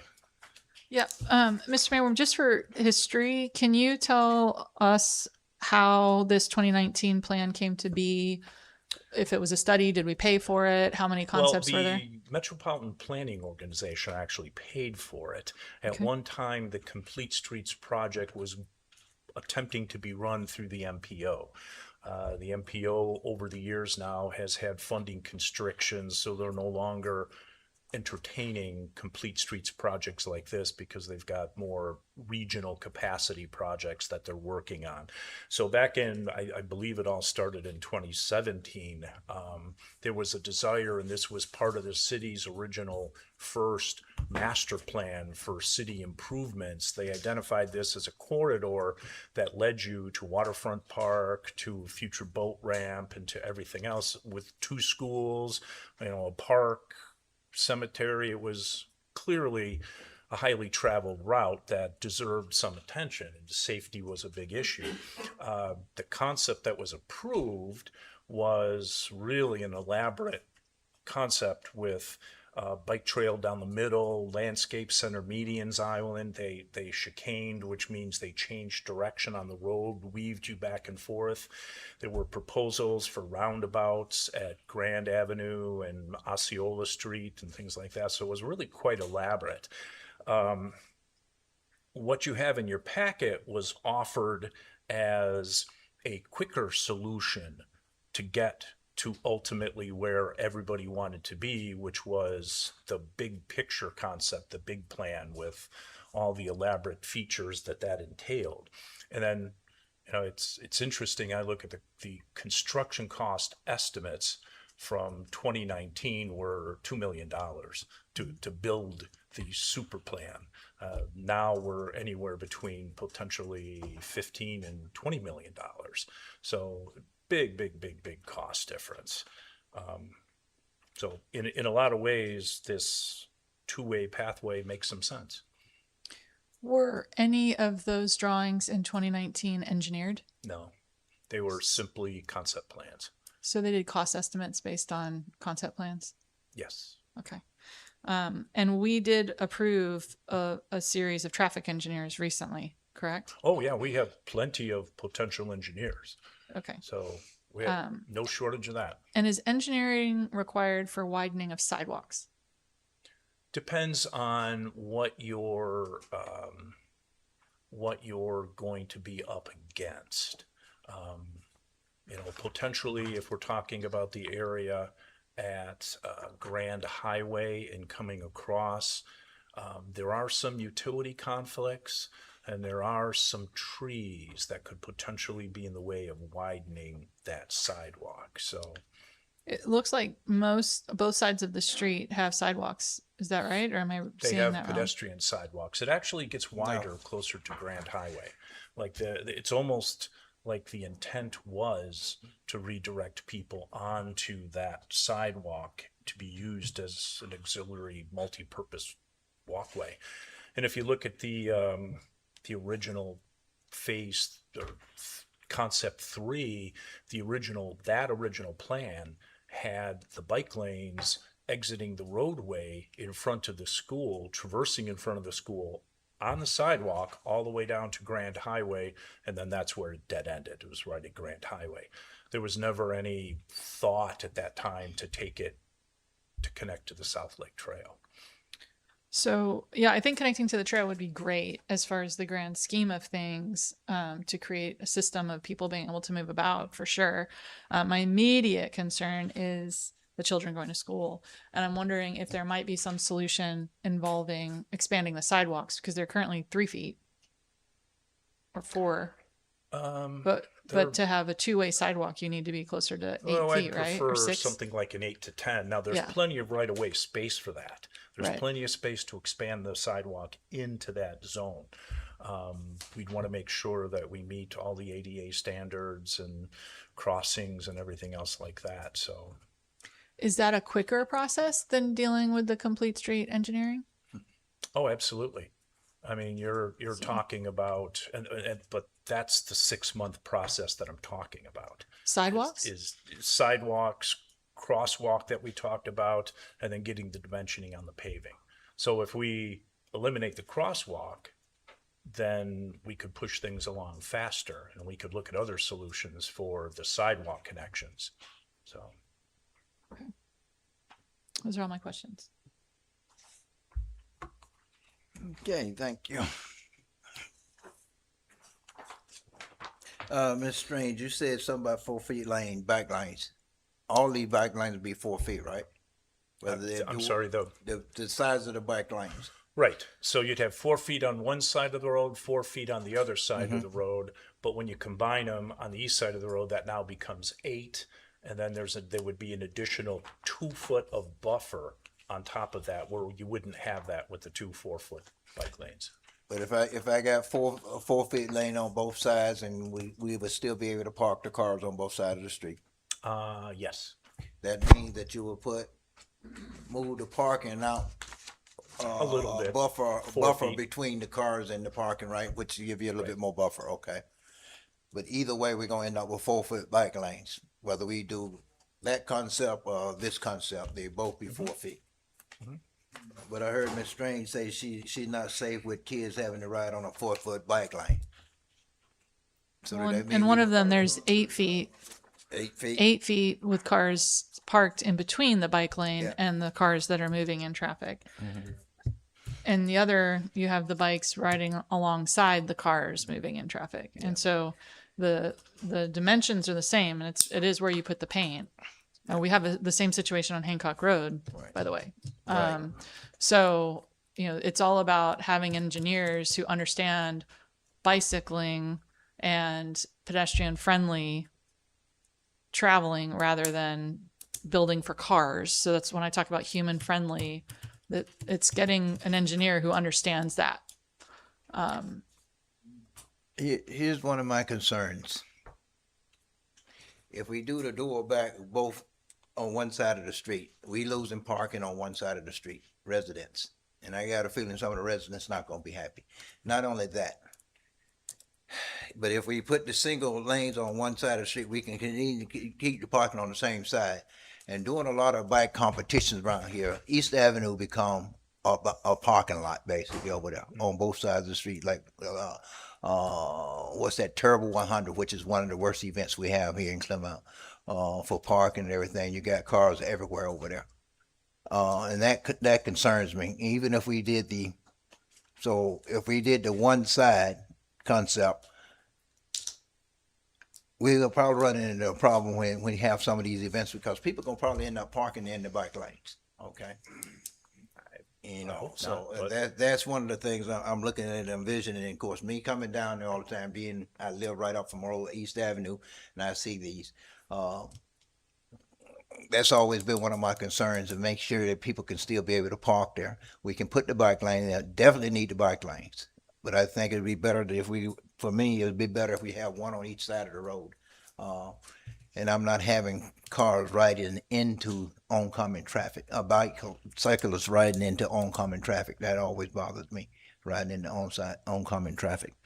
Even though some people say they'd rather ride in oncoming traffic so they can see what's coming at them rather than not being able to see what's behind them. But I just have a problem with that. But understood. That's where I'm at, and we can go ahead and get this done. If we did on both sides, you say that can probably be done by November. Okay. What's the width of the road? The right-of-way width north of 50 is 100 feet. No, the existing road, how wide is it? Pavement width it varies, but it's generally around 70, 75 feet wide. South of 50, it's a little narrower. So north of 50, if we have two 10-foot lanes, that leaves 25 feet on each side. That could be split between parking, or if you have two lanes, that's only 20 feet. And so if you have 75 feet, that's 55 feet divided by 2. Right. My son's better than math than I am, but I think that's 27.5 feet.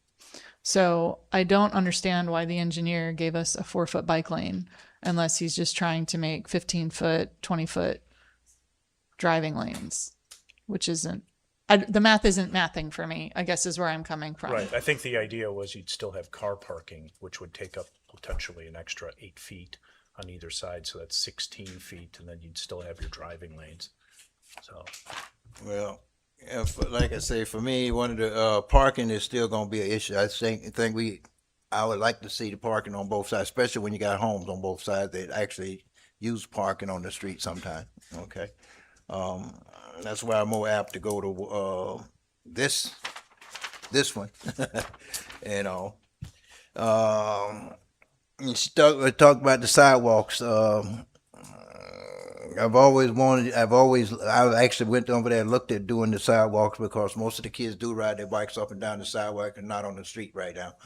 Most of them use, but I think we have some problem with sidewalks there because we have some areas where the topography get kind of rough there, between what's that, Osceola and DeSoto Street.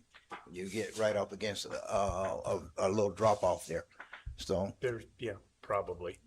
I haven't ridden my bike there, so I couldn't tell you. Well, like I say, it's part of my neighborhood, and I walk down there sometime, and you have to walk. It would be great if we had sidewalks on both sides of the street, because when I come down, I have to walk across the street and get to the west side of the street in order to be on a sidewalk. Okay, because we don't have one on the east side.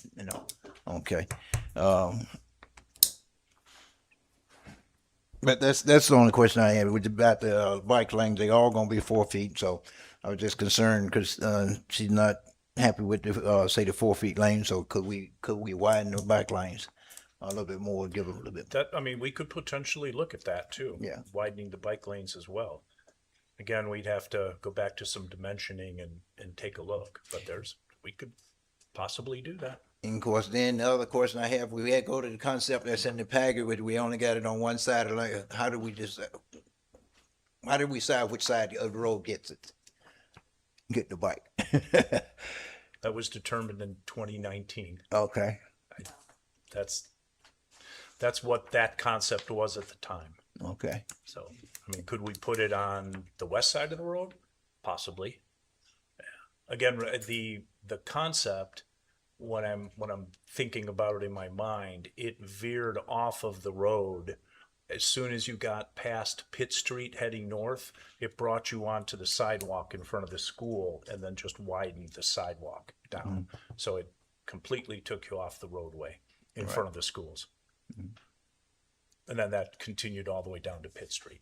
Yeah. It was down on Pitt Street where the sign got hit, right? On Pitt Street and Drew. Yes. That intersection where the sign got run over. I still look at the pictures, don't know what the driver was doing to running that sign there in the middle of the road.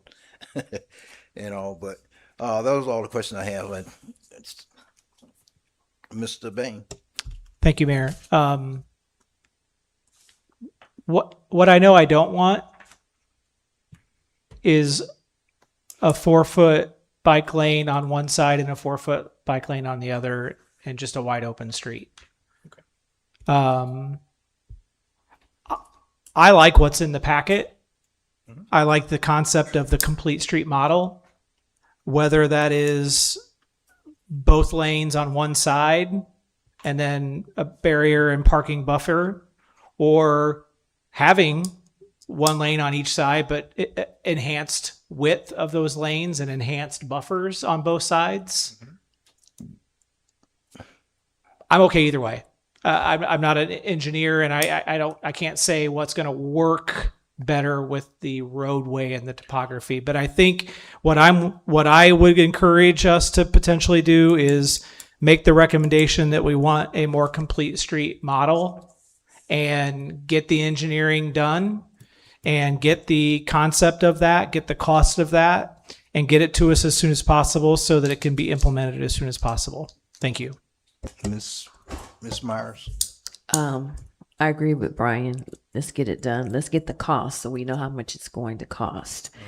And hopefully you can get an engineer to do this faster than what you anticipated, but I know you'll try. Okay. Mr. Peterson. Just a quick, what is the width of that again? The width of the road as it exists right now? It varies between 70, 75 feet, and some places it's 80. 75, So okay. it's kind And of the a standard variable width of bit. of a car lane is 15 feet? 10 feet. No, 10, minimum is 10 feet. So with this new for a plan higher that's here, speed road, what it's is that width gonna be then? The width on East Avenue, if we implement. If you follow this what's plan here. in the packet, Yeah. they'll be 10 feet wide. So 10 feet. Yes. Okay. Now, will emergency vehicles be able to get through there? You know, because they're wider than 10 feet, right? No, They're not? Okay. not necessarily. No? So, I mean, you know, I mean, I think this concept is great. I mean, especially with the buffer of the parking and the little 2 feet buffer that could be then even separated, like you said, with some kind of facade. I think it's a great idea. I think I'm totally for this. Like everybody else is saying, we don't want to wait to have somebody get hurt and then say, oh, we wish we could have done this. We wish we could have voted on this sooner. So, like you said, I would think I'd like to get this voted on tonight and get it started, you know, and let the horses come out of the gate. in terms of timing, remember, I'm painting the worst case scenario package. I don't want to promise something that firms can't deliver on, and you know, so trying to be realistic. Thank you. I appreciate everybody's comments, and it sounds like we're all on the same page for the most part, at least. I would like, for purposes of supporting staff, because I think if Mr. Mayworm goes to the engineers, my understanding of the way our, not procurement process, but the fact that we already have engineers on our roster, if we give him a deadline to bring us back something, it creates a criteria that he can move on to the next engineering firm if they say they can't meet the deadline. Otherwise, as I understand the procurement process, and correct me if I'm wrong, or the statute, is he has to go with the most qualified firm of all the ones we have, versus taking a concept that we already have and taking it to an engineer and saying, I need to get this done. Because we're talking about a budgeted item, I realize this is going to put you way under the gun with what I'm about to say, and it's to give you the power to negotiate. Thanks. Is I would love to ask the engineering firms, just like we're doing with the parking garage, to come back to us in 5 weeks, so that if they say no, he can move on to the next one. If he goes through the whole roster and none of them can do it in 5 weeks, well, we'll be back here in 2 weeks and he can tell us that that's not going to work, or we can sort it out. But if we put that deadline, now it's not his choice and his decision and his management. It's us giving him a deadline that he can then leverage to get a firm that can get it done in that amount of time, since we already have a concept. So that would be what I would propose. What are we voting on to get him to get going? I would, correct me if I'm wrong, but we'd be directing staff to come up with engineered drawings for a complete street that doesn't require widening the That road. resembles option, you know, concept.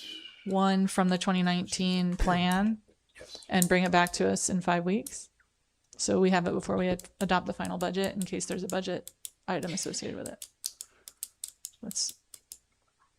I'm not sure if that works for everybody. I'm not making a motion yet, but. Okay. Dan, are you feeling like you need to say something? Okay, I wasn't sure. Okay. All right. I'm done. Okay. Entertain a motion. I'm going to move to direct staff to bring us a complete streets concept plan that has been engineered consistent with concept number 1 from the 2019 complete street plan, and include pricing, so that we have that within 5 weeks. Second. You have a motion and second. For item number 20, for staff to bring engineering concept in 5 weeks. Well, it's 5 weeks? 5 weeks. 5 weeks, no. Any further discussion? Hearing none, all in favor, let it be known by saying aye. Aye. All opposed? Chair vote aye as well. Motion carries 5-0. All right. Thank you. Thank you, sir.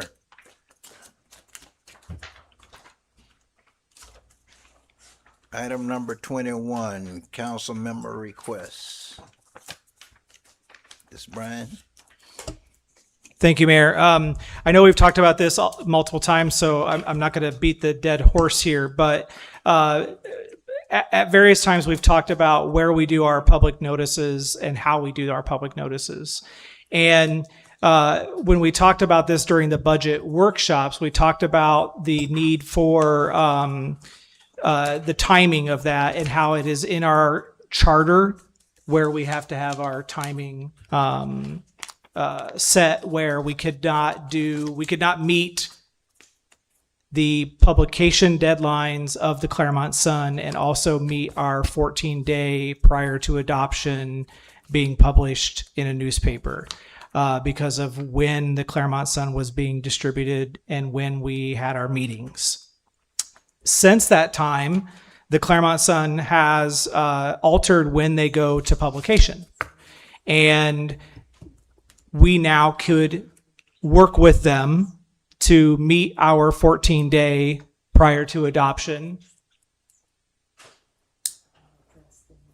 I'm sorry, is there something that Miss Forth? Miss Forth? Miss Forth? I'm sorry, we're trying to get business taken care of here. I was getting ready to pull. I'm sorry, I've got an emergency. I know. I'm just trying. I didn't know what was going on. Do we need a break or? No, she's pulling her request, I think. Okay. Okay. I'm fine. Go. I'm good. Go. Okay. I didn't know you could hear. Oh, sorry. I'm sorry. So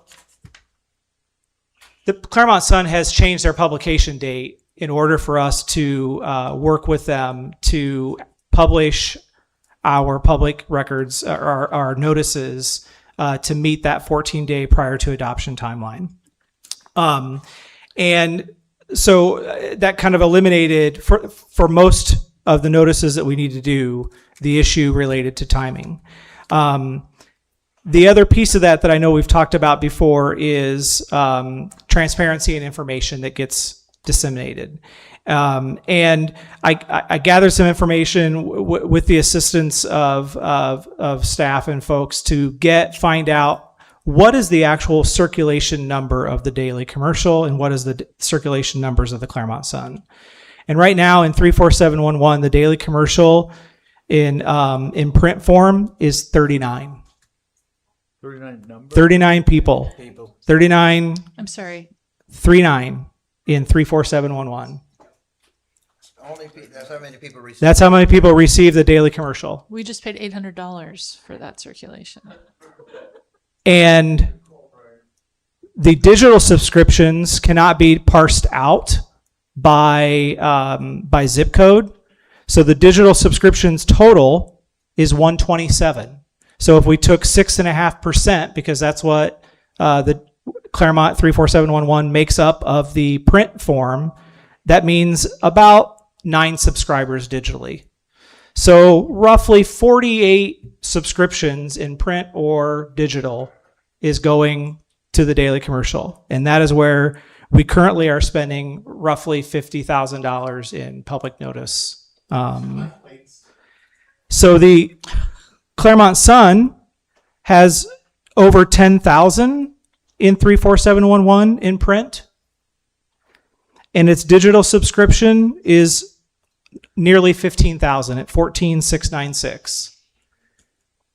So the propensity of us being able to reach a greater mass of people with our public notices, even if we break even, and I know that there was some concern about, well, what would the cost actually be? And I suspect, based off the data that we've been given, that we would actually save money. But let's say, for argument's sake, we would not. Let's say we would break even. We would reach from 48 to potentially 24,894. And B, that money stays locally because the Clermont Sun is owned locally, and the funding that we pay to the Daily Commercial, I believe, goes back to Cincinnati.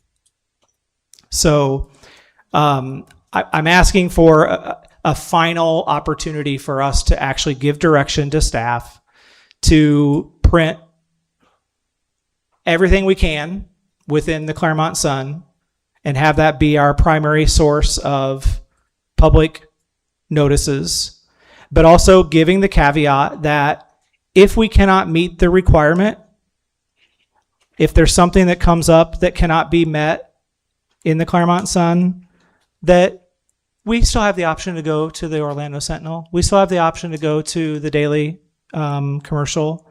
And I understand that one example might be the trim notices. The trim notices have to be printed no less than 2 days before. I'm sorry, no less than 2 days, no more than 5 days before the meeting. Well, we have our meetings on Thursdays because we can't have our budget hearings on the same day as another governing body has their budget hearings. So that would be one we know probably would not work for the Clermont Sun. So that would have to go to either the Daily Commercial or the Orlando Sentinel. I'm okay with that because that's those one-offs that it doesn't work. But I think by and large, we should be utilizing a locally owned and far greater circulation publication for our public notices. And I hope that we can move in that direction and give staff, I've proposed November 1st. I'd be willing to go to December 1st if that's what was needed, but I think we could give them the time to put this in place and implement it. Thank you. Thank you. This is a public forum. Anyone in the public wish to address this item may come to the microphone and state your name and address and have 3 minutes.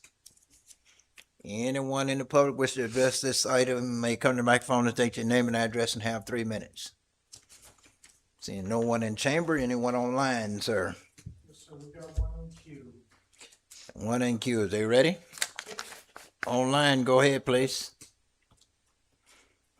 All right, guys, I was ready to sign off. This is Jenny May, 4062 Greystone Drive, but I had to sit in and listening to Councilman Bryan. I just want to thank you so much. I have questioned that many times when I sit at the Planning and Zoning Commission. Would love to have a full room of people speaking and commenting, and I always felt that the daily, I forgot what it was called, but I didn't think the reach there was appropriate, especially with the cost. So I want to thank you for bringing this up. Clermont Sun, anything local would be perfect. Growth Spotters, Orlando Sentinel, but I think keeping it local is great, and I just want to thank you for bringing this up. This is an item or a subject that's always been on my mind. And thank you again. Have a good night, guys. Thank you. Anyone else, sir? Then no one else, I close public comment, bring it back to council. What say you, Mr. Bain? I have no questions for myself. I don't know whether you had other questions. I see the son is sitting out there. Ms. Myers.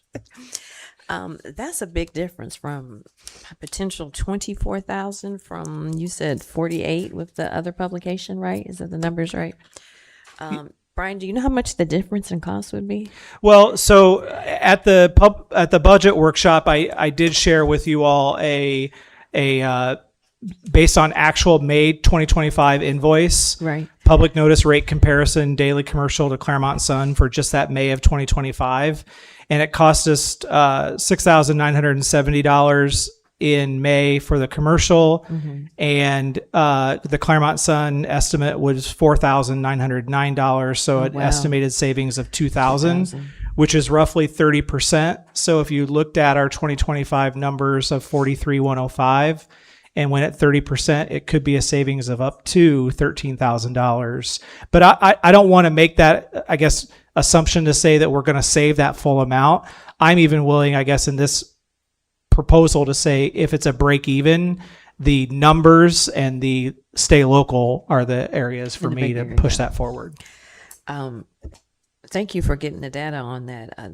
I like the idea of reaching more people because that's what we want. We want to reach more people. And then the cherry on top is if we save some money as well and keeping it local, as you said. Thank you for that. Mr. Peterson. I totally like the idea of using a local paper for our publications. The only thing I don't think the council should select and mandate a specific vendor.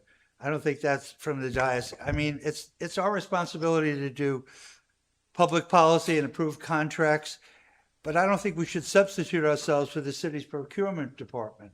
So maybe to pass it to that department to make the selection, because I don't think we should vote on a vendor from the dais. I don't think that's our function. But I do believe that we should maybe switch, but maybe we can give direction to that area. Do you have a question? I'm not trying to be rude. Do you have a question? Miss Strange. Okay, I have a question. Is there a procurement issue with us selecting who city staff uses for this function? There's no procurement issue.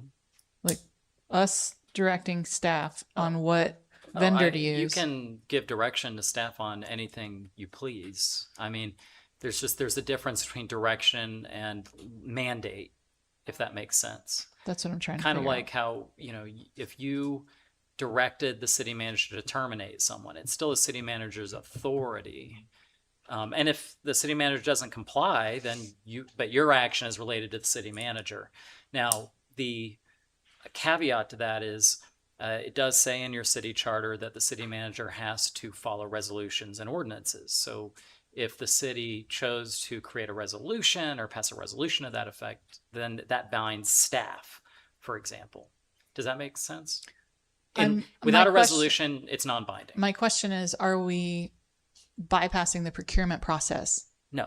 Why not? Well, I mean, it's a matter of where you provide the notice. It's not subject to procurement. Why not? Well, it's a case-by-case advertisement. It's not a contract. It's not a $50,000 contract per se or something like that. Because each one is $800. Correct. Yeah, every instance, it can be different. Huh.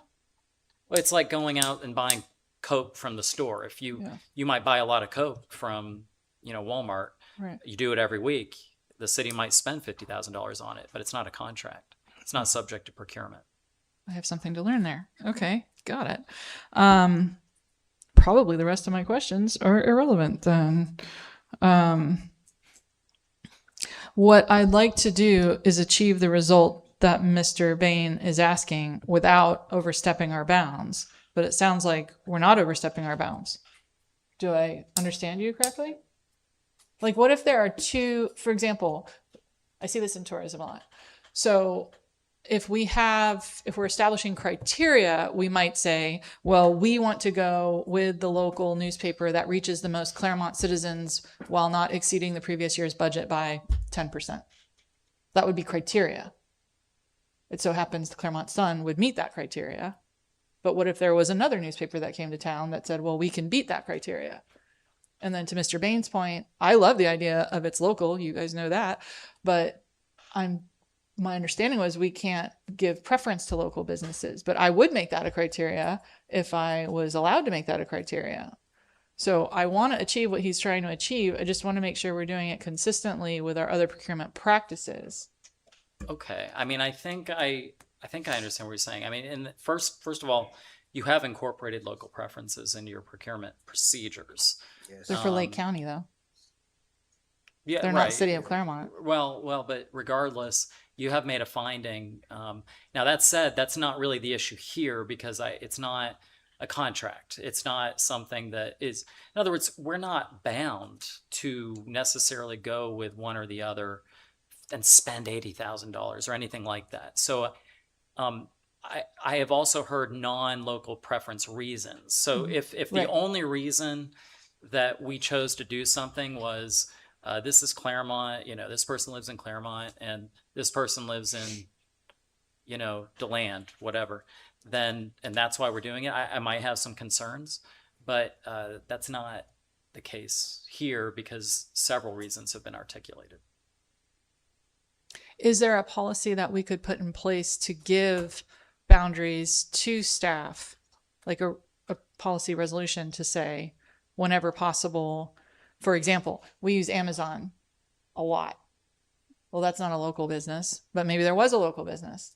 So, you're asking for a specific thing. I get that. I'm looking at it from like the big picture for us to say, okay, staff, whenever you can, we want you to use local businesses as long as it's within collectively in the budget. Yeah, I mean, certainly that can be adopted through a resolution as a policy. Oh, I like that. I am fine with it based on the, oh, sorry, comments. Okay, I'll wait. Please forgive me. I just had a very close family friend die. So I'm a little bit out of sorts, just so you know. Okay, go ahead. You're done? I'm done. Okay. All right, well, I have no question. Basically, I have no question, and other than the fact that Mr. Wall, you pretty much answered my question. It's not a contract, right? And I think, if I'm not mistaken, I think we've set up on this dais before and made this decision before to keep and made the decision before and took a vote before not to move this. Okay, so it's not the first time this come before us where we've taken action on this, if I'm not mistaken. So I have no problem with it. I like it. I think it's something that's been long overdue. So, Mr. Bain, what do you say? My only comments would be, I hope we will support it. It is not a contract. It is, as it's stated in my proposal, to direct city manager to work with staff. I want to make sure we're clear on that. Councilmember Strange, I don't want us to overstep that and say we're directing somebody to do this other than the person that we work with and supervise. So, and I do think that, if we focus on the increasing transparency and keeping our tax dollars local and allowing for publication placements in other places when they don't meet the requirements, but having a preference and having a priority place allows us to publicize these things in a consistent way, like we currently are in the Daily Commercial, except we move forward with the Clermont Sun. And not to mention Groveland, Montverde, and Mineola also do this. So all of our local areas and all of our kind of South Lake area would have a centralized location where they could go and get information about their governments and what's going on in those governments. So I would hope that we would support that and move forward. Thank you. Ms. Myers? No comment. Mr. Peterson? I think I'm 100%. I don't think we should vote on it here. Well, my feeling is we should direct our city manager then to steer whoever necessary to get this done. Because I don't think we should do a vote on a vendor here. I think we should do direction as a council to get this done. Does that make sense? I think we do vote on vendors every day. I think that's what the item says. Yes. Right. So that's accurate. No, is it accurate that we should not vote on a vendor? We vote on vendors every day. Well, you're directing the manner of notice. I mean, so no, I don't have a problem with you giving direction. But do you vote on that? You can, if you wish. I mean, it's like you express direction and preferences on a lot of things. Right. Even things that don't have the force of law. Okay. You issue proclamations. I mean, there's a lot of stuff that you do like that. Okay, thank you. So when we talked about this last, this isn't patting myself on the back. The point is that I think it's really cool that a local business who wanted our business was willing to change their policies and procedures. I'm not saying they did it for us, but I do think that there would have been an awareness of the potential for the business when making policy decisions as a small business. And that's the benefit of working with small businesses, is that they listen and they're part of your community and they want your business and they react and they treat you special. And that's why we should all support small businesses. So it's my platform for the night. I'm actually not terribly concerned about us breaking even. We're in a very strong financial position. The maximum budget line item we're talking about overall is $50,000. So, I mean, even if it exceeded a little bit, because we're talking, and I say a little bit, what's a little bit? Well, 20%. I mean, that's what I'd start to raise my eyebrows. Why? Because we're reaching 24,000 people instead of 147. So that when you break it down by person, we're actually getting a really high return on our investment. So I wouldn't necessarily want to break it down by, no, I don't want to pay $20 per 24,000 people every time we publish. So I don't want that to be swung the other way. But, you know, to me, it's a balance. So I am in support of the request, but I encourage us to consider directing the city manager whenever possible to use local businesses who reach, who are in line with our budget, so long as they meet whatever the criteria is. And so if the council is willing to consider that as a broad brush, I support that. If we just want to look at this one item, I'm okay with that as well. Okay. All right. As I say, I'm in support, and basically going along with the same thing Miss Strange just say. I commend the Clermont Sun for sticking with it and listen to what we said in what was said in our workshop about if they change the distribution date.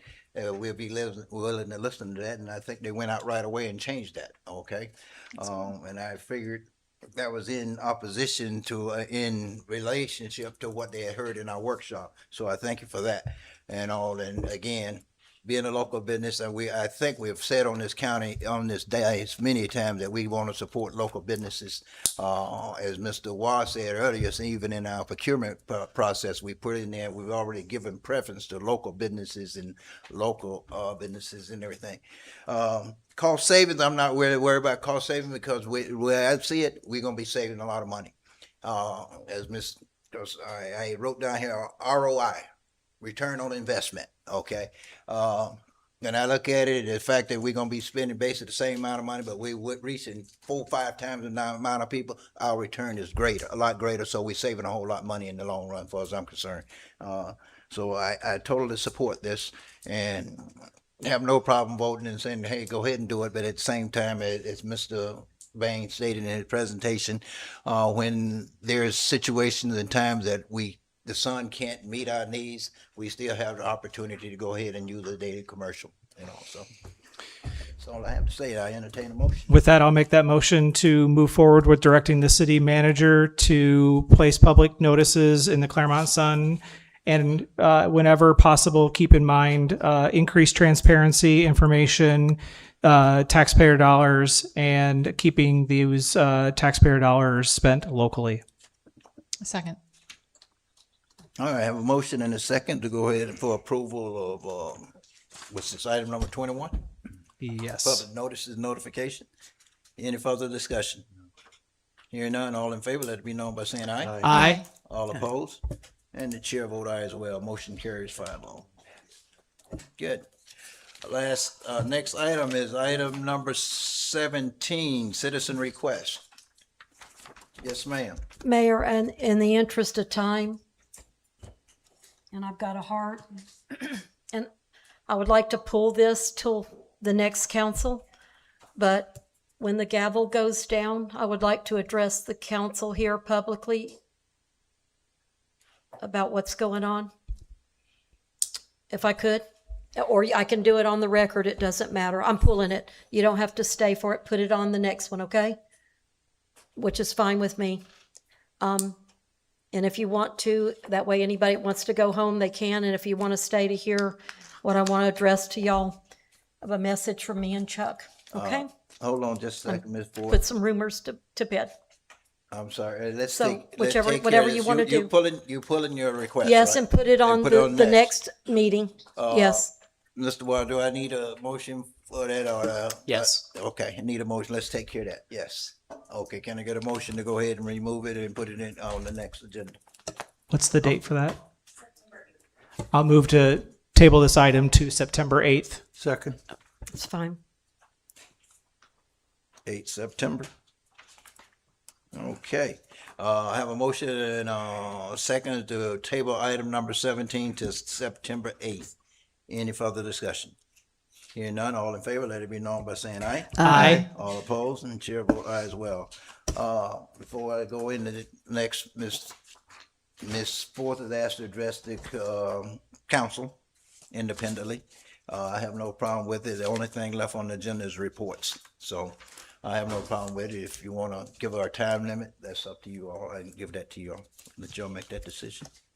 If you don't want to hear it, let me know. Okay. Anybody that wants to leave can leave. If not, I would like to address.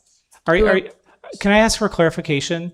Are you asking to address this after we adjourn?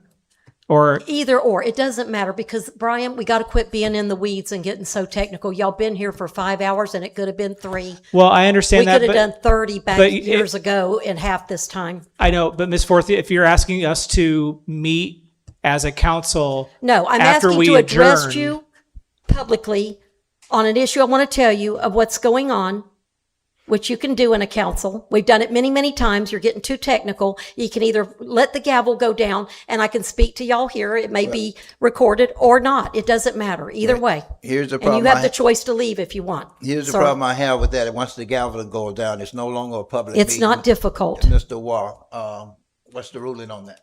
If the gavel Well, goes, what are you asking specifically? well, she asking to address the council after the gavel goes down.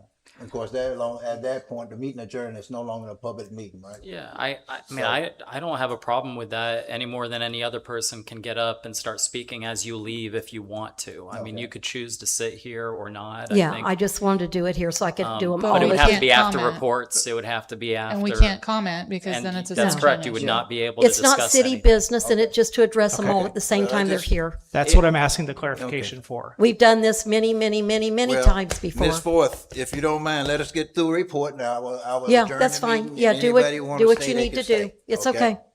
Thank you. Reports. Mr.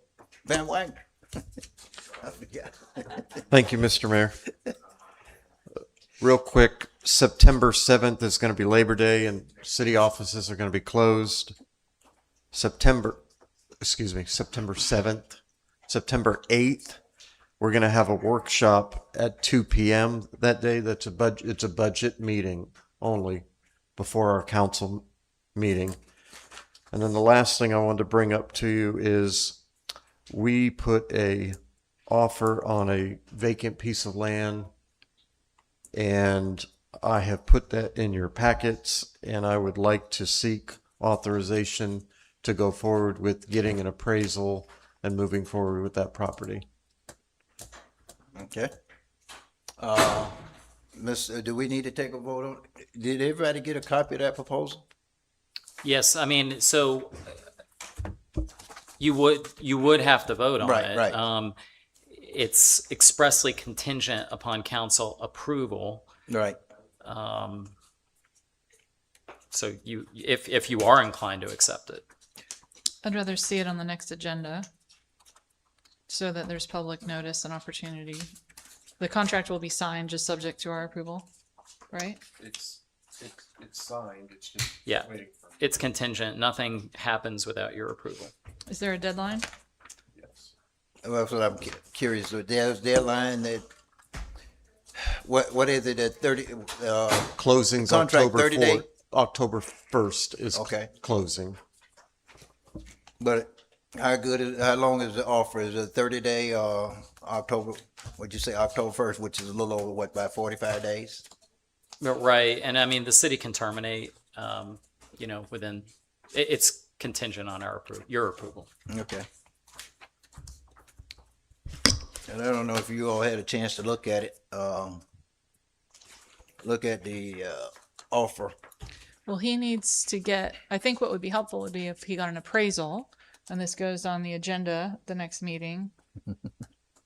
Right? And then we can see the appraisal and then we can approve it the next meeting. I'm not sure I can get that quick because No. I'm turning in everything on Friday this week for the next packet, but I'll certainly try. Well, the purchase is subject to the appraising as well. Yeah, Oh. it's in the contract, isn't it? Okay. Yes. The subject to appraisal.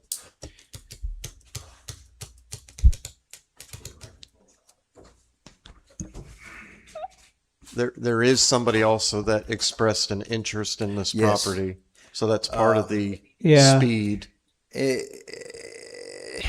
It's kind of, and I'm be honest, when Mr. Van Wagner called me and asked me about it, just knowing what I know about property values around here right now and what it was going and what they was asking, I don't think we're gonna have any problem coming in well under what actually it's gonna appraise for, even though I think it's 42 acres of land for a little over about $600,000. I think this I think it's an exciting opportunity for the Yes. city. For the city, yes, but I'm one, as I said earlier, we do need the appraisal, but this contract is subject to appraisal, but I don't think we're gonna have any problem.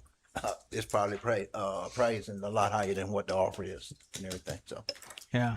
Okay, but this could come out. This is a Parks and Rec Right. impact fee opportunity. The most recent numbers I've seen were 11,700,000 in Parks and Recreation impact fees. So this isn't a general fund item.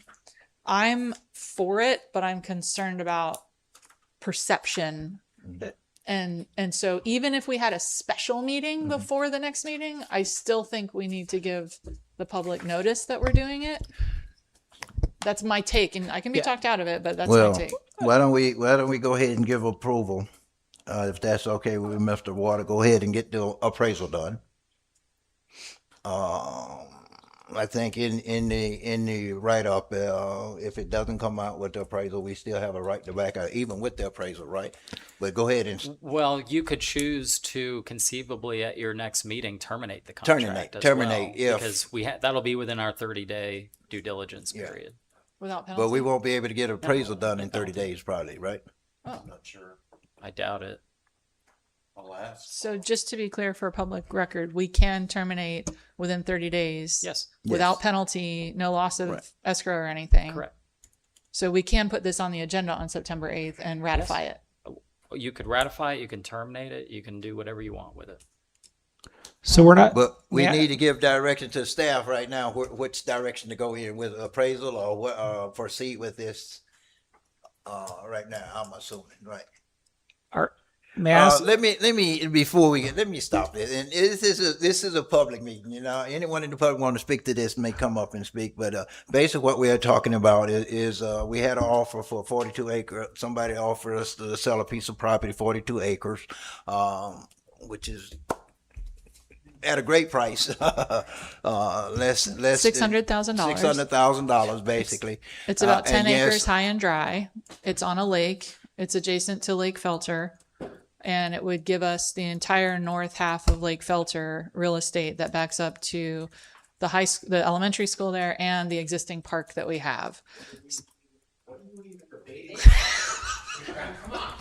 Exactly. Let's I just say- do it. I mean, that's a I'm rare sorry. thing. You can blame the gentleman to my right who stood up at that Well, dais well, and said, process, like I process, say, process. I I don't to me, give merit to it's that. a no-brainer. To me, it's a a no-brainer. We no-brainer. go ahead and move it down the road. However, you know, we do have the right to cancel this all out later. And yes, we do need appraisal, but knowing what This the is a offer good is deal. and where we are, I think we're not making a mistake here. So it's up to you all. I don't. If I may. Yeah. I don't think it's I don't think it has anything to do with a mistake, though. Just because we're all in agreement in a $600,000 expenditure doesn't mean it's the right thing to do without publicly noticing it and putting it on the agenda and talking about it. I think we have to just think about that.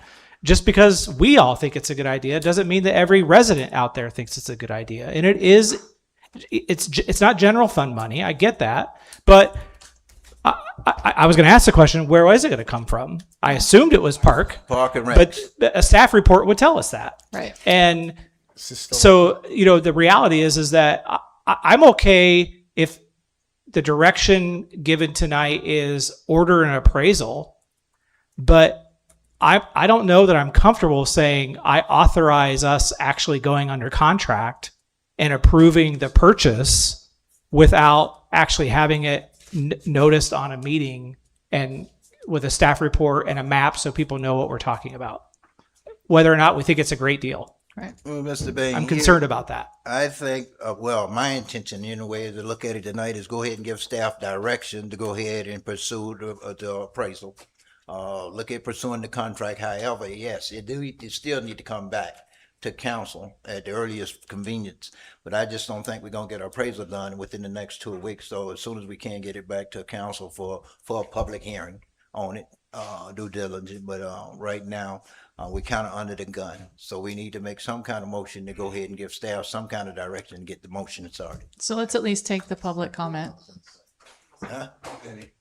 Yes, sir. You? No, you took the words out of my mouth. Is there a time limit? Yeah.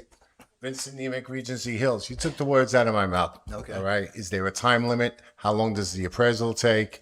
And then by the time we get to next meeting, are we going to lose this opportunity? That's all I was concerned about. You're talking about me and my partner over there could invest into that. And we'll offer them $700,000 and it still sounds like a good thing. Okay. I mean, think about it. That you were spot You're on, right. Your Honor. You're right. There's a time limit and we might lose it. Yep. So what say council? Well, anyone else from the public? If not, anyone online? No? I'll close public comment. Bring it back to staff. We're supposed to be doing reports, but yeah. But we're supposed to be doing We're doing report, but this is His the thing he report. gave us in his report, so. All right, let's put order around this. Let's do the comments if we can, and that way we can have a final chance to comment. Okay. Mr. Bain? Are we approving the contract, or are we giving you direction to order an appraisal and the contract will actually come before us for ratification at a later date? What's your request? Well, I can order a contract right now through continued services, so I don't need approval to do that. I do have a contract that I have signed that has to have city council approval. So that was the direction I was given from talking to the five of you individually to go ahead and pursue this property. And like I said, there was somebody interested, and that's why the speed of this had to go faster than normal, because I too would prefer a process, but the business, like we talked about, business doesn't wait for government, unfortunately. So I would like to have an approval, but if you guys aren't comfortable with that, we're still under contract and I can try my best. I'm at the vendor's mercy on an appraisal if I can get it done by next week or not. So that's my only concern, Mr. Bain, but I too would prefer to slow it down, but I don't know how to do that in this particular case. Can we vote on it now, or is it has to be as an agenda item in order for us to vote on it? We can vote on it What now. is, No, it technically doesn't have to be an agenda item.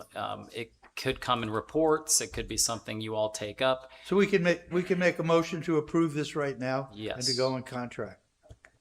If you So I'd- wish. So I'd like to make a motion that we approve the purchase of this property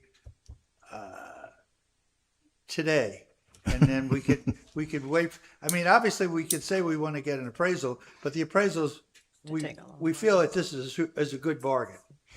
Well, Unless, it's swampland or something, and it's all Well, a good lot of it property is by Lake swampland. Seltzer.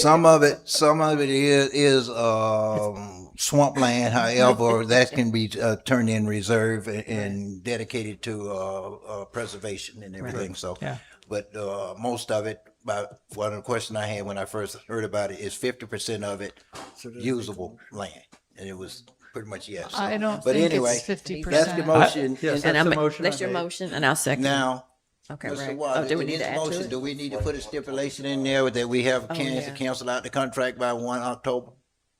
Well, you can It's if you in there. want. That would be a kind of, but what we have in here is if you look at section, Right. We don't have it. it's 30 days. 30 days, from okay. the time that it's fully executed. And I don't even see their signature on there. So it's 30 days from when it's fully executed. So at the very least, it's 30 days from, I think, the 20th. Where's the signature on here? 20th. At the very least, if there's a signed copy from them. But if they haven't signed it, they're waiting for us to approve it, then it would be 30 days running from the when day we they sign. approve. From the day they sign. And when they sign. Okay, all right. So we don't need to put that stipulation in there? Correct. Okay. Got a motion? And I second. Have a motion and a second to go ahead and have the city manager execute the so-called, so-said contract as presented. Any further discussion? Yes, please. I want to make sure, so we have 30 days and buyers paying all closing costs. Are there any broker's fees in here? I didn't notice any.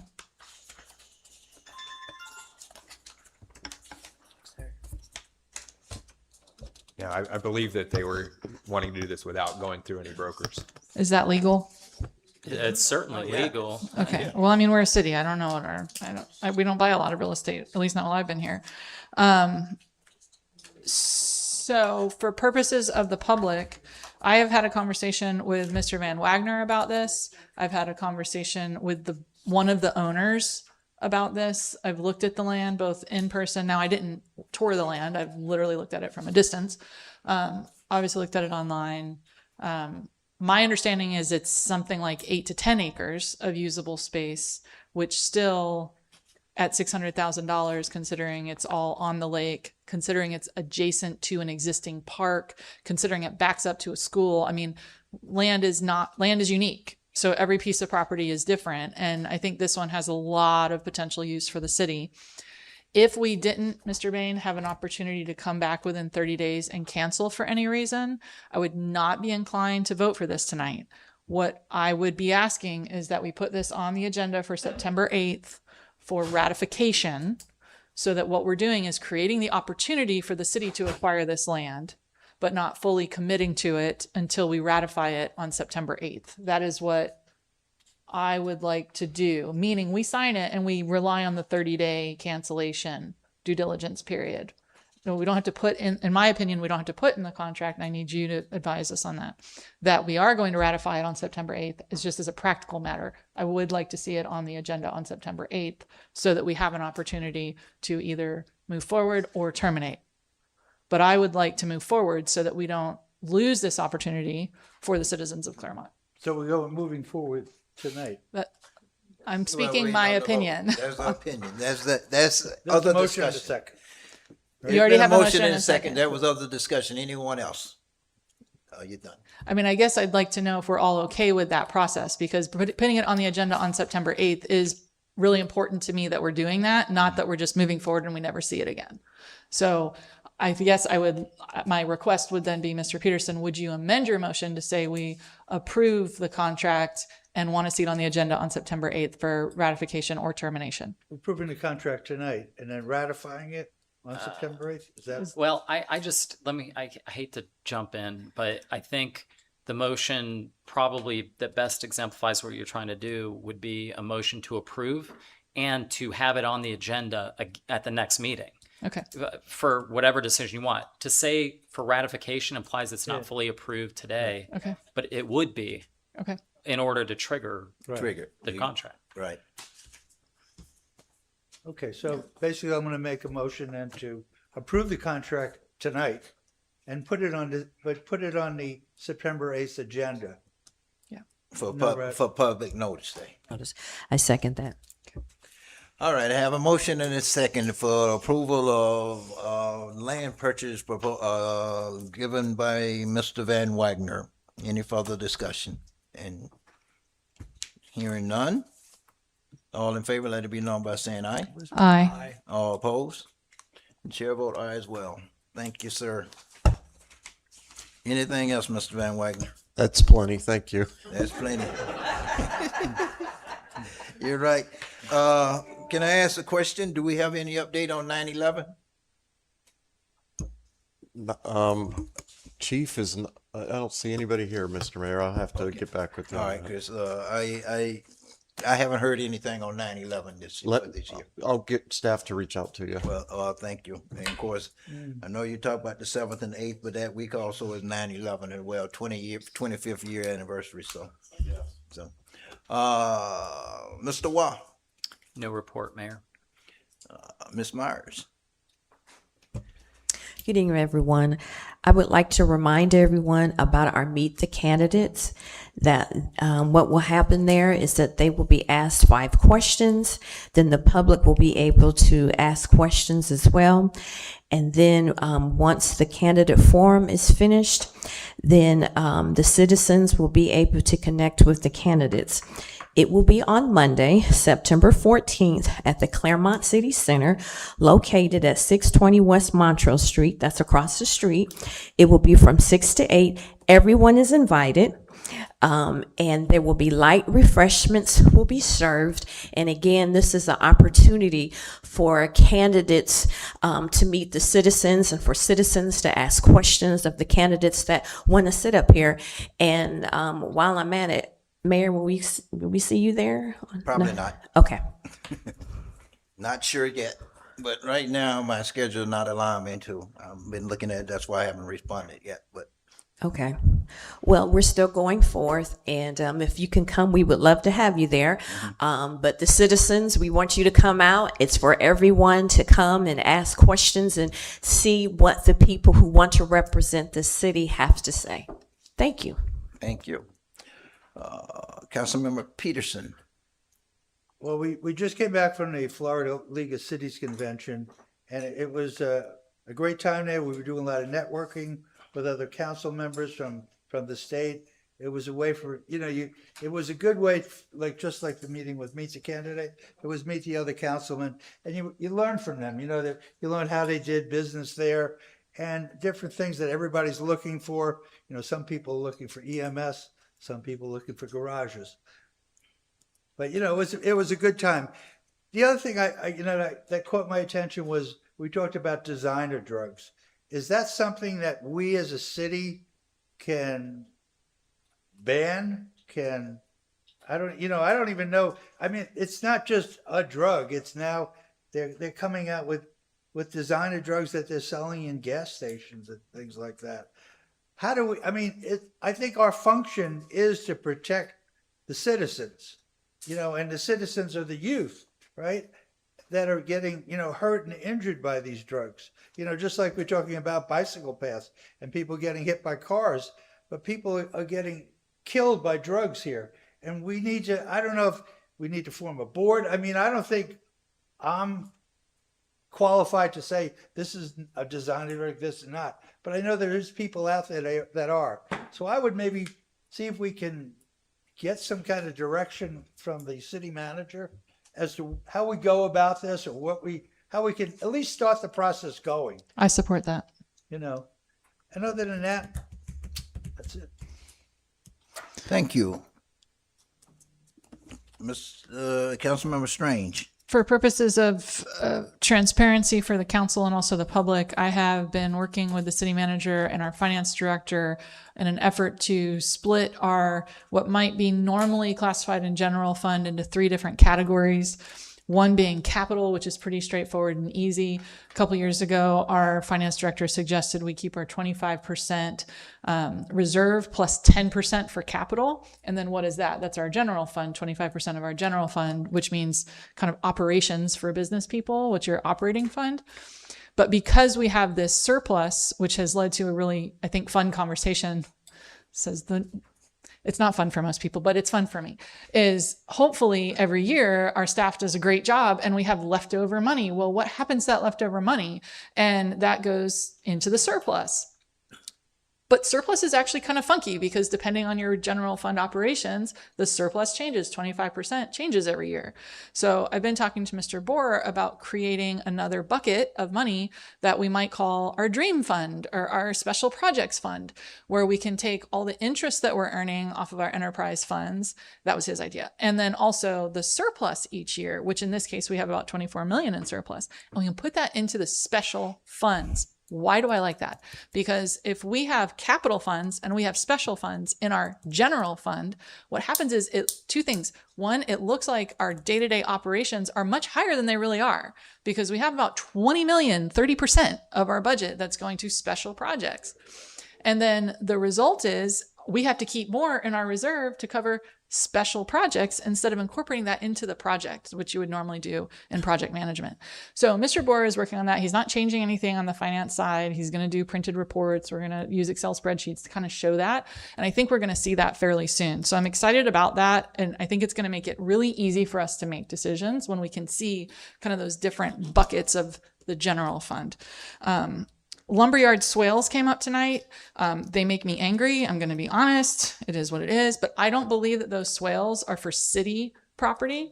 I am told that those swales are for the roads that we added, and I would like to get a report from staff that speaks to that exact issue. Are those swales for the benefit of the lumberyard, or are they for the benefit of the city for the additional roadways that came because we specifically sat here on this council and said we are not providing swales for a commercial project? So I would like a report on that.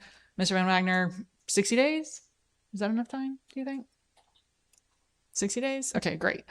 Hancock, I'll talk about that another time. It's important, but I'm running out of time. Oh, I want to remind the public the RFI for the parking solutions downtown is still open. Please get that in. And I think that's it. 2 seconds. I know. I had more. Thank you. Mr. Bain. Maybe we can start yielding each other our leftover time. Councilmember Peterson, you brought up about the designer drugs. I know the resident who spoke this evening.